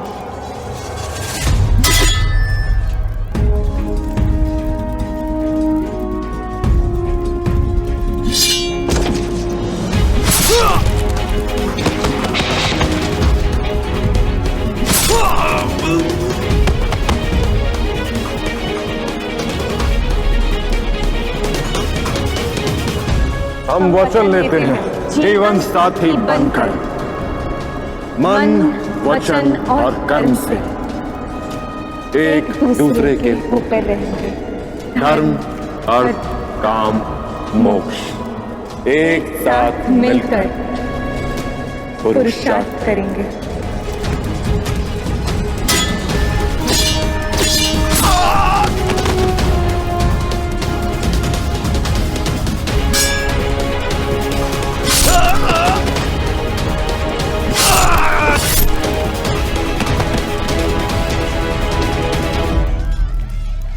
फेरों का समय आरंभ हो गया। अब अग्नि को साक्षी मानकर वर वधू फेरे लेंगे। पहला फेरा धर्म का।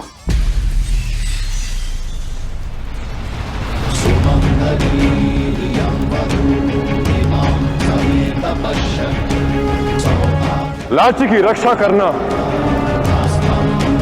मेरा धर्म होगा। और मेरा धर्म आपके साथ राजधर्म के पथ पर बने रहना।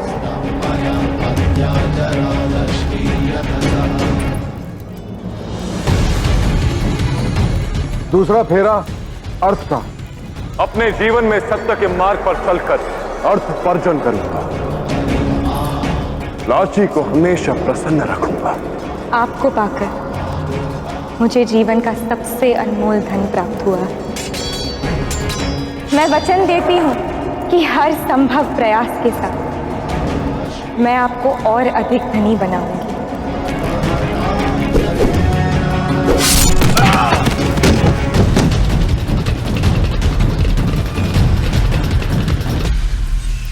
तीसरा फेरा काम का।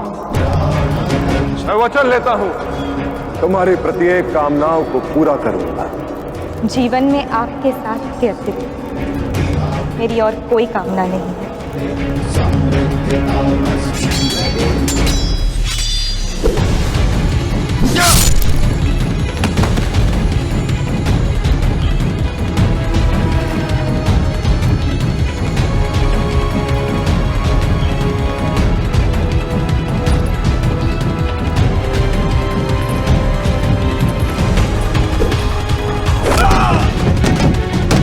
अंतिम फेरा मोक्ष का।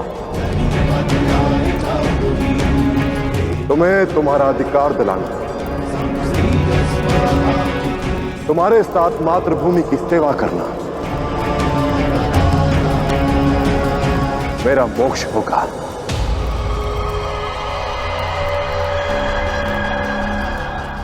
मोक्ष नहीं, सिर्फ मृत्यु मिलेगी तुम्हें अपुरूप।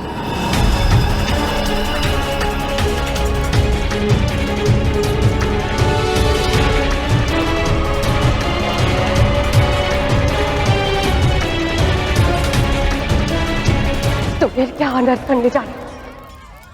अब ये विवाह संपन्न हुआ।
कोई वैद्य को बुलाओ।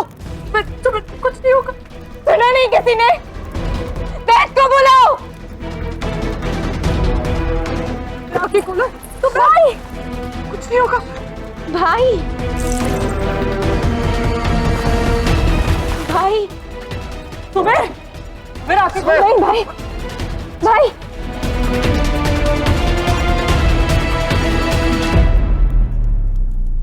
भाई भाई भाई भाई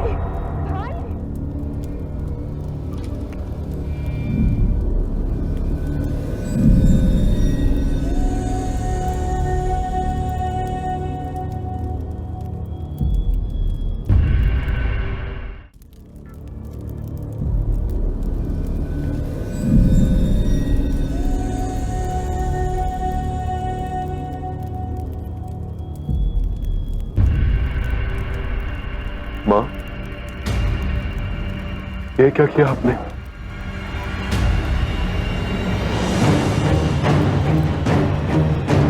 ये तुम्हें मारना चाहता था पुरु।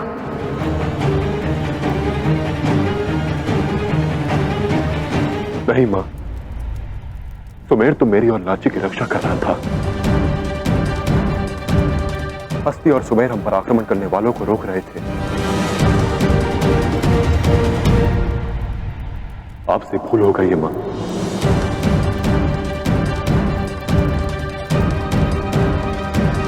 नहीं पुरु,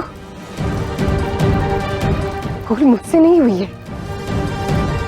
तुम्हें तुम्हारी सुरक्षा के लिए नहीं आया था, अपितु वो तुम पर आक्रमण करने आया था पुरु। मैंने स्वयं अपनी आंखों से देखा है। वो शस्त्र लेकर तुम्हारी ओर बढ़ रहा था, तुम पर प्रहार करने के लिए।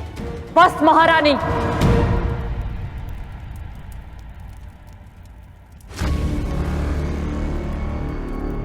मेरे पुत्र को दोषी ठहराने से पूर्व सत्य जान लेना आवश्यक होगा आपके लिए।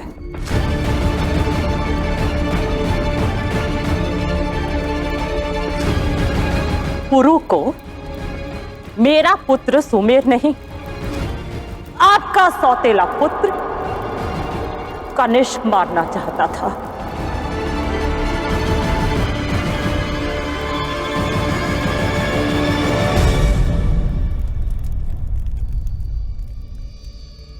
कनिष्क? हाँ मां,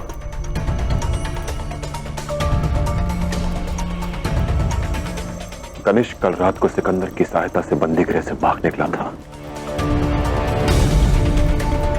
मुझे मारने की योजना उसने सिकंदर के साथ मिलकर बनाई थी,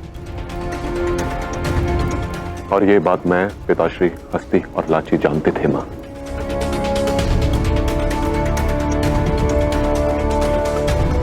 और मेरे ही कहने पर किसी ने आपको और छोटी मां को इस बात से सूचित नहीं किया,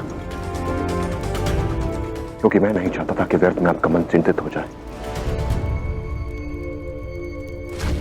जिन लोगों ने हम पर आक्रमण किया वो कनिष्क के लोग थे मां। सुमेर तो हमारी रक्षा कर रहा था। नहीं पुरु, भले ये योजना कनिष्क की हो, परंतु मेरी आंखें धोखा नहीं खा सकती। मुझे पूर्ण विश्वास है कि सुमेर भी इस योजना की एक कड़ी था।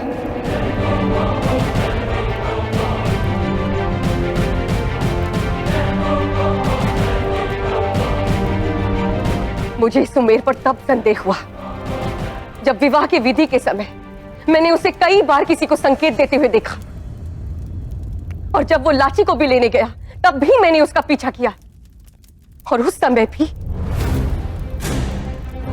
उसका व्यवहार संदिग्ध और विचित्र था। लाची, तुम लाची को लेने आए थे ना? हाँ, मैं उसे लेने जा रहा था।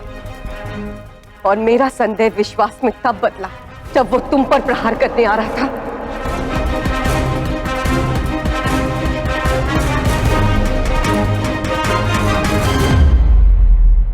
कहो आलिम, क्या है तुम्हारी आखिरी ख्वाहिश? मृत्यु से पहले अंतिम बार इस माटी का आलिंगन करना चाहता हूं। अंतिम बार स्वतंत्र भारत की हवा में श्वास लेना चाहता हूं।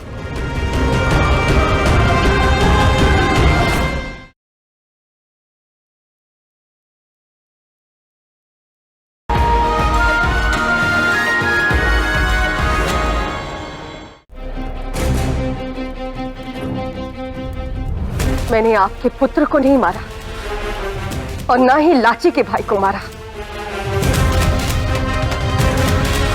मैंने एक देशद्रोही को मारा है जो कौरव राष्ट्र के महाराज पुरुषोत्तम की हत्या करने आया था। कभी कभी हमारा आंखों देखा भी हमें छल जाता है महारानी। वर्षों पहले मैंने भी एक इंसान को पौरव राष्ट्र से एक बालक को चुराकर भागते हुए देखा था। तुम एक पौरव सैनिक हो, फिर भी पौरव सैनिकों के विरुद्ध लड़ रहे थे। तुमने अपने ही देश से द्रोह किया है, परिणाम स्वयं भुगतो। देशद्रोह विद्रोह में अंतर होता है। हम आपके शिवदत्त ने महारानी अनसुईया की जान ली और मैंने विद्रोह किया। क्या आपकी नजर में ये देशद्रोह है? दिखने में वो भी देशद्रोही लगा, और उस समय यदि मैंने उसे मरने छोड़ दिया होता ना, तो आप समझ सकती हैं कि उसका परिणाम क्या होता। आज ये भारत का रक्षक पुरु हमारे सामने यहां खड़ा ना होता।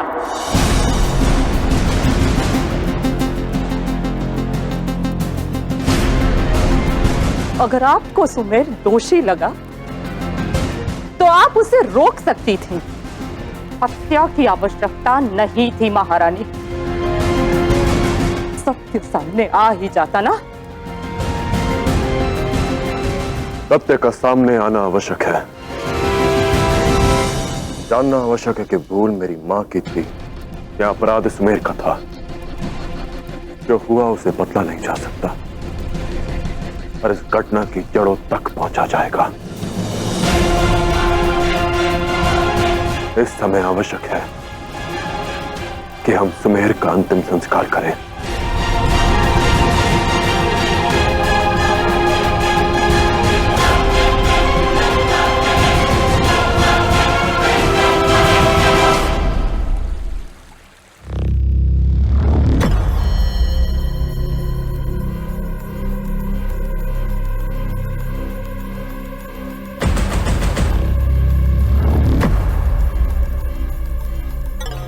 मैं अभी आपको पोरस को मारने में मदद कर सकता हूँ। भले ही पुरु को मारने की योजना सफल हो गई हो, किंतु हम फिर से प्रयास करेंगे।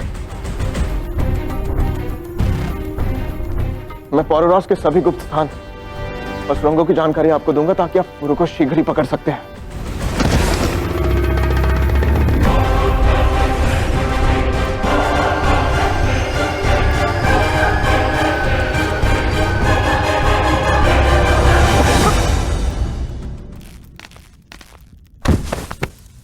तुम्हें लगता है पोरस तक पहुंचने का रास्ता जानने के लिए मुझे तुम्हारी जरूरत है?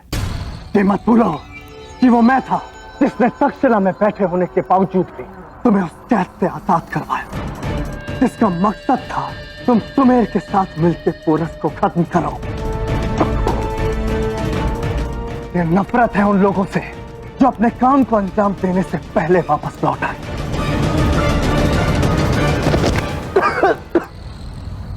कैद खाने में डाल दो इसे। इसके साथ क्या करना है बाद में तय करेंगे।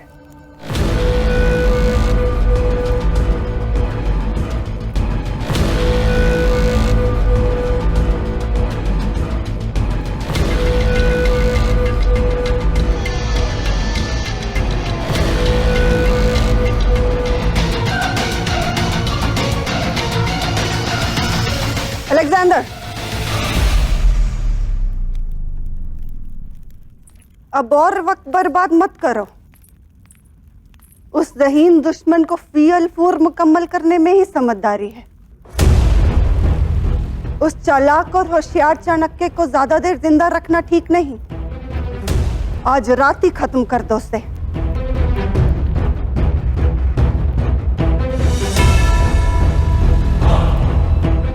आप मेरी मां हैं और आपकी नसीहत की कद्र करता हूं मैं।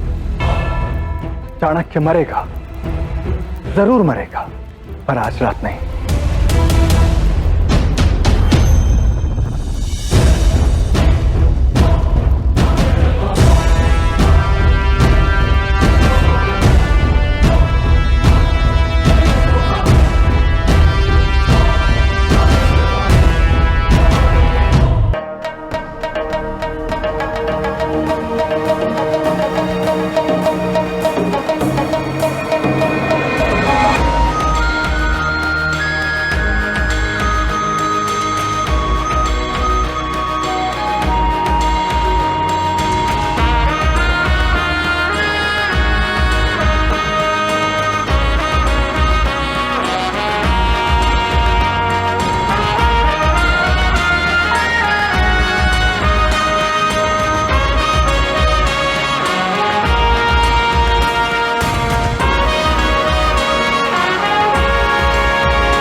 इन्होंने हमारे भावी राजा की हत्या की है।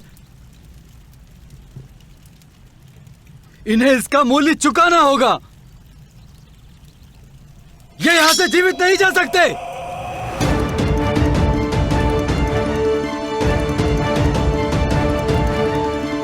दस्यु रानी, आप आदेश कीजिए, हम इसी क्षण इन्हें समाप्त कर देंगे।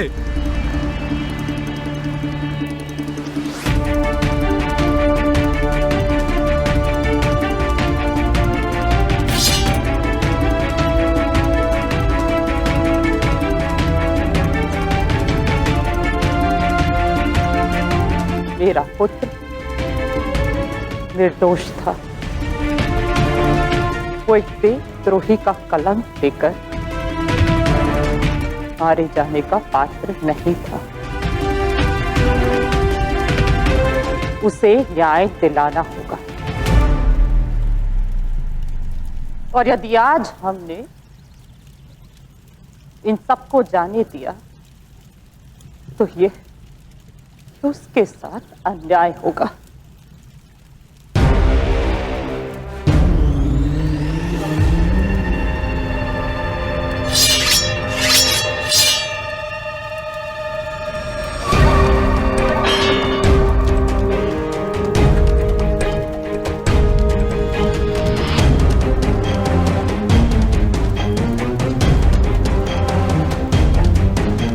यहां रुकना उचित नहीं है पुरु।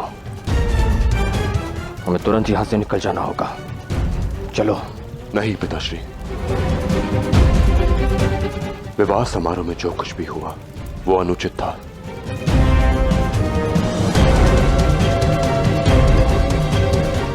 किंतु हम यहां से भाग निकले तो वो और भी अनुचित होगा।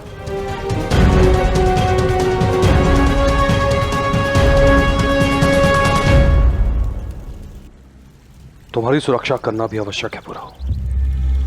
तुम पौरव राष्ट्र के राजा हो, और तुम्हारी रक्षा करने के लिए हम किसी का भी रक्त बहा सकते हैं।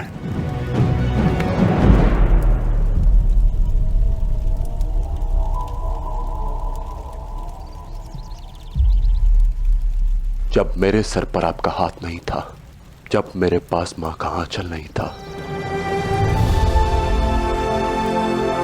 तब इसी दस्यु लोक ने मुझे अपना नया जीवन दिया था।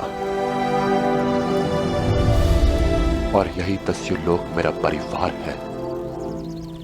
और अपने परिवार पर तलवार नहीं उठाई जाती। यदि इन्हें लगता है कि मैं दोषी हूं, यदि ये मेरे प्राण लेना चाहते हैं, तो मुझे स्वीकार है। पर मेरी या मेरे किसी अपने की तलवार किसी भी दस्यु पर नहीं उठेगी।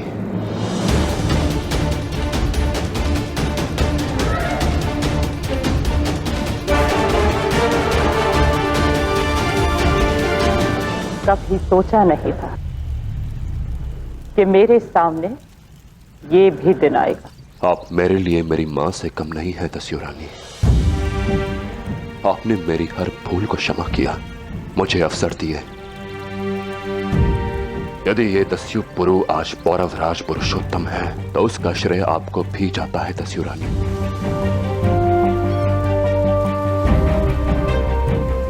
सुमेर के साथ जो कुछ भी हुआ उसके लिए मैं क्षमा चाहता हूं। आप जो भी दंड मुझे देना चाहती हैं, मुझे स्वीकार होगा।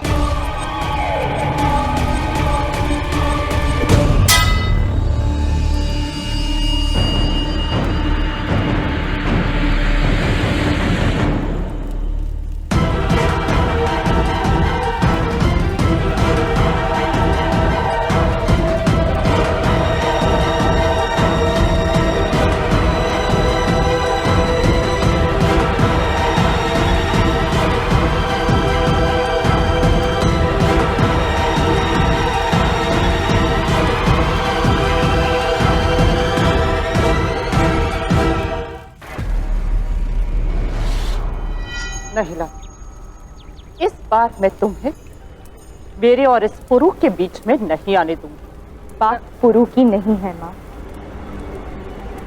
बात न्याय की है। पौरव महारानी दस्यु महारानी को ये अन्याय नहीं करने देगी।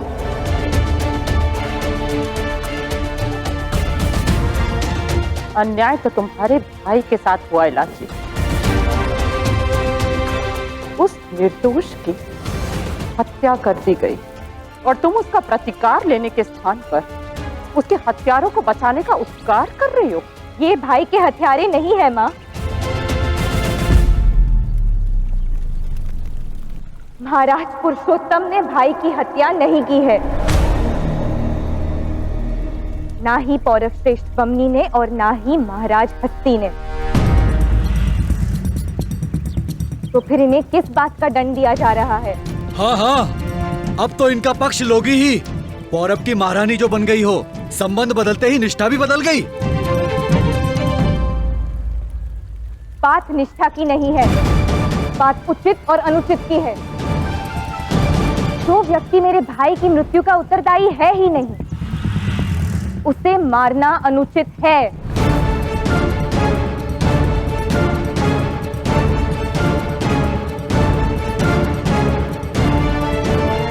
महाराज पुरुषोत्तम भी आप सबके विरुद्ध शस्त्र उठा सकते थे, किंतु उन्होंने ऐसा नहीं किया, क्योंकि वो अपनी मातृभूमि का आदर करते हैं, आप सबका सम्मान करते हैं, आप सबको अपना परिवार मानते हैं। किंतु यदि आप उन्हें उस अपराध का दंड देंगे जो उन्होंने किया ही नहीं है,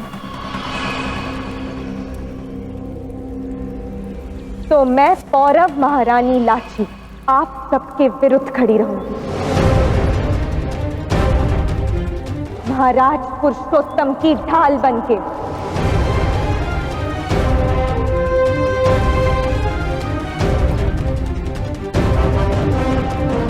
और शपथ है मेरी, यदि किसी ने भी महाराज की ओर एक और कदम बढ़ाया तो उसका सामना लाची की तलवार करेगी। भूल जाऊंगी मैं कि आप सब मेरा परिवार है। तो ठीक है, इनके साथ साथ तुम भी मृत्यु के पात्र हो लाची। नहीं लाची, तुम अपने पिता के विरुद्ध नहीं खड़ी हो सकते। यदि माता पिता गलत मार्ग चुन ले तो संतान उनके विरुद्ध खड़ी होती ही है।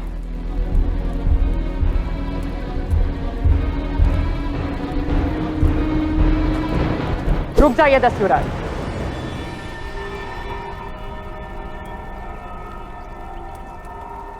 जाने दीजिए इन्हें।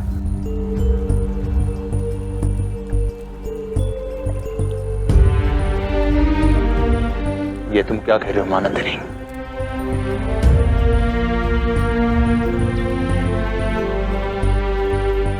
मैंने अपने पुत्र को खो दिया,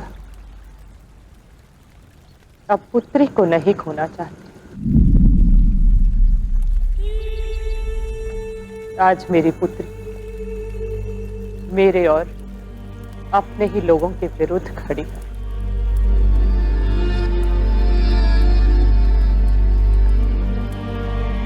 परिस्थितियां इससे भी अधिक विकट हो, उससे अच्छा है कि शांति से मेरे बेटे को मुखाग्नि दी जाए।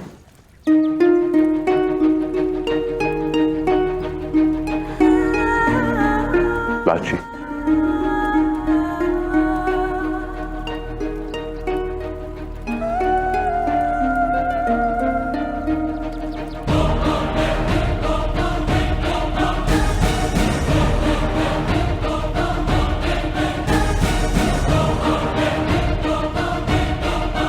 तुम जाओ पुरु,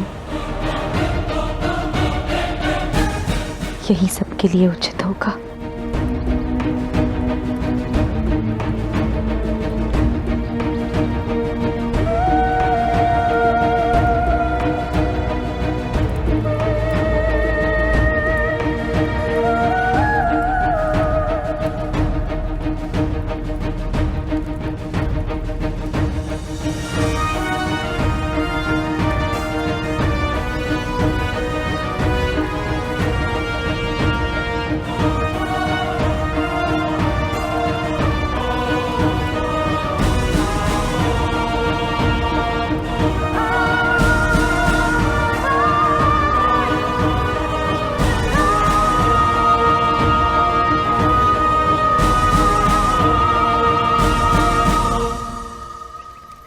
ऐसा कैसे कर सकती हो महानंदिनी?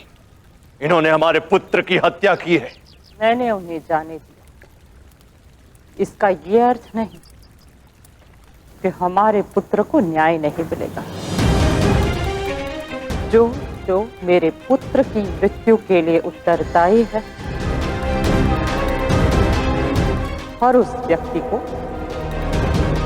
उसका मूल्य चुकाना पड़ेगा।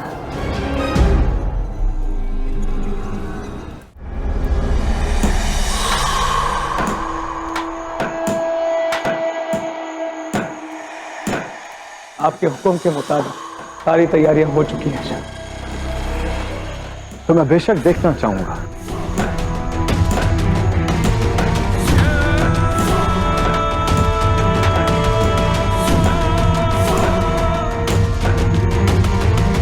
वो पोरस एक बार फिर तुम्हारे हाथों से बच गया और तुम चाणक्य के कत्ल से उसका जवाब देने की बजाय यहाँ खड़े रहकर वक्त बर्बाद कर रहे हो। तुम्हें हो क्या गया है अलेक्जेंडर? कहाँ है वो अलेक्जेंडर जिसने अपने नाम के खौफ से लोगों के जहन में खौफ पैदा किया था?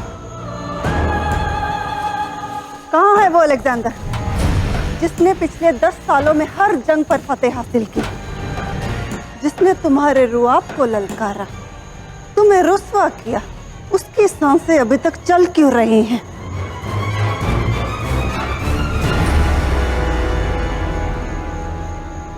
क्योंकि मैं चाहता हूं कि जब चाणक्य की सांसें थमे तो ना सिर्फ पोरस बल्कि पूरे भारत के लोगों के दिल खौफ से थम जाए।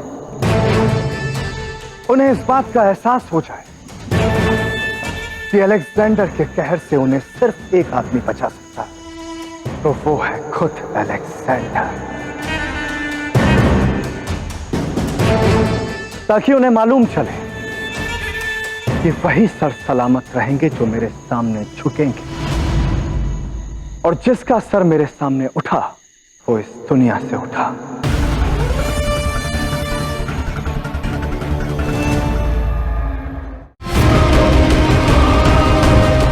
रुक जाओ लाची।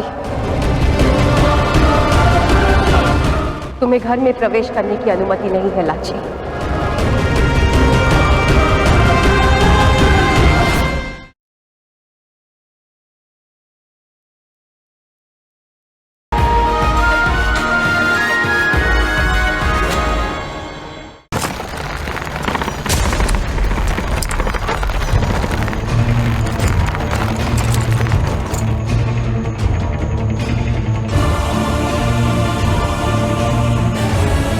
यह है चाणक्य की मौत का सामान। दुनिया ने इससे ज्यादा खौफनाक मौत आज तक नहीं देखी होगी।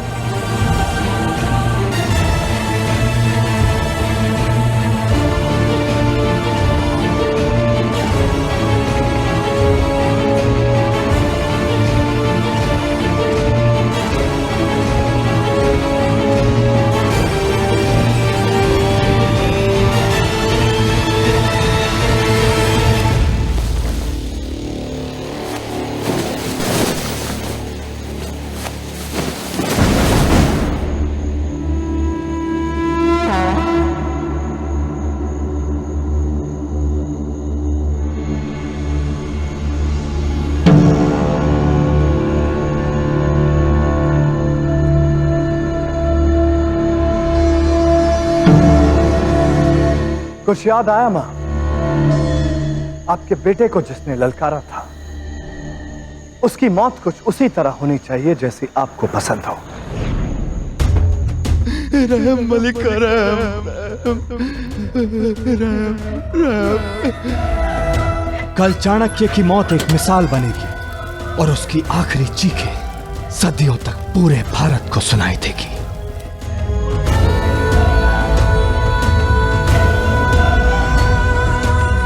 कल तक्षशिला का हर मर्द, औरत, बूढ़ा और बच्चा इस मंजर को देखने के लिए यहां मौजूद होना चाहिए।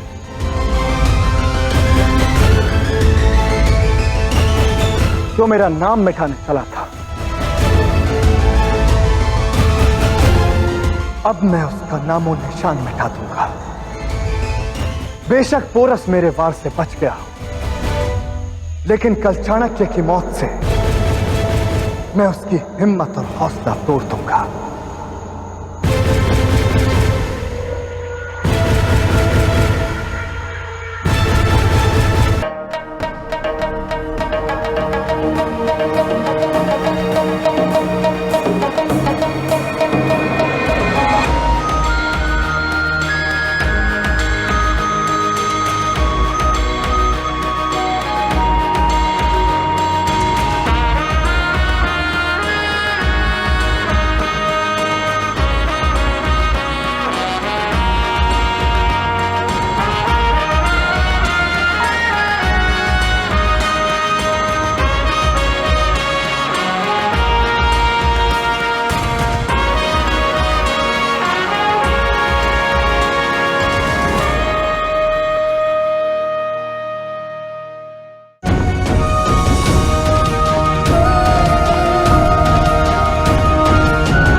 भाई की अस्थियां को झेलम में विसर्जित करना है।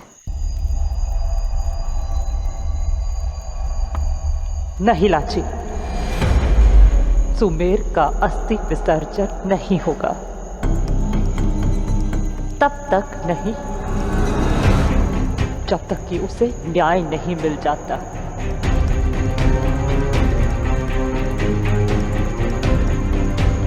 ये अस्थि कलश यहीं रहेगा ताकि दस्युं लोक के सभी वासी इसे हर दिन हर पल देखें और याद रखें कि हमारे साथ क्या अन्याय हुआ है। जाओ लाची, और अब तभी आना जब अपने भाई को न्याय दिला दो, तभी सुमेर की अस्थियां झेलम में विसर्जित करोगे तुम।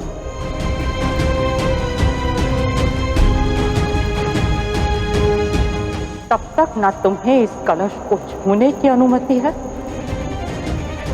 और ना ही दस्यु लोक में आने की।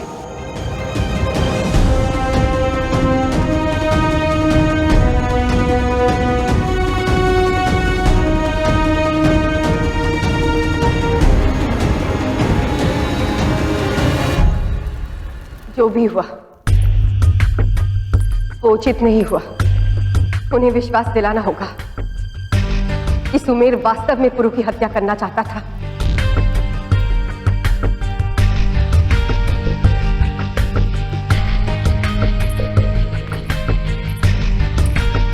मैं उनकी भावनाएं समझ सकती हूँ पुरु। उनके लिए स्वप्न में भी सुमेर देशद्रोही नहीं हो सकता, इसीलिए उन्होंने तुम्हें घेरा।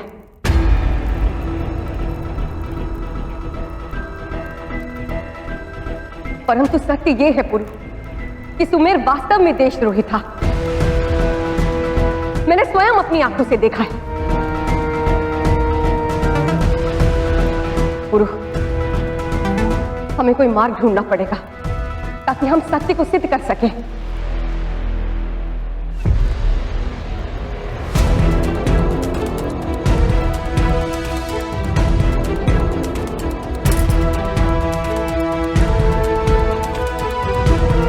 जाओ लाचा, और अब तभी आना जब अपने भाई को न्याय दिला दो, तभी सुमेर की अस्थियां झेलम में विसर्जित करोगे तुम।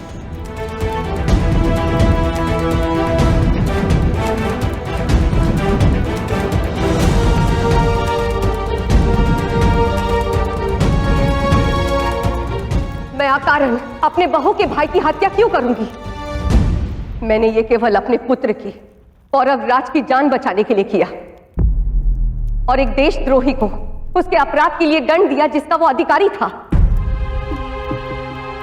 पुरु, हमें इस षड्यंत्र के जड़ तक पहुंचना पड़ेगा ताकि हम प्रमाणित कर सकें कि अलेक्जेंडर की तुम्हारी इस हत्या की योजना में सुमेर और कनिष्क दोनों ही भागीदार थे।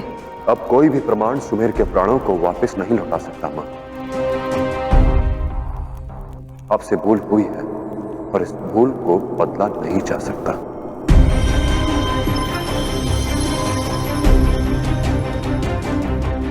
मुझसे कोई भूल नहीं हुई है पुरु।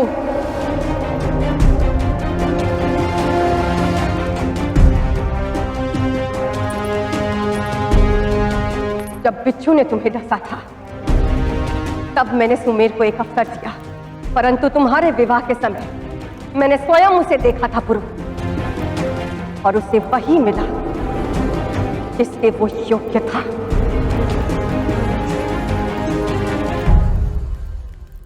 और यदि फिर भी किसी को यह लगता है कि मैं दोषी हूं, तो मुझे उससे कोई अंतर नहीं पड़ता, क्योंकि मैं जानती और मेरी आत्मा जानती है कि मुझे सुमेर की हत्या से कोई खेद नहीं है।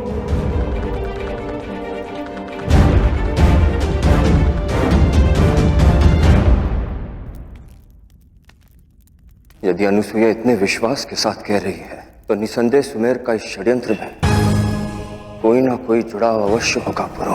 सुमेर लाची का भाई है पिताश्री, और एक भाई अपनी ही बहन के पति को मार के अपनी बहन के सुहाग को उजाड़ेगा क्यों?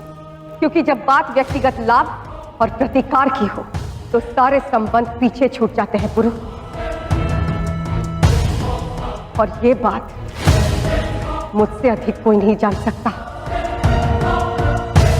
मेरे ही भाई ने मुझसे छल किया, मेरे ही भाई ने मेरे हाथों मेरे पति की हत्या करवानी चाहिए। महाराज के भाई शिवदत्त श्री ने, उनके पुत्र ने जो उनके साथ विश्वासघात किया, वो सबने देखा। जब मेरा भाई ये कर सकता है तो लाची का भाई भी ये कर सकता है पुरु।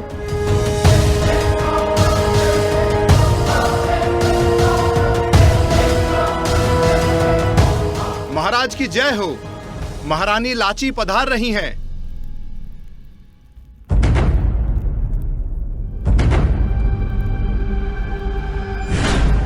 रुक जाओ लाची।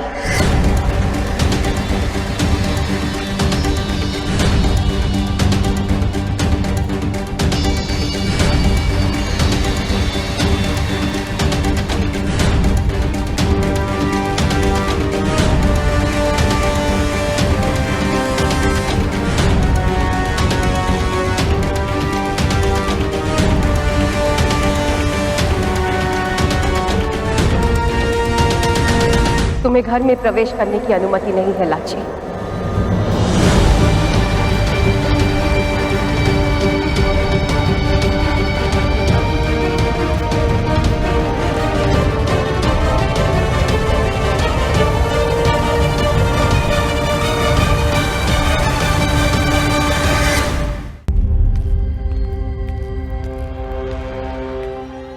ये आप क्या कह रही हैं मां? लाशी मेरी पत्नी है, आप उसको अपने ही घर में आने से कैसे रोक सकती हैं? वही तो पुरु, अब वो तुम्हारी पत्नी है और अब ये घर उसका है, इसीलिए मैं उसे घर में आने से रोक रही हूं। इसीलिए वो प्रवेश नहीं कर सकती।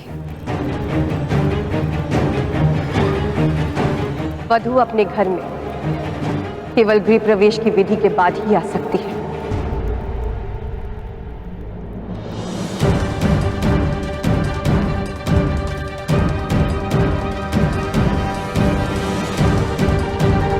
जो कुछ भी हुआ, क्या उसके पश्चात इस विधि की आवश्यकता है? हाँ, आवश्यकता है आर्य। कुलवधू लक्ष्मी का रूप होती है और नए घर में उसका स्वागत पूरे सम्मान और आदर से होना चाहिए।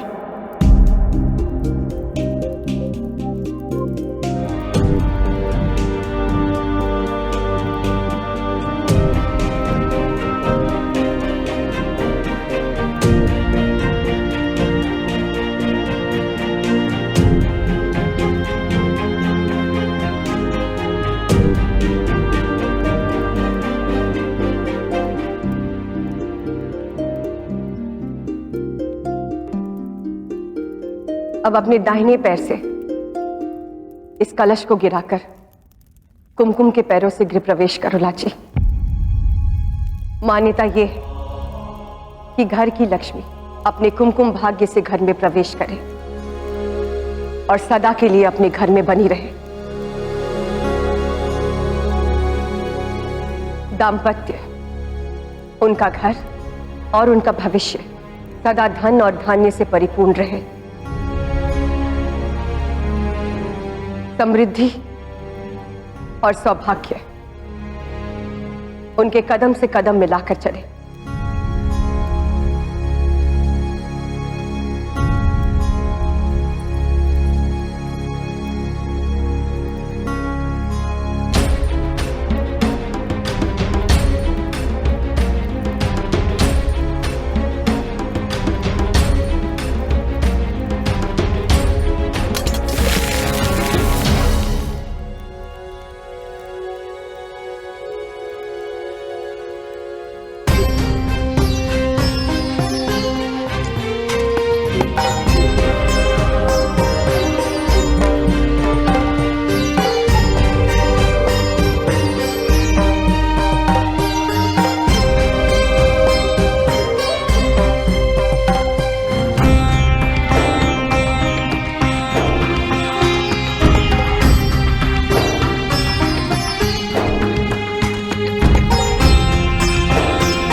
अब गृह प्रवेश संपन्न हुआ। अब पौरव राष्ट्र को उसकी नई महारानी मिली आई। पौरव राष्ट्र की महारानी के रूप में मैंने अपने सारे कर्तव्यों का पालन कर लिया है, किंतु मेरे कुछ कर्तव्य मेरे दस्यु परिवार के प्रति भी है।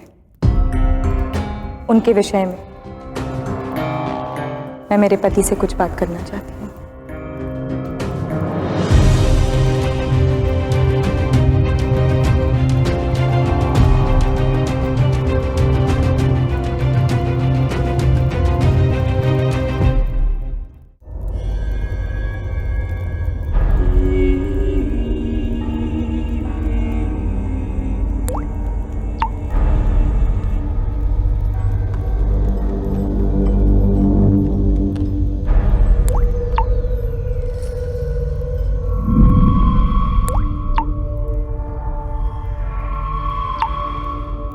बड़ा गुरूर था ना तुम्हें अपने दिमाग पर। अब देखते हैं कब तक इस पर काबू रख पाओगे।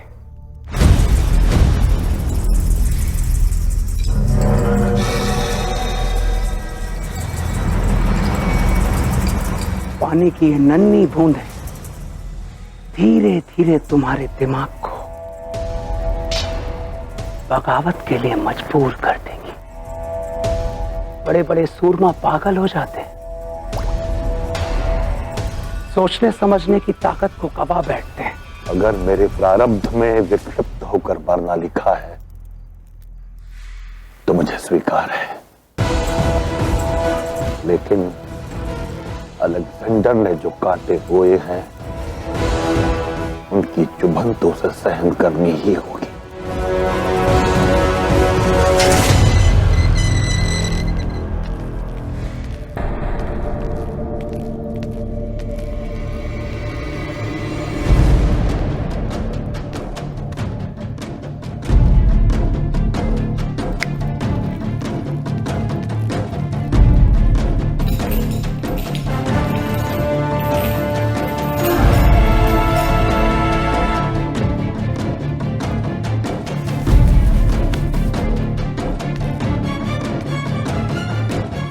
मैं तुम्हारे लिए एक तोहफा लेकर आया हूं।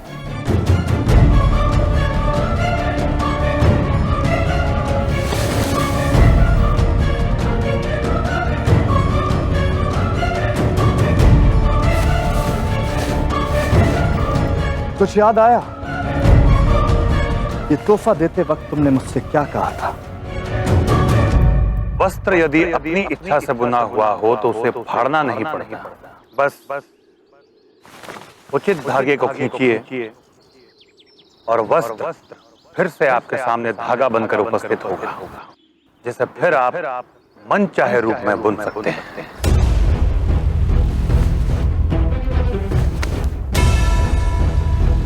ये तोहफा मेरे कुछ काम नहीं आया, सोचा तो मैं वापस कर दूं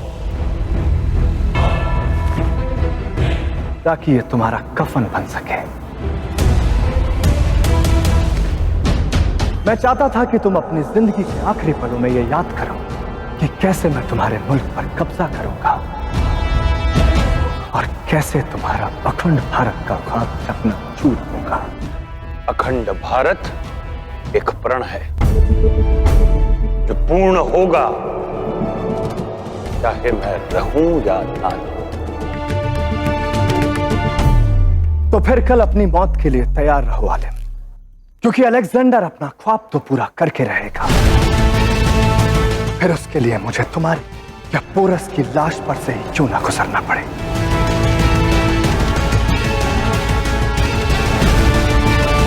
जो इस तुच्छ शिक्षक की अंतिम इच्छा को पूरी नहीं कर सकता, वो संपूर्ण भारत पर अपने आधिपत्य के स्वप्न को क्या पूरा करेगा?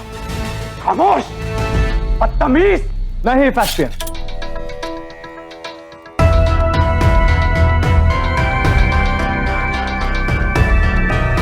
कहो आलिम, क्या है तुम्हारी आखिरी ख्वाहिश? बहुत सरल इच्छा है। मैं इस देश के लिए जन्मा हूं, देश की माटी से जन्मा हूं। मृत्यु से पहले अंतिम बार इस माटी का आलिंगन करना चाहता हूं। अंतिम बार स्वतंत्र भारत की हवा में श्वास लेना चाहता हूं।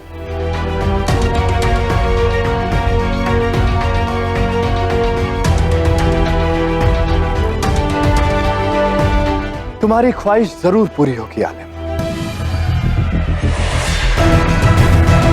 कल तुम्हारे लोगों के साथ साथ सारी दुनिया देखेगी कि अलेक्जेंडर का मुकाबला कोई नहीं कर सकता। मैं आज की दुनिया का खुदा हूं और मुझसे बड़ा कोई नहीं।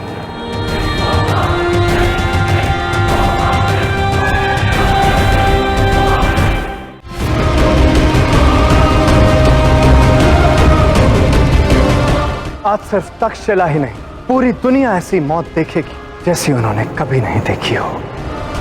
मैंने अपना पत्नी धर्म निभाया है और अब आपको अपने राजा होने का धर्म निभाना होगा।